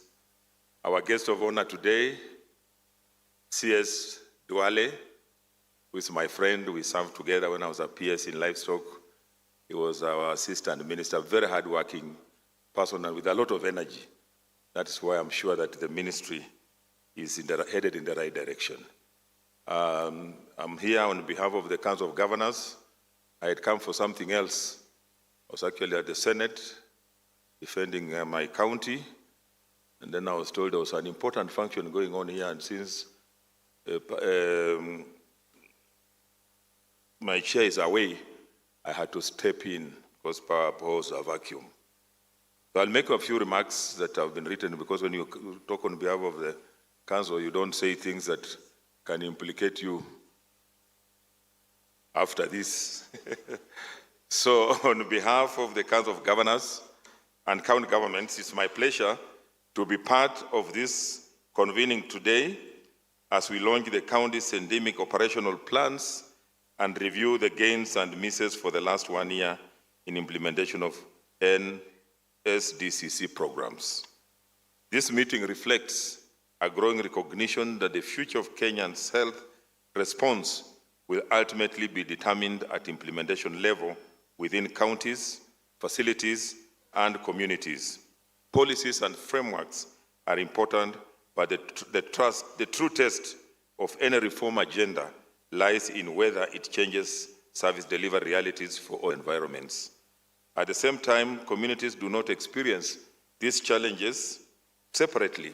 The same facility, the same health worker, the same supply chain, the same information system, and the same county budget are expected to respond to multiple overlapping health needs simultaneously. So county governments remain the backbone of health service delivery in Kenya, managing approximately 95% of primary health care facilities and employing over 80% of the county's health workforce. Counties therefore carry the primary responsibility for delivering preventive, promotive, curative, rehabilitative, and palliative health services to millions of Kenyans every day. Ladies and gentlemen, from a county perspective, integration creates an opportunity to improve coordination, reduce duplication, strengthen continuity of care, and optimize use of limited resources. More importantly, it creates an opportunity to organize service around people and communities rather than around programs and funding streams. However, I also wish to emphasize that integration must be implemented carefully and realistically.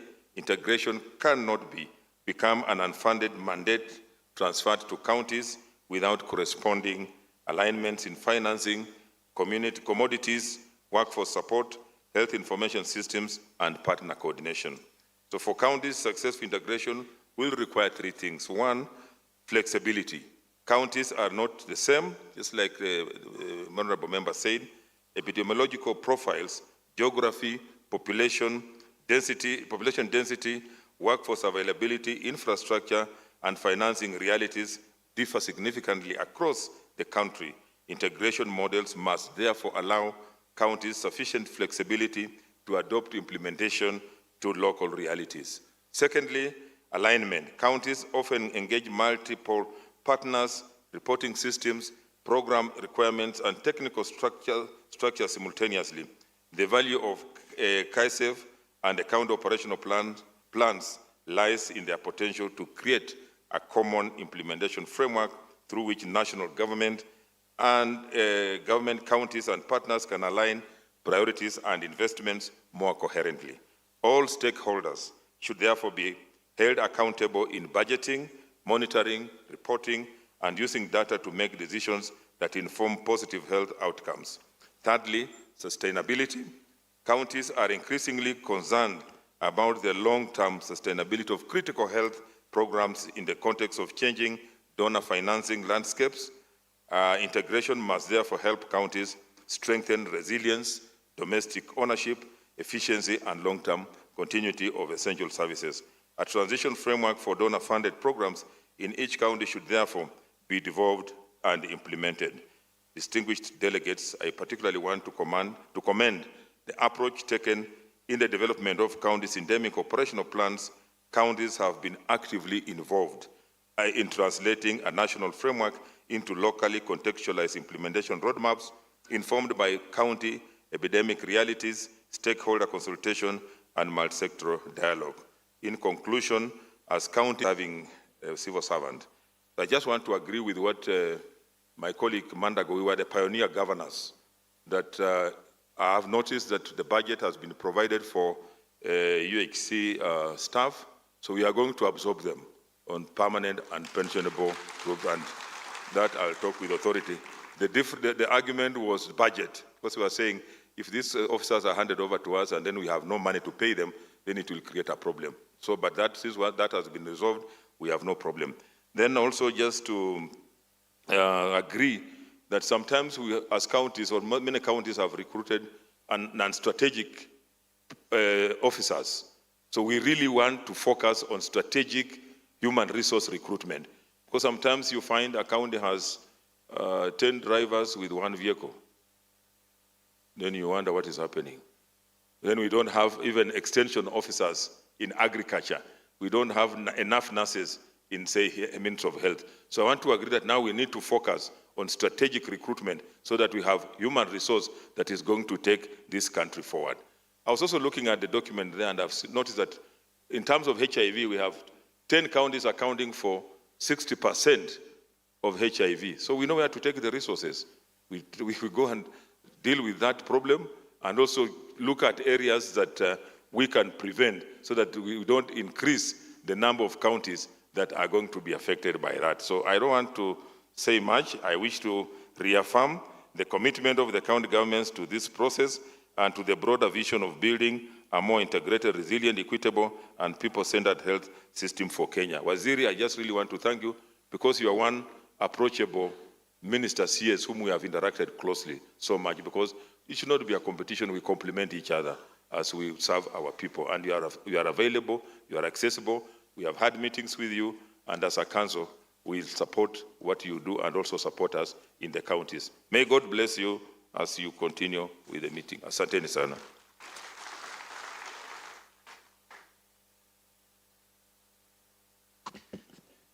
Waziri, just before I invite you, we have been joined by 3 senators, so I'll just request them to wave. I'll start with Senator Consolata Wakwabubi.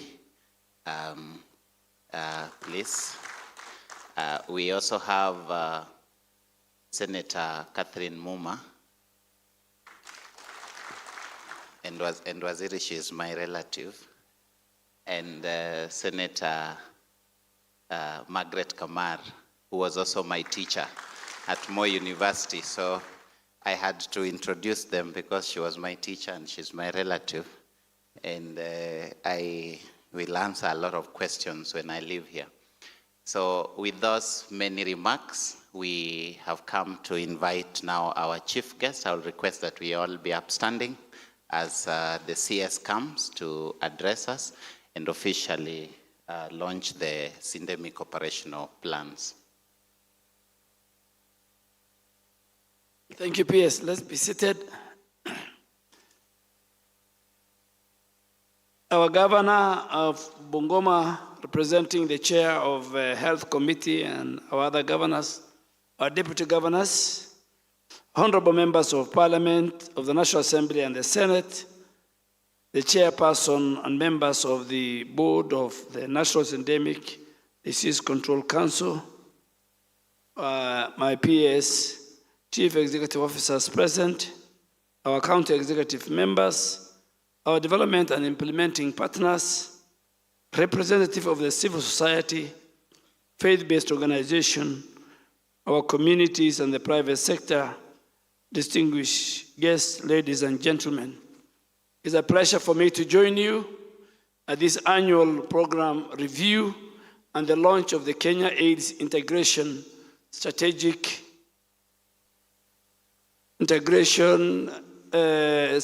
Framework and the 47 county syndemic operational plans. This occasion marks an important milestone in Kenya's journey towards ending HIV as a public health threat while strengthening our health system to address the broader and interconnected health challenges facing our people. Over the years, Kenya made remarkable progress in the HIV response. The latest estimates show that in 2025, approximately 1.48 million Kenyans were living with HIV, with 91% receiving treatment and 87% achieving viral suppression. AIDS-related deaths have declined significantly, and the new HIV infection continue to decrease. This achievement reflects strong political leadership, dedicated healthcare workers, resilient communities, county government's commitment, and the invaluable support of our development and implementing partners. However, we must acknowledge that important challenges remain. Kenya still records approximately 14,000 new HIV infections annually, including more than 3,000 among children. At the same time, people living with HIV are living longer and increasingly require more integrated services that address non-communicable diseases, mental health condition, reproductive health needs, and other chronic illness. Ladies and gentlemen, the changing health landscape, coupled with the evolving global financing realities, require us to rethink how we organize, finance, deliver health services. So today's launch is therefore not only about HIV, it's about strengthening Kenya's health systems and advancing the Ministry of Health broader agenda of universal health coverage through Taifa Care. Primary health care strengthening, community health services, and sustainable health financing. The framework therefore promotes integrated, people-centered service delivery that improves efficiency, strengthens resilience, reduces fragmentation, and ensures that investment in HIV continues to benefit the broader health sector.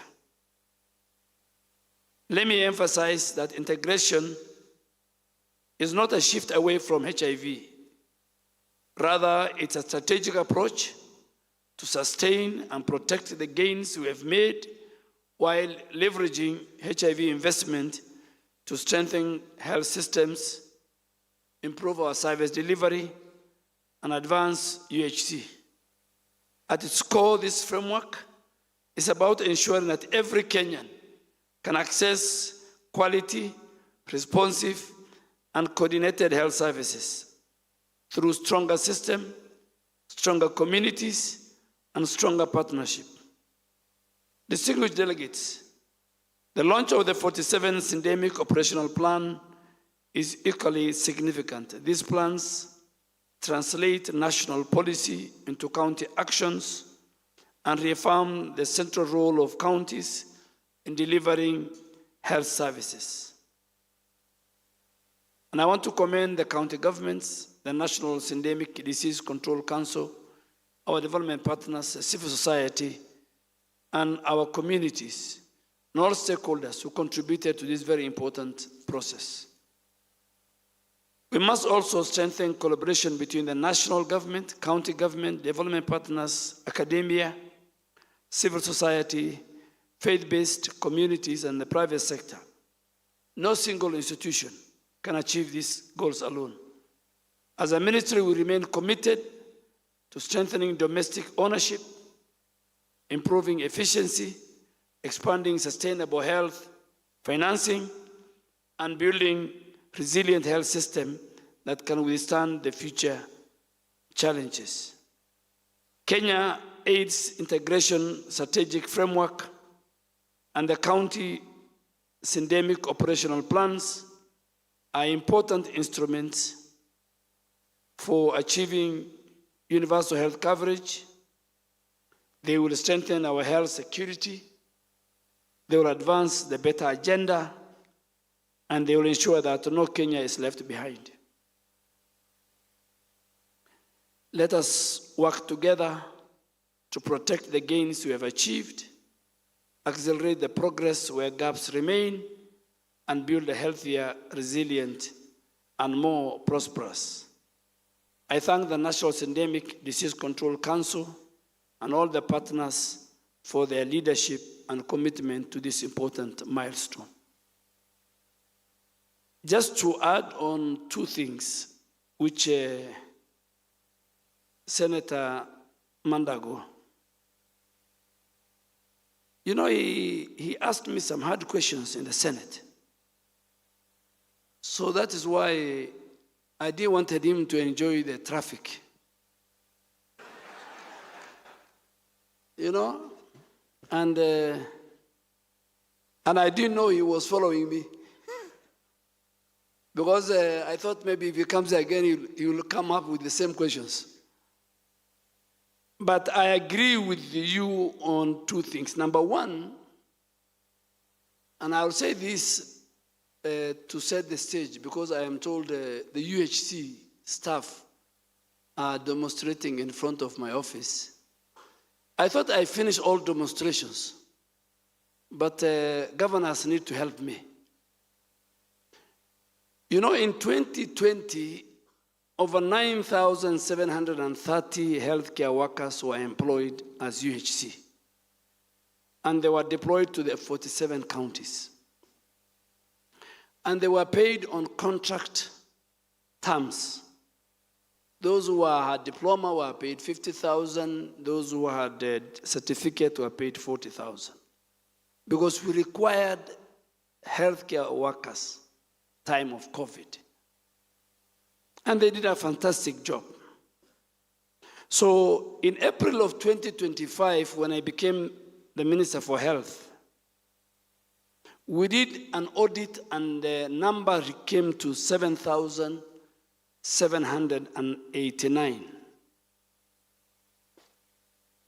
And in September of that year, after we did the verification, and my PS is here, he has done a good job. We converted this UHC staff to salaries at SRC rates, like all other permanent staff in hospitals. Because I had to listen to them, and I had to listen to them, and many, many times sit with their leaders. And in April of 2026, because their contract was ending in May, we approached Parliament and asked for 1.4 billion for them to reach until the end of the financial year, June.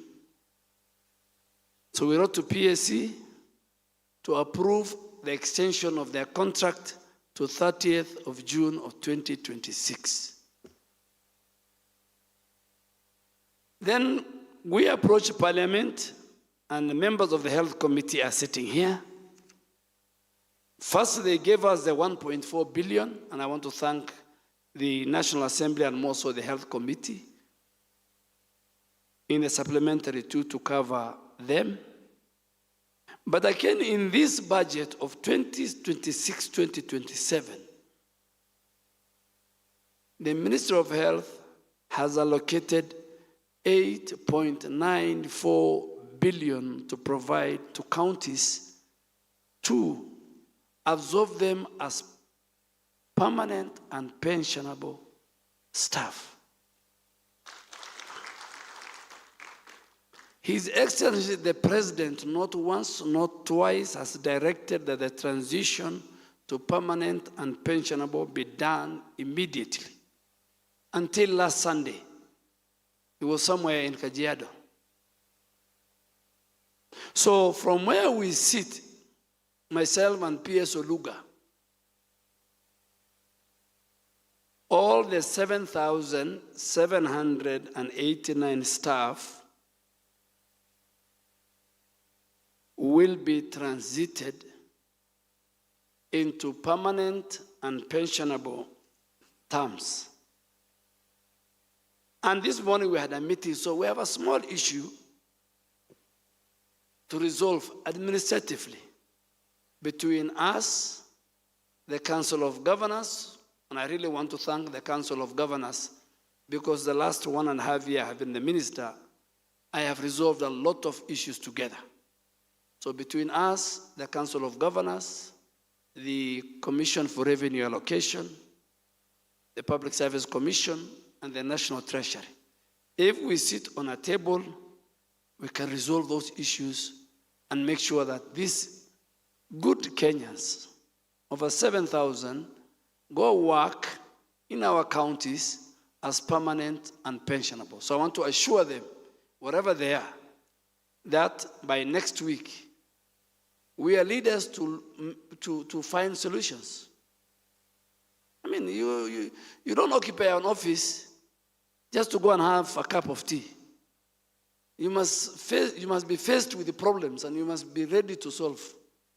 So I really want to ask these Kenyans that we will solve that problem. And this morning, we had a meeting, myself, the PS, we spoke to the CEO of COG, we'll speak to the chair of health, the governor of Mombasa, our governor, I'm happy, Governor Lusaka has already said, we will make sure we resolve that issue. The second one, I think, which Mandago and Lusaka is, the problem we are facing is that you go to a hospital in our counties, level 4, level 5. The staff who work there, the non-healthcare workers are more than the healthcare workers. And you know the ratio. The ratio is 70 to 30. So you'll find a hospital, a facility, has more sweepers, has more cleaners than nurses, than doctors. So I think we must rationalize. We must have 70% of the staff of a health facility to be healthcare workers, and 30% should be the support staff. It should not be the other way around.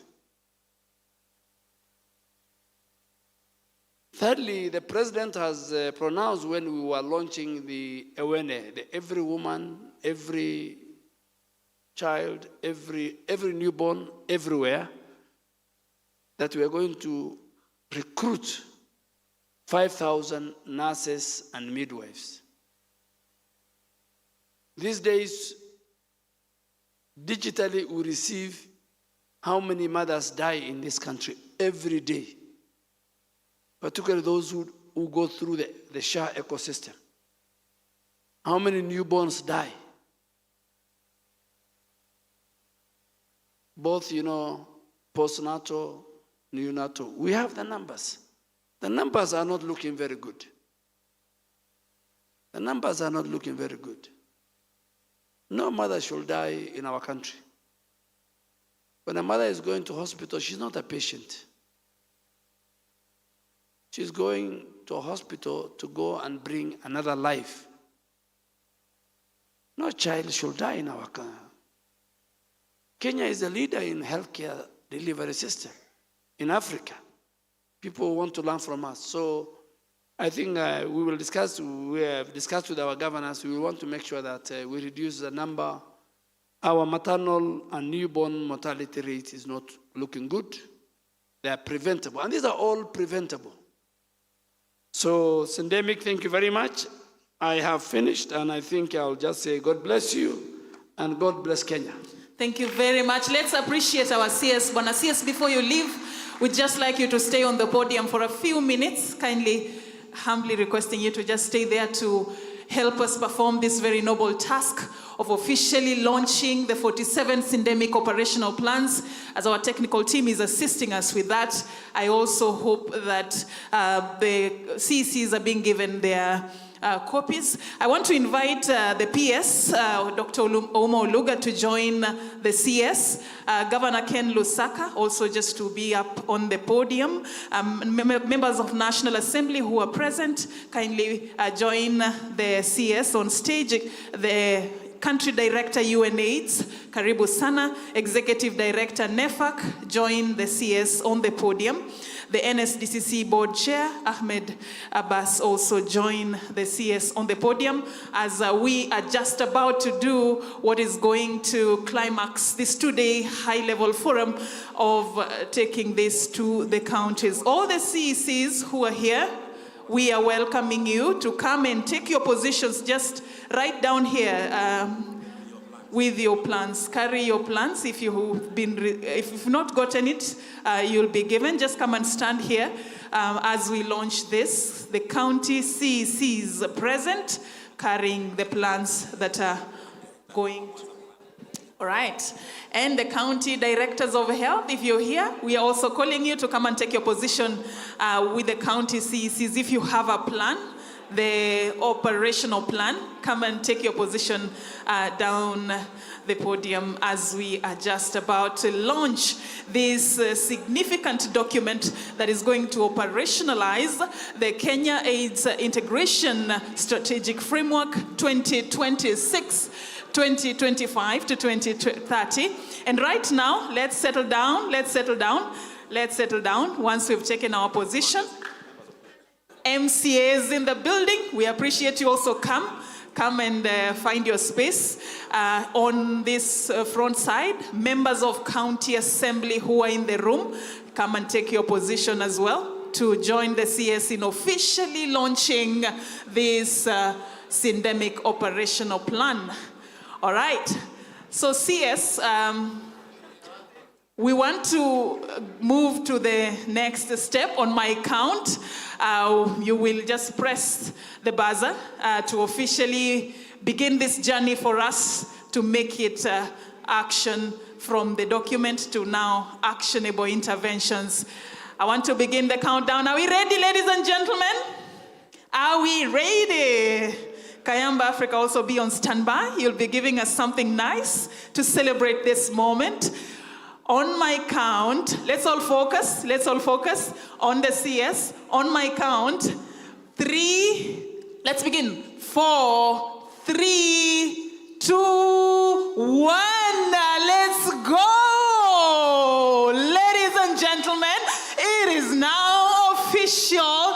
It has been launched. Work that has taken experts across the country looking at the architecture in the countries.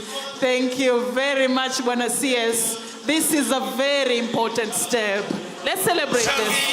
Kenya, taifa letu tukufu, Kenya tunayoipenda daima. Kenya yetu tunayoipenda daima. Twajivunia sana tukijiita wa Kenya, nchi yenye baraka daima. Twajivunia sana tukijiita wa Kenya, nchi yenye baraka. Feel free to celebrate with us.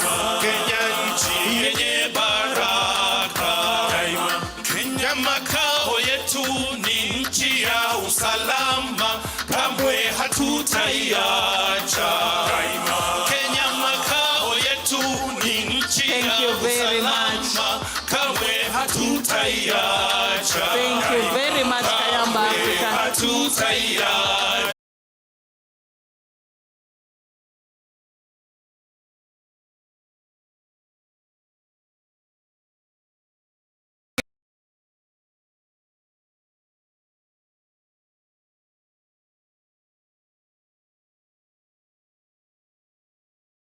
DJ, for the seats holding your, this is the county directors of health are holding, as it is going to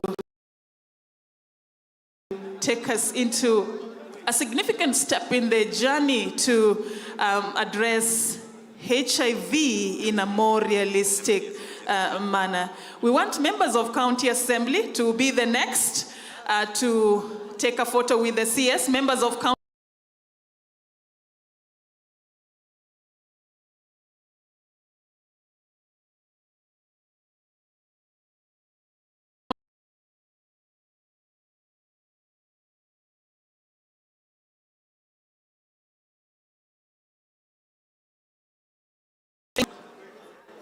Thank you very much for that. All right, thank you very much, Waziri.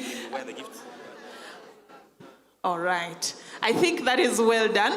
I want us to acknowledge and recognize a few people, a few counties as the CS is on the podium still. I want to invite the CEO of the National Syndemic Diseases Control Council, Douglas Bosire, to join on the podium. He's going to acknowledge and award a few people here. Members of Parliament, please, and senators. CS, I still don't want you to leave. We want to acknowledge and recognize you. All right, so a brief awarding ceremony that is going to happen very few minutes. Yeah, all right.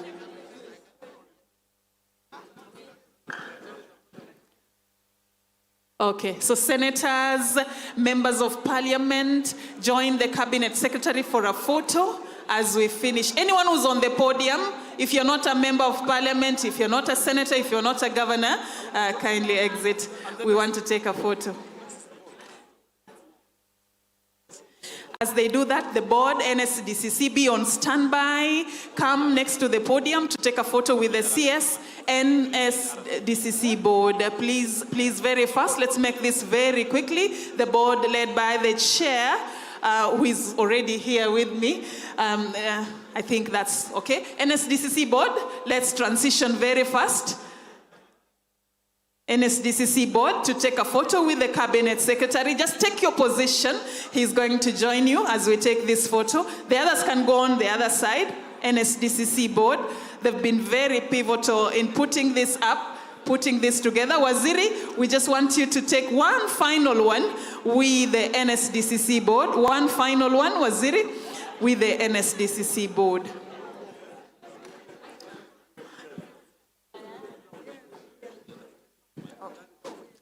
We just want him to take one last photo with the NSDCC board for memories of this historic day that is going to inform the narrative on HIV response, not just in the national level, but at the county level as well. And that is the cabinet secretary with the NSDCC board putting this in memory that it was indeed an important milestone. Let me hand over to the CEO to take us to the next step. I would like to request Dr. Karoki from Kirinyaga.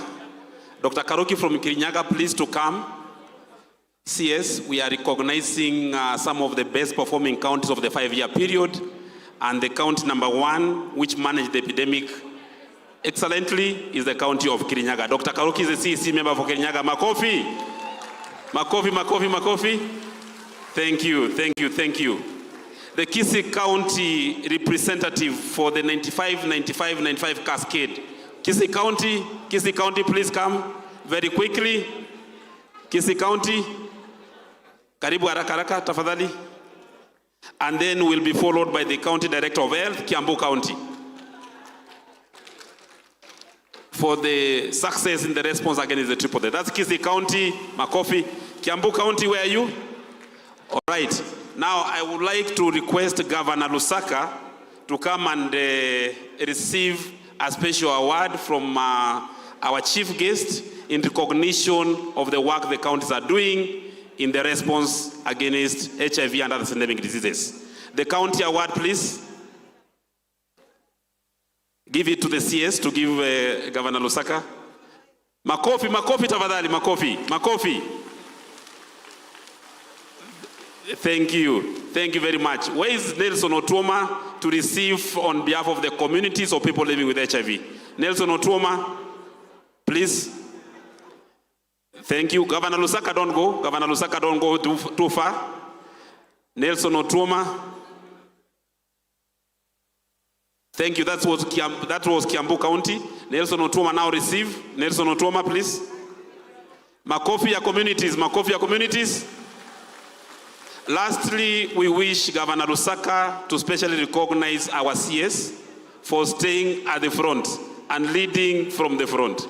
Governor Lusaka to hand over a gift of appreciation to our cabinet secretary. Makofi ya CS, Makofi ya CS tafadhali. Thank you, thank you, thank you, thank you. Asante sana, asante sana.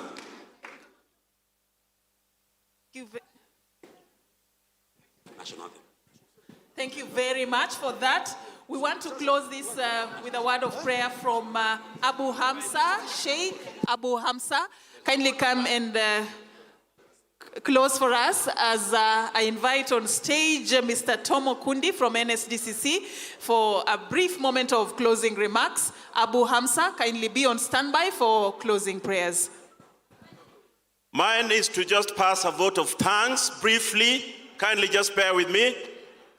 The Cabinet Secretary Horn Health, Horn Aden Duale, EGH Principal Secretaries, distinguished guests, ladies and gentlemen, as we come to the close of this joint annual program review, and the launch of the Kenya AIDS Integration Strategic Framework and the 47 County Syndemic Operations Plan, allow me on behalf of the Board of the National Syndemic Diseases Control Council to express our sincere appreciation to all who have contributed to the success of this important gathering.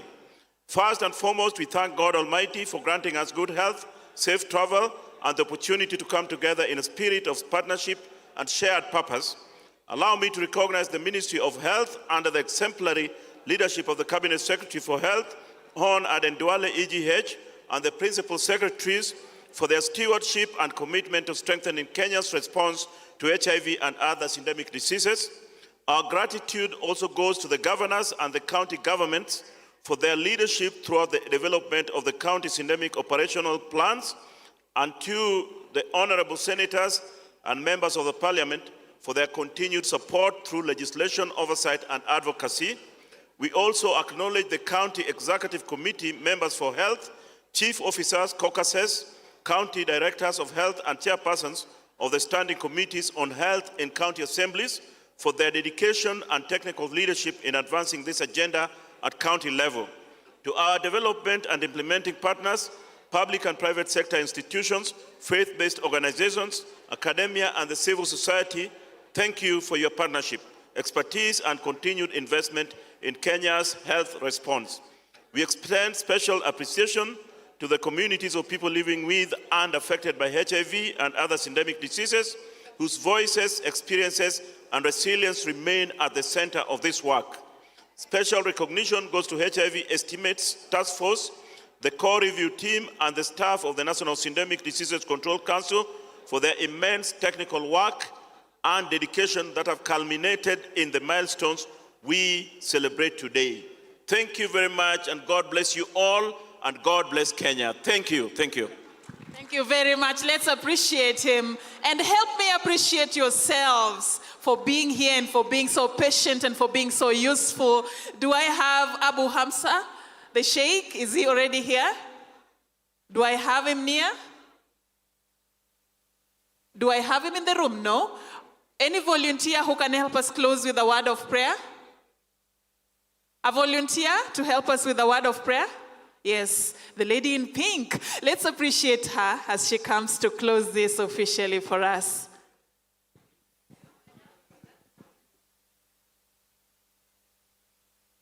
Thank you, Justin. Good afternoon, everyone. Let's close with a word of prayer. Heavenly Father, King of Glory, we come to you this afternoon with lots of thanksgiving. We honor and glorify your name, Father, because we have seen all the good things that you had planned for us. Heavenly Father, I call upon you in this nation, in this department, every leader in this Ministry of Health, so that you do as we ask in your name. We ask for your journey mercies as we depart from this hall. Guide us and protect us. In Jesus' name I pray and believe. Amen. Thank you very much. Now it's officially closed. Thank you very much, ladies and gentlemen. Kayamba Africa, give us something as you know. Let's do this the best way we know as the representatives are going back. Let them feel that they were in Kenya's capital, Nairobi, and they are living with something good. Asante sana. My name is Safina Chenguma. I'm a journalist. I'm honored and happy to have been given this opportunity to be your moderator. Thank you for being so very wonderful, audience. Let's do this again some other time, God willing.